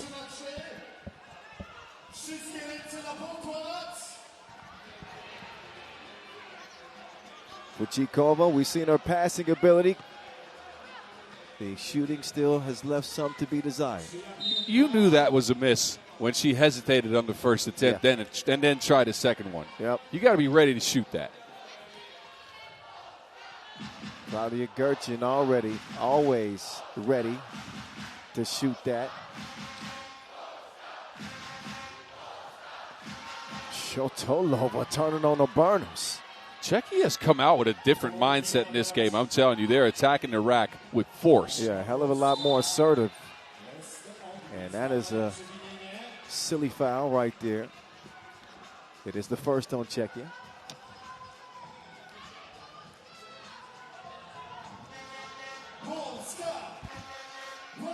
Pavlovska will get him going.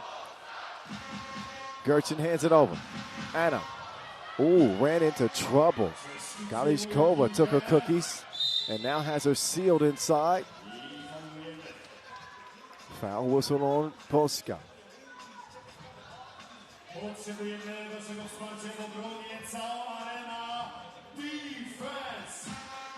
Defense! Defense! 4-2 Czechia. Shotolova outside. Galiskova trying to get rid of Ziemborska. Shot is missed. Telinga gets it cleared.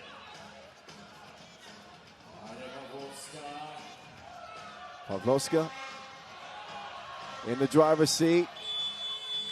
Has to heave it up late in the shot clock. Poland a little bit uncertain of how they wanted to approach that possession. They've been uncertain of how to approach offense in the game so far. We're 2 minutes in. They got a 2-ball down by Gerchin, but I haven't seen any consistency. 2 minutes into this 10-minute sprint. Swantanova won't get it back. She will get whistled for a foul.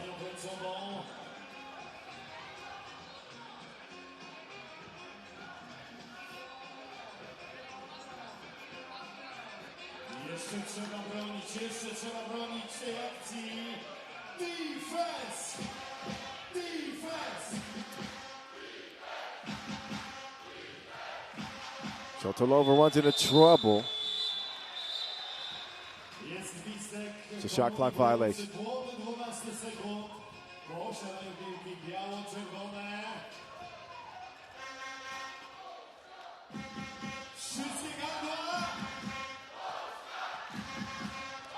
Pavlovska driving strong left. Kind of a wild shot there. It's a good screening game, though. A double screen, some poise on the take. Oh, Smotanova. That was ballerina-like on that make.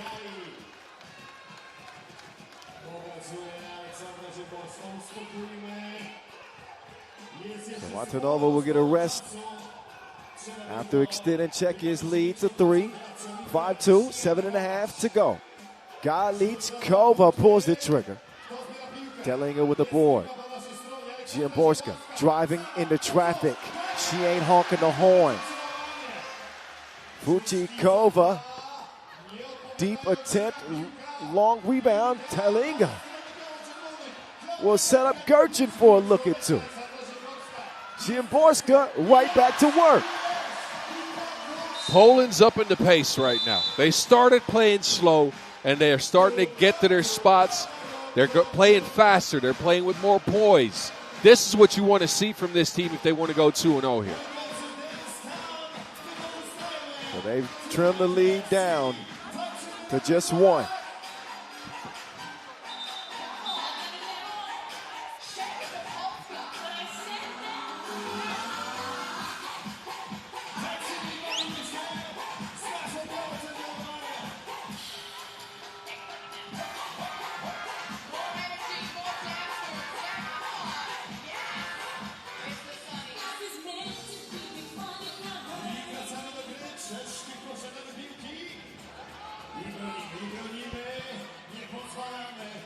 Shotalova swings it.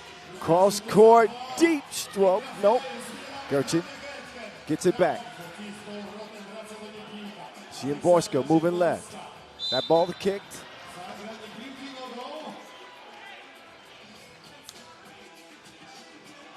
Poland get reset.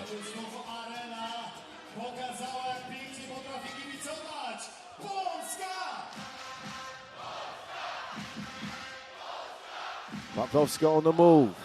Stepping back. Ziemborska with 2 to shoot. 2 ball, too strong. Tellinger. Offensive board. Poland with another chance. Anna. Nope, but another offensive rebound, and that's where she's been doing the damage. Ziemborska bats it out of bounds as well. We're dead even at 5 apiece. Look, Ziemborska with her athleticism is one of the best offensive rebounders in the game of 3x3.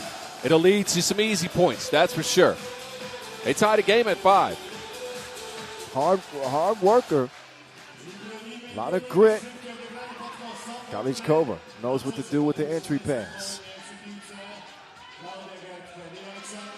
Ziemborska lets a 2 go. It'll be Czechia ball.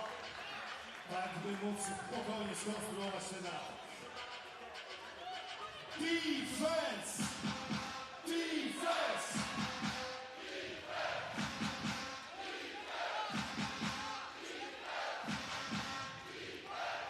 Galichkova picks up her dribble. Shotolova, little strong. And Gerchin will win the fight for the rebound.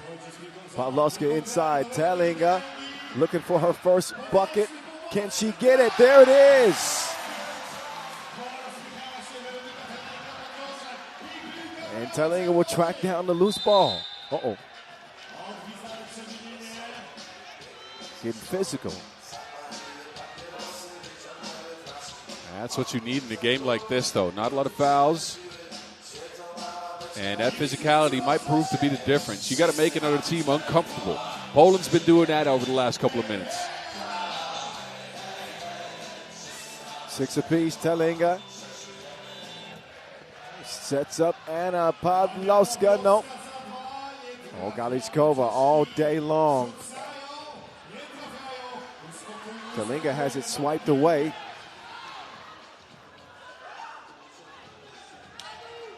Pavlovska wants to clear some space. Tellinger inside. They probably should get it to her. Oh, that was not a lot of recognition on that play. Oh, man. I think Czechia bailed him out with a foul. Really? Yeah, they did. Oh, that is bad. That is a bad foul.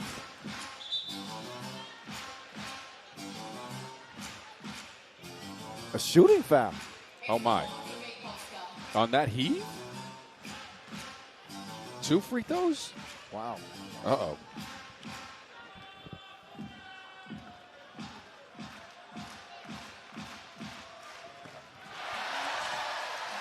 One free throw. It'll count.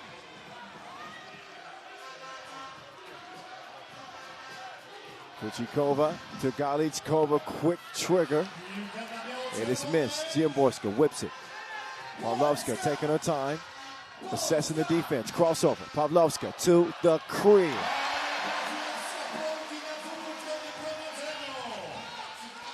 Galichkova, another look and another miss. Up top, wait a minute. Yeah, that didn't hit the rim. Oh, yes. That Shot didn't clock hit. violation.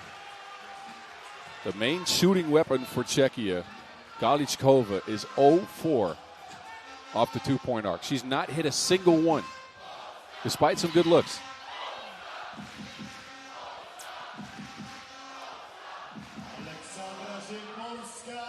Turnaround, Jay. Won't happen. Shotolova, plenty of space, plenty of time, but can't cash it.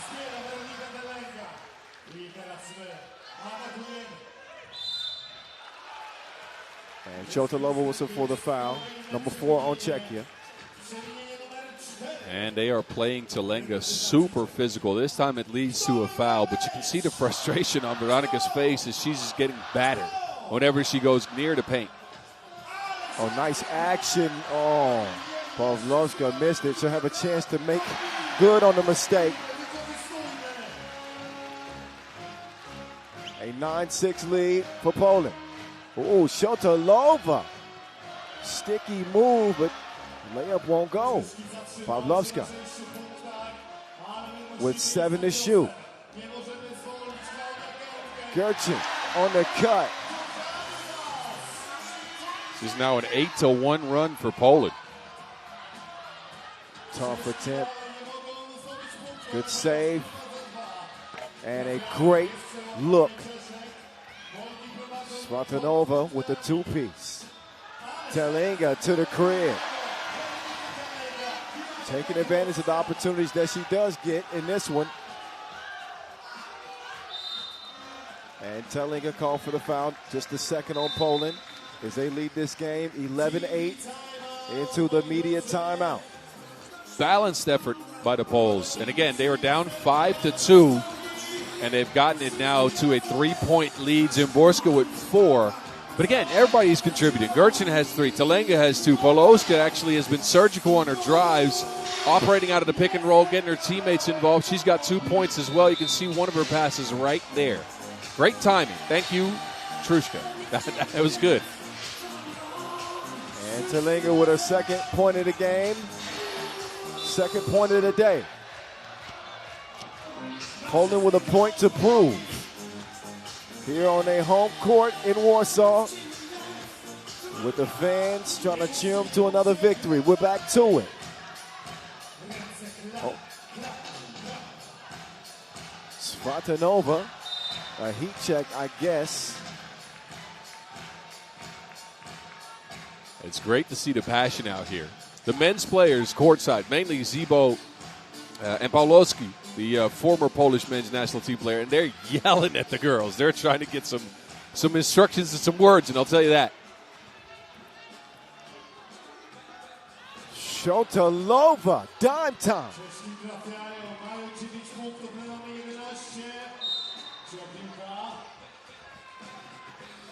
One possession game, Poland in front. But a much better performance for Czechia in this contest. Yes.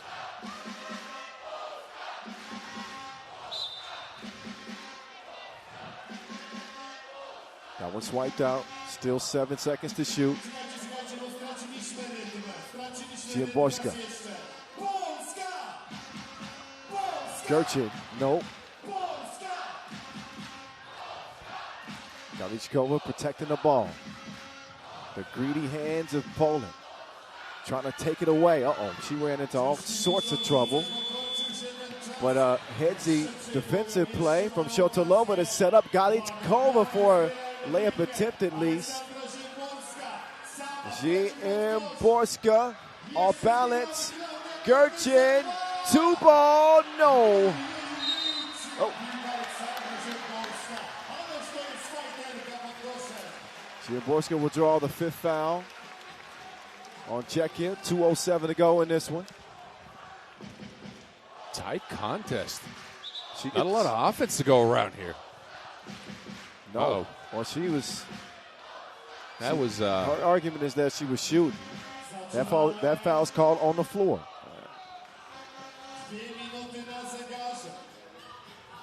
Pavlovska crossing right to left, left to right, heads north, and will come away with a lay. Good patience. Lova says, come on over. 2-ball goes. 1-point game. Inside Tellinga. 2 to shoot. 1. Shot's got to go up. She steps on the line. It has not been Tellinga's day. She's gotten stuck on the baseline. The passes have been just off the mark. Right here, just overshot. And you can see stuck there and then steps on the baseline just off screen. You can't see it on this one. Minute 36. Shotalova, oh, she's feeling it now. Big performance for Shotalova as Czechia jump in front by 1.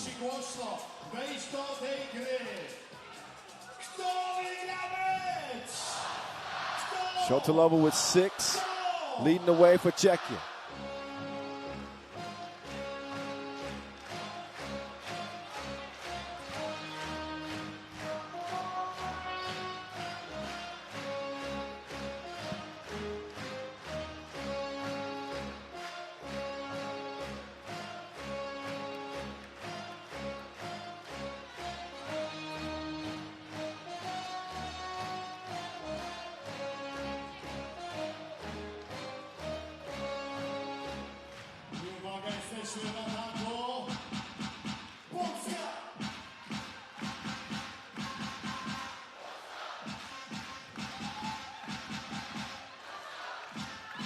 Gerchin, 2-ball, back iron.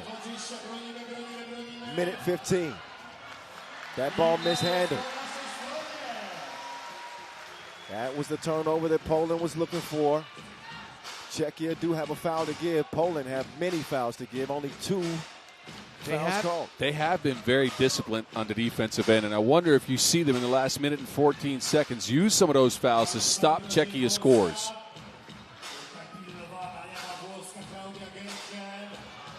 Gerchin clears space for Pavlovska. Won't fall. And if Shotalova got possession of that, Gerchin ties her up. I believe this will be Poland ball. I think so, too. Look at the suspense by the crowd, though. Everybody's really into this game. I like it.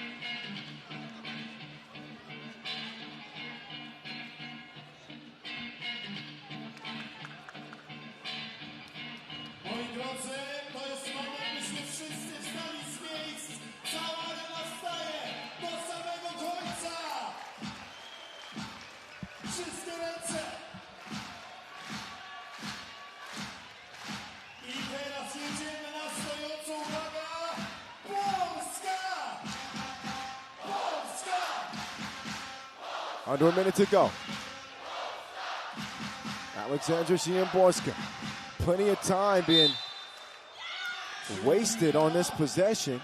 And apparently, Poland touch it last. That's the decision, but they're going to challenge here. I got a pretty clean look at that. I think right there is when Ziemborska, I think she might touch it last. But again, we don't have that slow motion replay right now. Referees do. It'll be an interesting call here. It's got to be decisive for the call to be overturned. You can kind of get a look right there. Oh. The question is, did Shotalova touch the ball on the way out, right? So yeah. Looks like Ziemborska pokes it right here. Challenge is lost. Uh-oh. Yeah, challenge is lost. It is going to be Czechia ball. Well, well. Będziemy bronić dostępu pod kosz. Defense! Defense!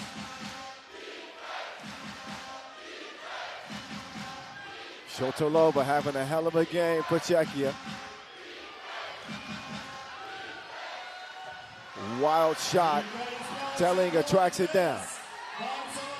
35 seconds left. Pavlovska up top.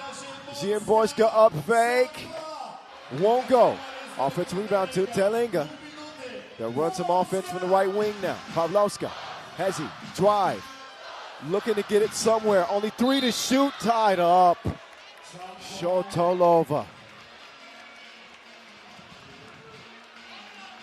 Couple of big offensive rebounds by Telinga, but Poland wastes the possession here by getting stuck.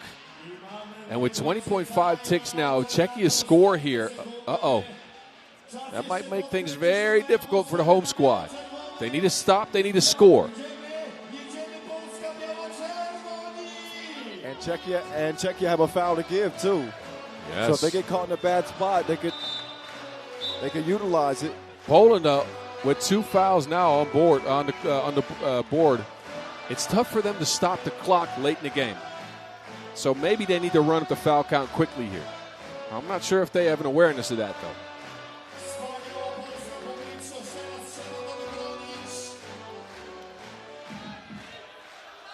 Back to it. 16 seconds left. Czechia on the attack. Dime delivered. That'll put them up 2. Claudia Gerchin with a clean look. Misses it. Loose ball. 5 seconds to go. They need a 2 to tie. Galichkova does deliver that 6th foul. That's a smart foul. Paulovska looked like she was clearing out some space to heave up a 2. Now Czechia can just pressure the shot with a cleaner defense coming out of a check ball situation. So timeout. Poland need a 2.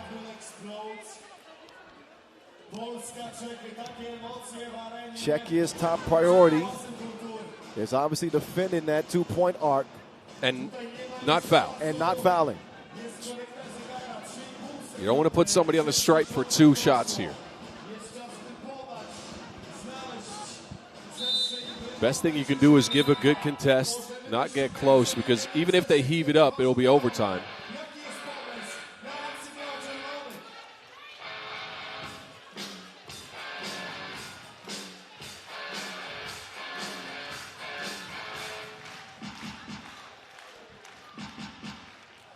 It's up to Ziemborska and Pavlovska. Good look. 2-ball won't fall.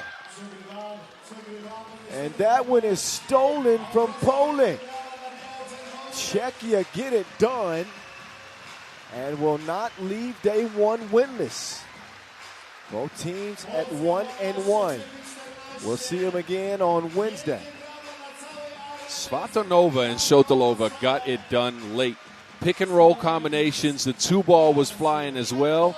Credit to Czechia, but I think Poland left one on the board here. They had plenty of opportunity in this one to establish themselves. Maybe this is where the nerves kicked in. I'm not sure.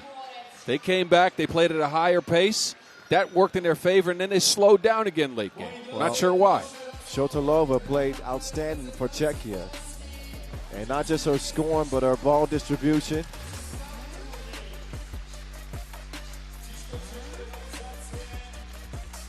Highlights for you as we get set up for our last 2 games of the day. The fellas will handle that. Australia and Austria, and then Spain, Serbia.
All right, women's Pool A results.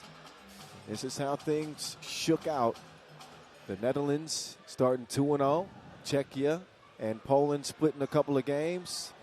Azerbaijan also at 1-1 and picking up a win over Madagascar. So three-way tie in the middle of the group with a couple more games to go on Wednesday. That does it for women's Pool A action today. 2 more 10-minute sprints to go. We're taking it back to the men's pool games now. It's time That is a beautiful shot indeed. It sure That is. skyline, man. That is God at work. Put some pierogies right next to that, and we good. Hey, facts. Australia and Austria will take center stage. Austria beating up on Madagascar. Australia falling flat against Spain outside of a pretty nasty punch by Alex Higgins-Tisha. They were super flat, Kyle. I'm telling you, they got out-rebounded heavily.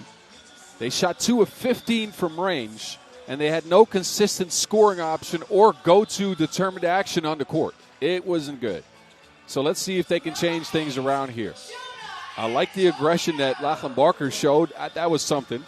But they need more out of Alex Higgins-Tisha, who had 2 points. They need more out of Antonio, who was 1 for 7 from 2. He is a gunner. I didn't know what to expect out of Bairstow outside of hustle plays and connectivity. He did that. But Australia, a little bit disappointing in that opener. Curious to see what they've adjusted. Well, time for them to get to it. Like to see a little bit more punch. You know what I mean? Yes, A little bit more pizzazz. some fight, Yeah. and mainly some togetherness, right? They've been on islands. They've been individuals trying to play some offense. Well, it really comes down to how much time they've had to prepare. True. I'm not sure if they've had a bunch. But here come the Austrians. Fabio Sonel played really well in that opener. Kaltenbrunner had 6 in that opening win. And they come out in the black threads this time. Quincy Diggs. Austria was super secure with the rock. Only 2 turnovers in a 20-15 win over Madagascar. 6 offensive rebounds for them. Look, the 2-ball didn't come around quite as much as you'd like. 3 for 16, from the land of plenty. But they've looked sharp. And I talked in that last game about their balance. In this case, it was good balance, right? Everybody between 4 and 6 points. They got everybody cooking, everybody eating. Yeah, ideally, that's how they like to keep it.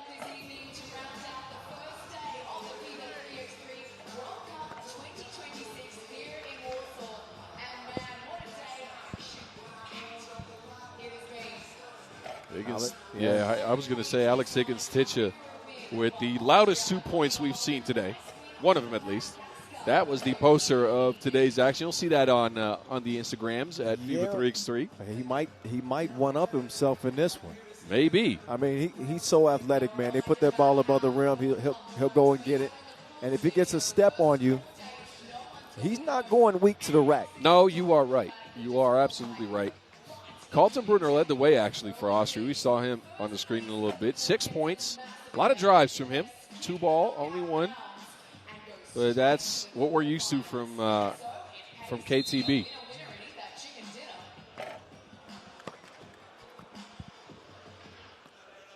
You know what it is.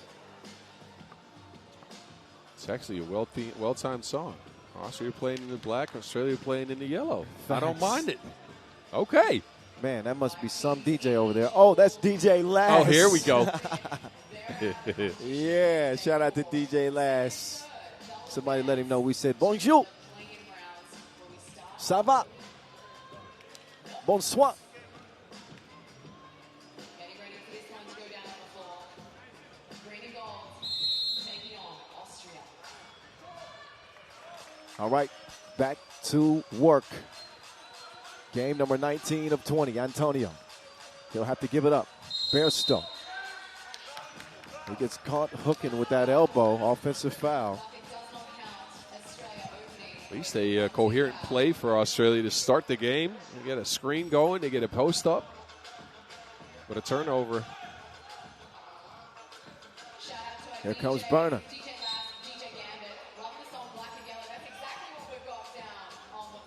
Carlton Brunner will draw the foul.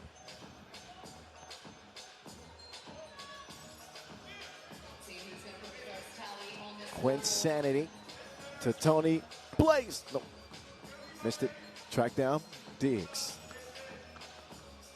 Oh.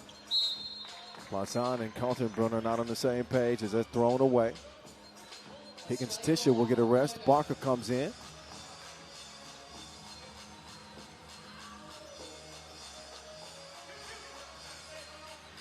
Antonio, short-armed it. Nobody there to stop Diggs. There's another coherent, play. Bairstow takes a seat. No time to be sitting down on the job. There's work to be done. At least it's courtside.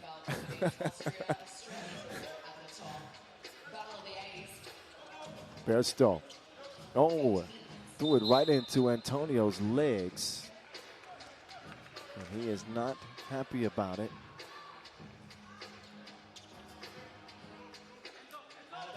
Austria at the top.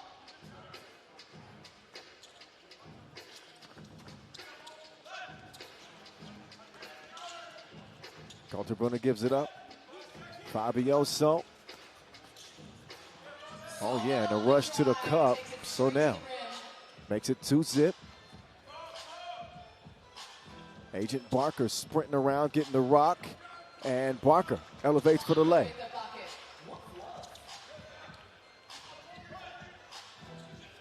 Kaltenbrunner. Fabi. Oh, so now. Showing off the bounce on the baseline.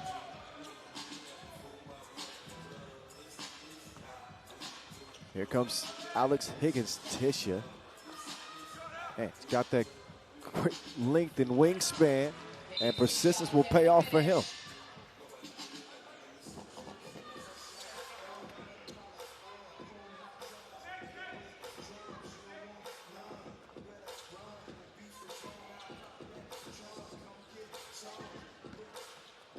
Diggs to the crib.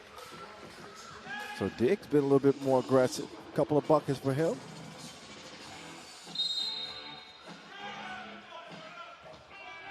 Foul Black.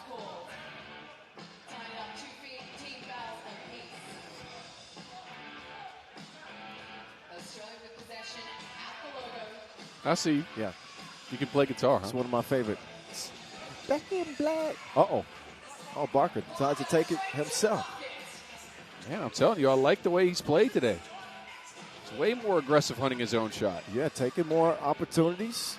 So now, lays chips. Against Tisha, does turn it over. Diggs. 2 ball. No. Back to Diggs. Certainly a foul. Didn't put a body on him. Follows his own shot. And he will shoot one.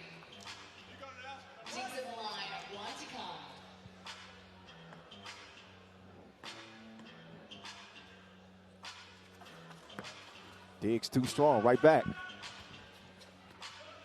Blazon sets the ball screen. He'll let Diggs operate. Now Blazon with the short turnaround. Nope.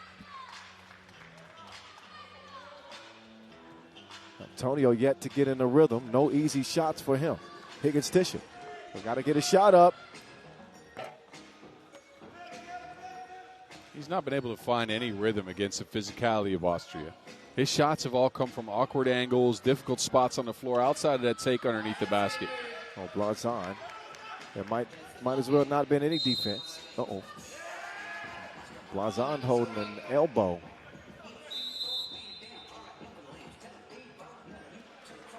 He's holding on to that hip. I think he ran into Higgins-Tish's hip. Got checked a little bit. This is what Tony Blazon can do for you, though. He's a wide body, some strong legs on that man. And if he uses that to spin on you in the paint, there's not much you can do about it.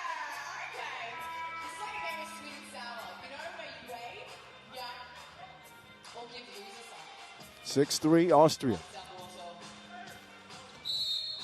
Foul on the pass. That is number 5 on Australia, by the way. So the fouls are racking up a lot more quickly than the points are. Fabioso takes the pass, and they are pick and rolling them to death. Australia has nothing on the ball screens. They continue. Ooh. Alex Higgins-Tisha got issues. Well. Ooh, Diggs crossed him out the screen.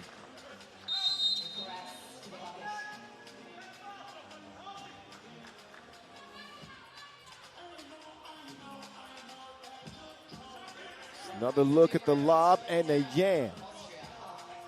Table set perfectly for Higgins-Tisha. Antonio trying to get rid of Q. Q's up a 2 and it won't go. Tony Blazon will get it cleared with Nico Kaltenbrunner. Burner, lost his footing. Stolen away. Higgins-Tisha to the crib.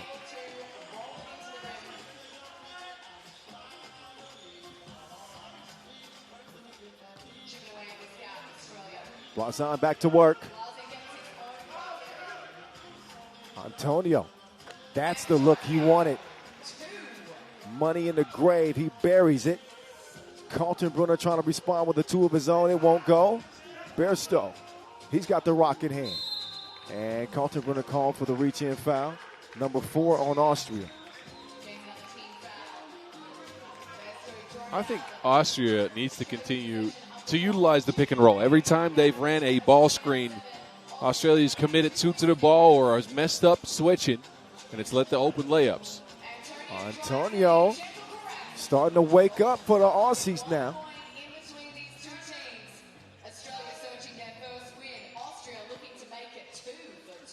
Oh, man. He is putting on a clinic in the post office. Tony Blazon spinning off defenders and getting to his action quickly. He's not wasting any time. Oh, no. He's quick with his first dribble. And, again, he's so low to the ground, but he's such a wide body that once he spins off of you, he kind of pushes your body out of the way. Mm-hmm. And then he keeps the Wilson away from you and scores. Like, there's nothing you can do about it. Well, Australia only down by 1. Here comes T'Challa.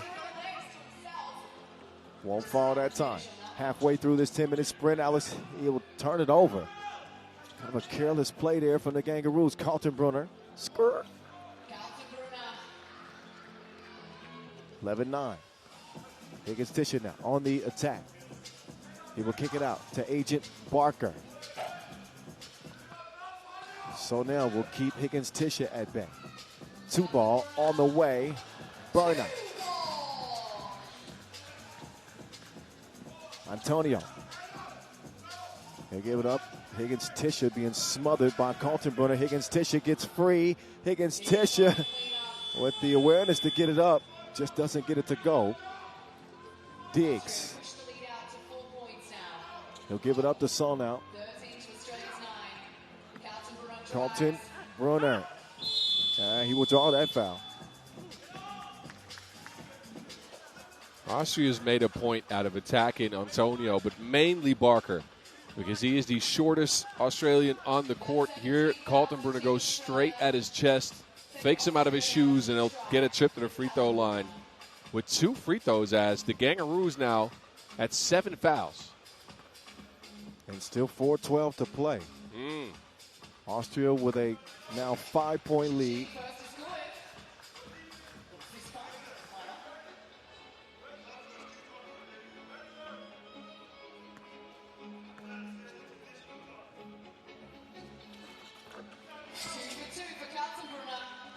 Kaltenbrunner clean at the strike. Barker has he. Barker, tough drive. There's some bite to go with that bark. Woof, woof. Oh, no, that's not a dog's bark. 15-10. Tony Blaze. Payan.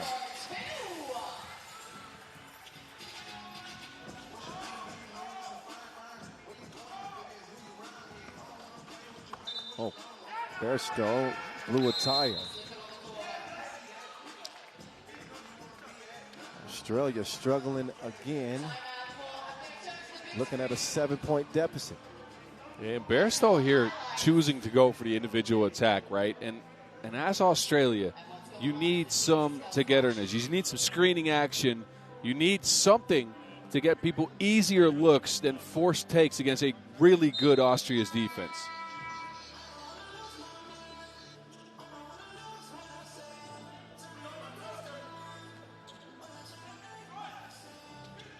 Kaltenbrunner to Blazan.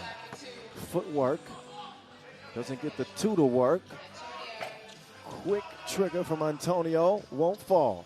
3.5 to go. Kaltenbrunner looking for Tony Blaze. Ball is tipped away from him. NKB to TB. 2. Yes, the bucket.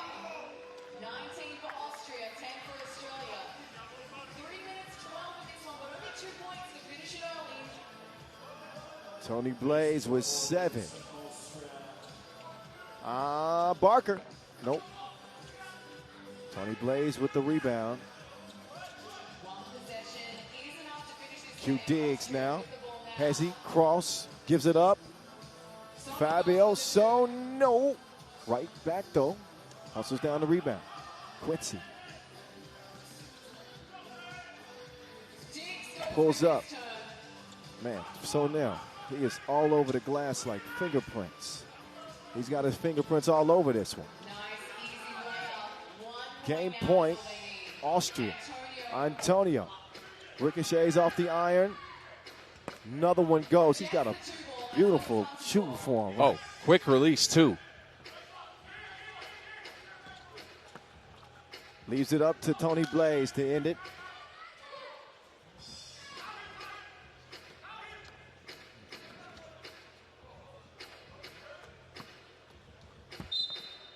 And that one airmailed out of bounds. Looking very much like this game could be ending this possession. Man. Australia can't foul, Nope. and Austria needs a lone bucket. Point and it's game over. Uh-oh. Diggs hits the deck. Slip and slide. Also going to shout out the kicks. That bright orange.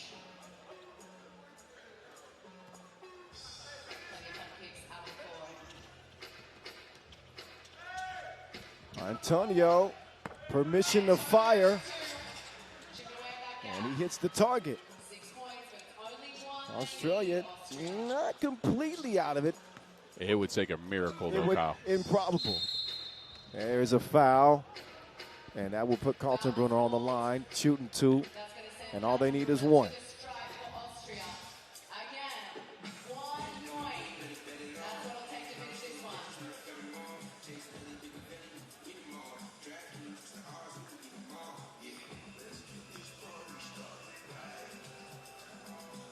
Oh, Burner. He smokes the first of 2.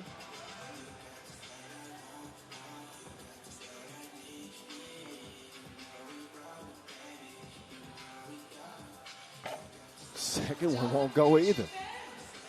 Game plays on. A minute So the conclusion of this one is being delayed. Antonio out of bounds. It's just all solo offense for Australia. Question for them was, can you, to avoid going down 0-2, can you do something here? Not much, really. step back jumper. Blazan, no go. Oh. So any hopes for Australia to make, a miracle comeback? They continue to shoot themselves in the foot. Look, Antonio's been really good, but I've said it a couple times and I'll say it again. Australia in this game, when they need a win, they've been the Whitsundays. All islands. You don't know nothing about Australian geography, do you? No. Anyways, Sorry. Individual offense, individual defense, not a lot of togetherness, not a lot of planning there. It's all right. I'll show you a map later. Please. All good. I told you I've never been to Australia, man. I've never been. I know it with Sundays, though. Sorry. What do you want? A Austria przed szansą, by zakończyć ten mecz. Nie mogą coś rzucić tego ostatniego punktu. Diggs. Może teraz? Diggs ends the game in style. A gratuitous ending to that with a tip from Diggs and a 21-14 final. Austria get it done. Australia will go 0-2 to start off this 2026 World Cup. And that will leave us with one game left. Spain and Serbia, the last two World Cup champions, will get ready to tangle once again. After the highlights, we'll get to that one. Stick around.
Czy możemy wyciskać siatkę?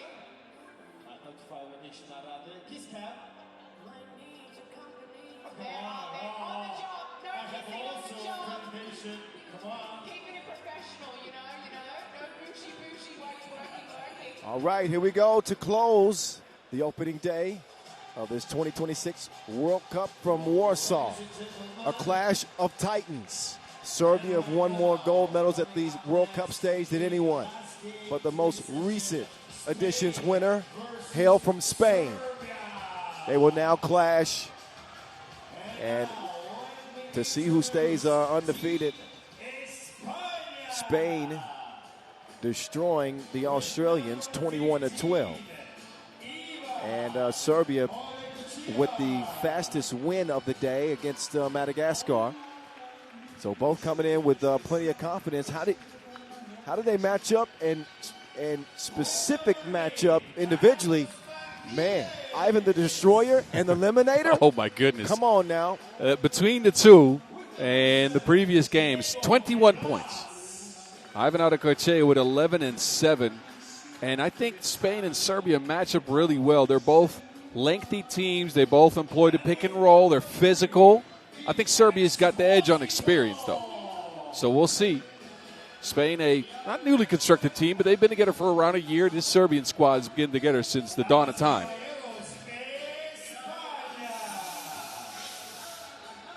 Well, with the exception of Milutinovic and I guess Naranjic for the last couple of years.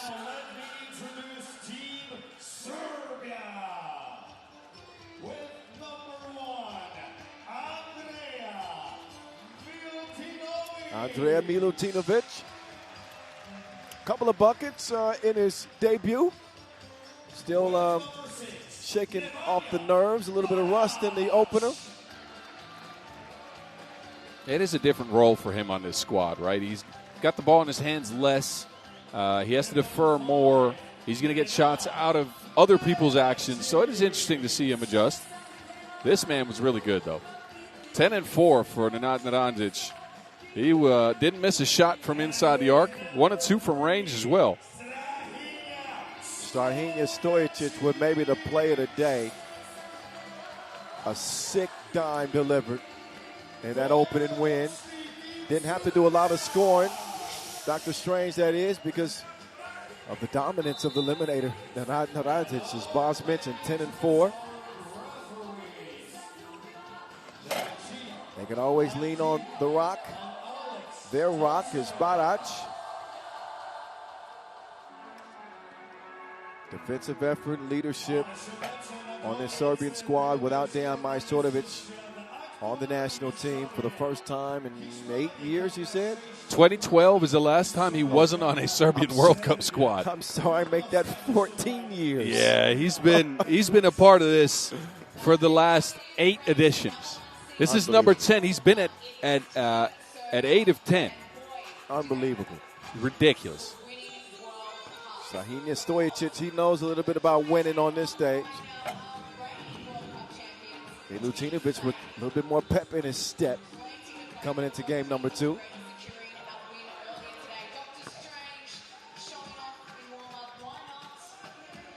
Going to be interesting to see the strategy that Serbia employs in this one. Obviously, it's not going to be featuring Naranjic so much. At least you wouldn't expect it because of. Well, look, normally you see this squad go to him when he has a mismatch. He had all mismatches last game against Madagascar. It won't be as easy against this Spain squad because they are lengthy. They're pretty strong. They got Arecoechea down there as well. So look for the Serbians to go more into the screening game. Now, Spain plays the same way, so they'll know how to guard that. I'm curious to see what slight tactical adjustments, what little nudges these teams have brought to the table here. Comes down to difference makers, X factors. I think Milutinovic could be one of those in a game like this. Carlos Martinez, Naranjic goes down. It's an offensive foul.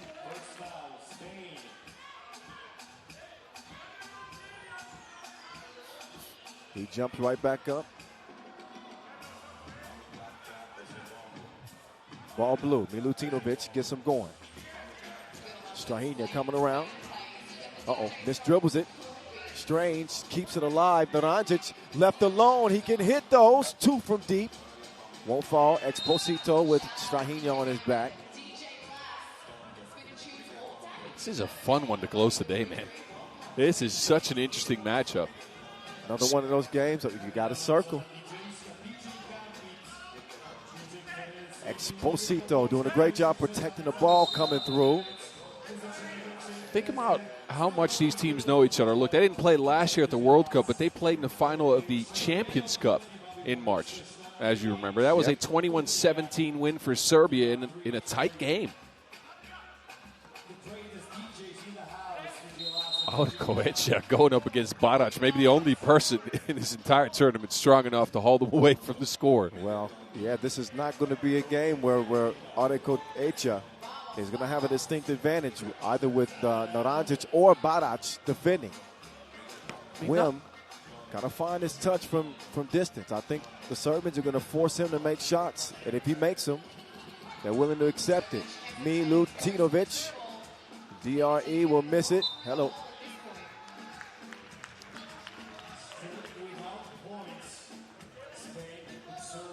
No points to speak of a minute in.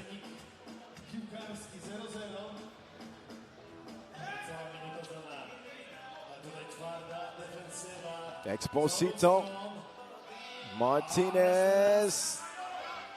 High rebound to Strahinja. Nim Diesel inside.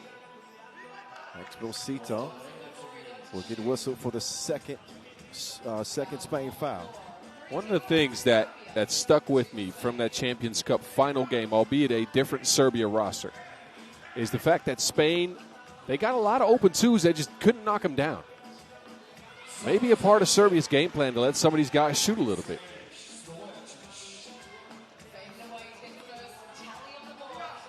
Exposito, yeah, being allowed to shoot. But their two best options have got to be DDB and Martinez as Doc Strange connects. But Yeah. with DDB in a little bit of a slump, and Well- Martinez really more of a passer. He's not been the most prolific two-point shooter, has Martinez. Again, we're going from stats from this year on the pro circuit, both of them at 19% from range. That makes Exposito your best option. I don't know about that one either. I was going to say, no disrespect, but if Exposito's your best option shooting long range, that might be an issue. DDB with possession. DDB still off target. It's the DRE. Nope. So both teams missing from distance.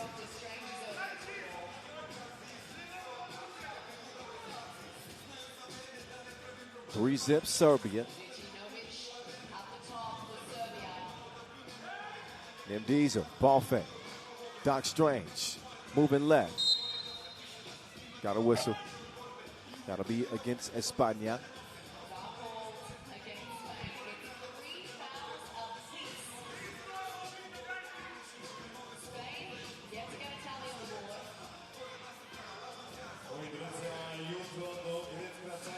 Doc Strange, great body control there as he just kind of shifted directions before the layup. Ball out. It'll be Spain ball. Spain is struggling because they love to attack a drop coverage on the ball screen, and Serbia is extremely switchable. They're not forcing that drop, and it forces Adekoecha to go one-on-one. That is an offensive foul if I've ever seen one. That is a pterodactyl wing. Man. Milutinovic making a play defensively. Oh, yeah. Kind of helps sell it, too. Well, sure. Yes. Doc Strange swinging it. Nim Diesel. Ooh. Oh. He's going to get called for a travel. Now Martinez sacrificing his body for his team.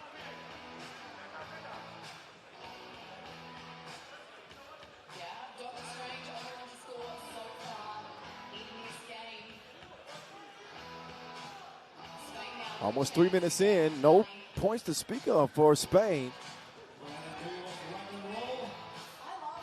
DDB splitting the defense. Asesino, Silencio. Two-piece. Gets him on the board. Eliminator. Oh, denied by De Blas. That's that length I spoke about. DDB gets past the defense, and it is converted inside. Adekoecha makes it 4-3. Dre. Fouled.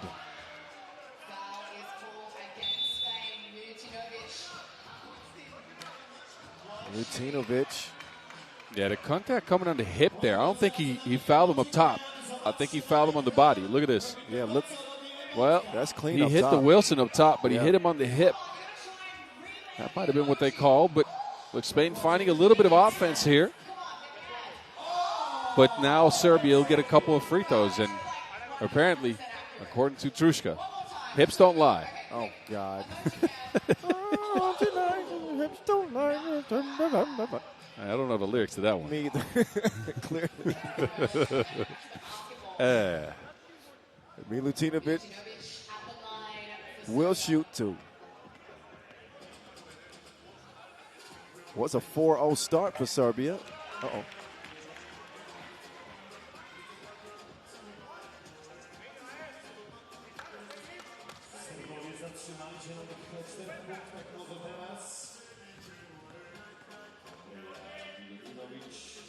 Milutinovic's second one does go.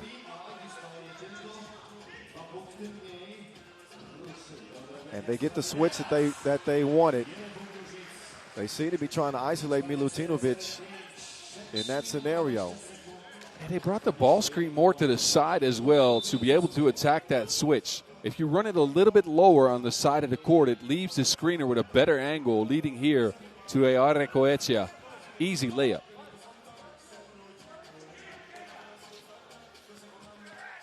Strahinia. Man, he is giving Exposito nightmares when he, is intent on driving to the bucket.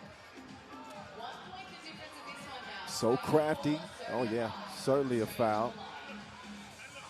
It's already the 6th on Spain.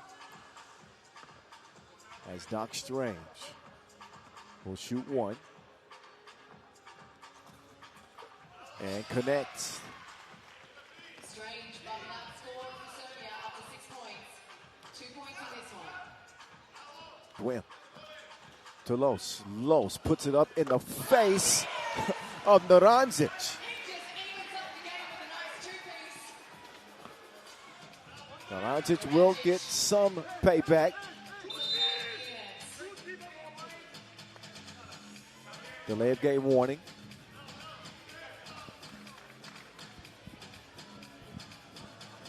But another look at the FaceTime call from Martinez to Naranjic. He wants another one. Long rebound. Ends up in Dre's hands. DRE from DEEP. That's deep. 9-6.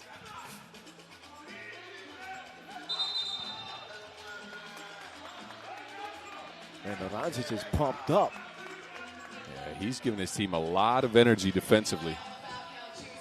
That is rangy. 3-point lead. Milutinovic, Dre, nope, not that time.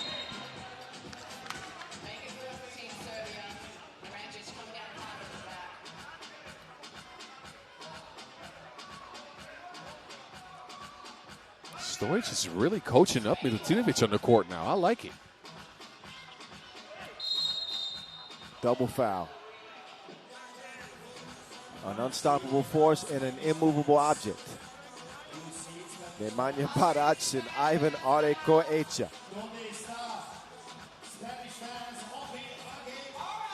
Arecoechea will set the screen. Gwim cannot get it to him. So the Serbian defense is tightening and making life difficult on España, who trail it by 3, but have 7 fouls and 5 minutes to go. Dr. Strange. Whoa. Serbia's at the bonus now, too. That's an offensive foul. Okay. Yeah, so the fouls are even.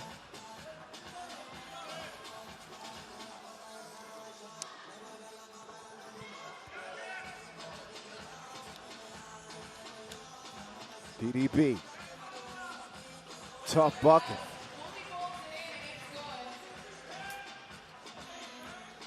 Round comes Milutinovic.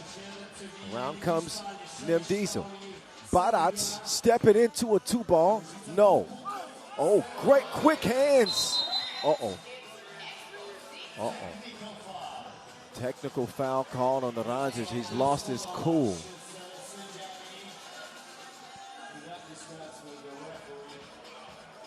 Both he and Barac in disbelief that they didn't get a foul call. As Coach Marco Giudiero looks on. Technical free throw. The Blotz. He will convert. Gwim Exposito here with this play shows why he's one of the best defenders in the world. He'll get you 1 or 2 of these extra possessions a game due to stuff like this. I don't think a lot of other people can do it. He's a nuisance defensively. And that was mishandled. Arecoechea couldn't hold on to it. Doc Strange now basket weaving, but coming away with nothing. Los drops it off. Oh, there's a foul on the play, but I think that Goetia has got to go straight up. He does. He does. Hesitated. Yeah. But this is, again, the right action for Spain, who get that lower pick and roll to get an advantage for Goetia going up against that switch, leaving him some room to operate under the basket. Now, free throws are a bit of an issue here.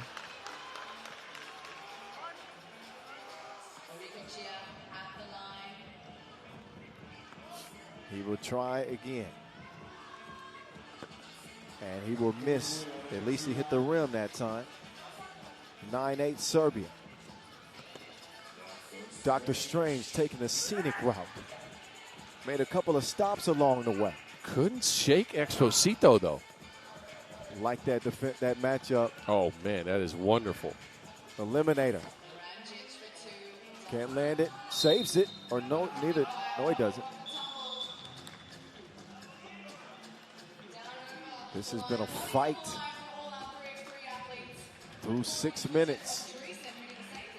Serbia lead it by 1 as You're doing sound effects now? Yes. Oh, that was cartoonesque though. Not gonna lie.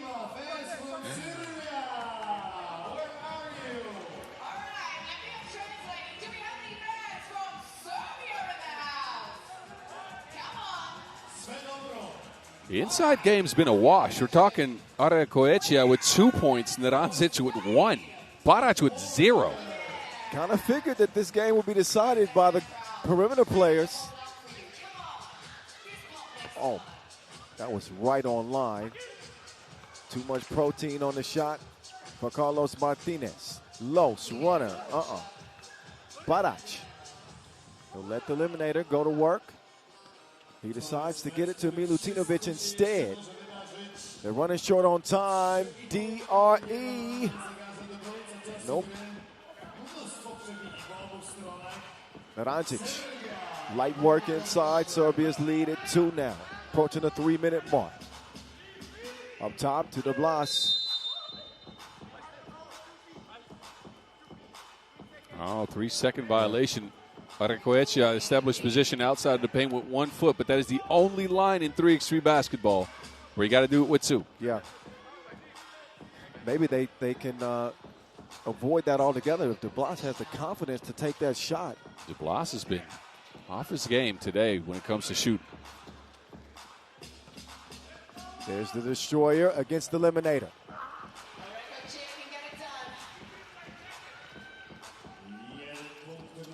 Quick hands. Oh, Exposito. I mean, the effort is there. But a kind of dangerous play there, going low and diving for that ball. You see him, and again, look, this time it ends up with 2 free throws, so not a smart play. But you see him get that tap out and then dive at the ball and get his teammates involved a ton. He does this on the regular.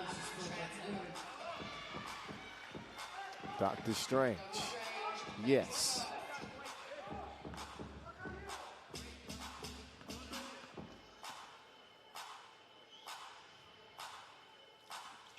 And Shaheen, 7 of Serbia's 12. Oh, that lost out of bounds. Goetia, not typically your ball handler, and you can see why. Ball blue. Here comes Dr. Strange. Uh-oh, he hits the deck.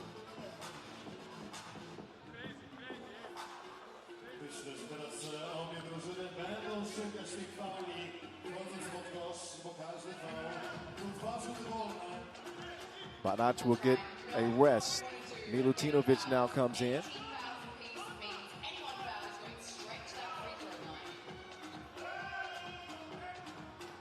Now Strahinja with DDB in pursuit. Nothing happening there. Stays a 3-point game. 2.5 to go in this one. DDB will streak left. DDB, a little strong. Rebound. Stays with España. DDB will fire again.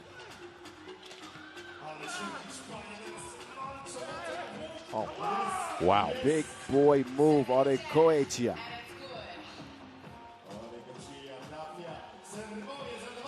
That's the difference with Naranjic. He's a versatile big. He can bang with the best of them inside, but he can also knock them down from deep. A big hit for him to put Serbia up by 4, and the ball finds its way back to the lemonade. Andrea cleared some space for Strange. Strahinja drives, kicks. Late in the shot clock. It's a shot clock violation. Didn't handle the pass cleanly. But a minute 30 left in this day one finale. Credits to Spain's defense for keeping the Serbians low in scoring. I'll say that. It is usually a 21-point scoring machine. But offensively, Spain have not produced as much. Martinez trying to produce a deuce. Not that time.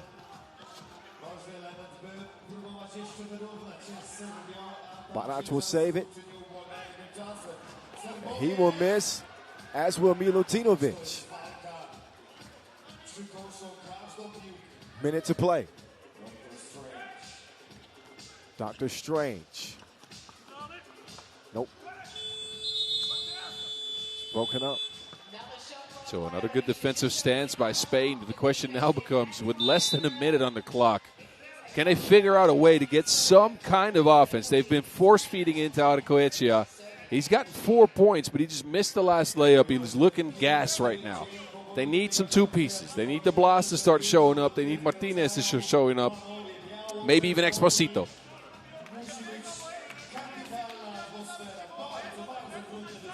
.57 seconds left.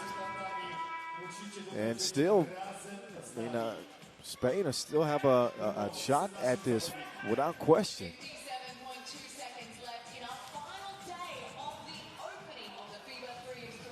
That one dropped off. Los. Oh, that. 2 easy layups missed in the last 30 seconds for Spain. Uh-oh. Well, that was scary for us. Well, look, I'm more in jeopardy than you. You 7 foot. You can handle that. I got a rickety chair I'm sitting on. What are you talking about? Naranjic coming at us full speed. No, thank you. If they would have got a close-up on our faces. Oh, yeah.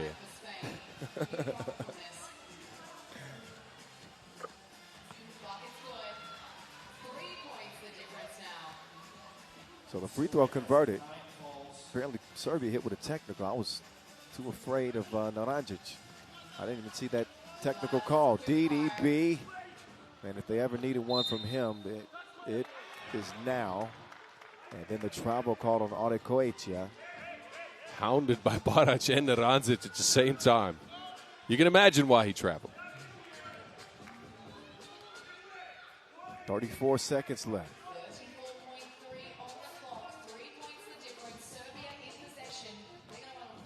Dr. Strange will use some clock. The Eliminator. Oh, bad miss. Critical possession. They'll take the 1.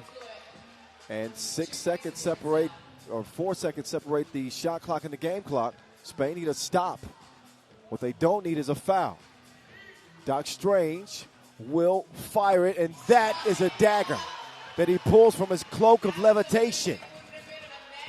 What a shot. Dr. Strange in Serbia stay undefeated. Stojacic with 9 points to lead the way. And will hand Spain their first loss. 20 games of 104 in the books. As the men and women in groups A and C took center stage here day one. And a job well done. That is how we start off this 2026 World Cup from Warsaw. An entirely new group of teams will take the court tomorrow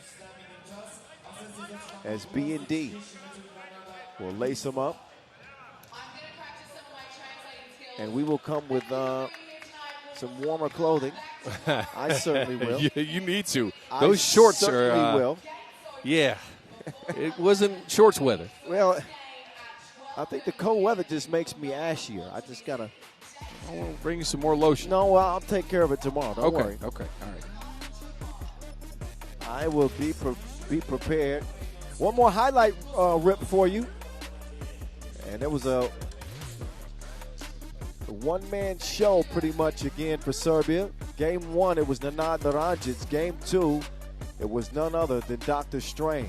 9 points to lead the Serbians to a 2-0 record.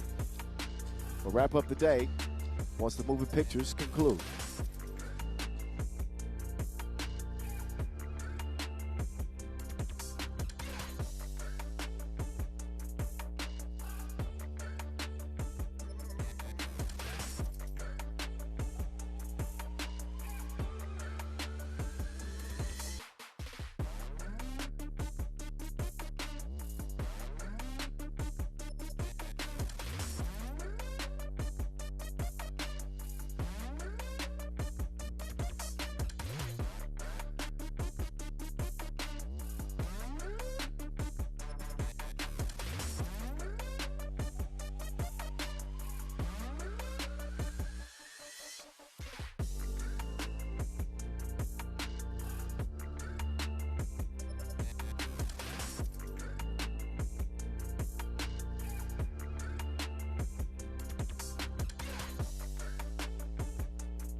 All righty.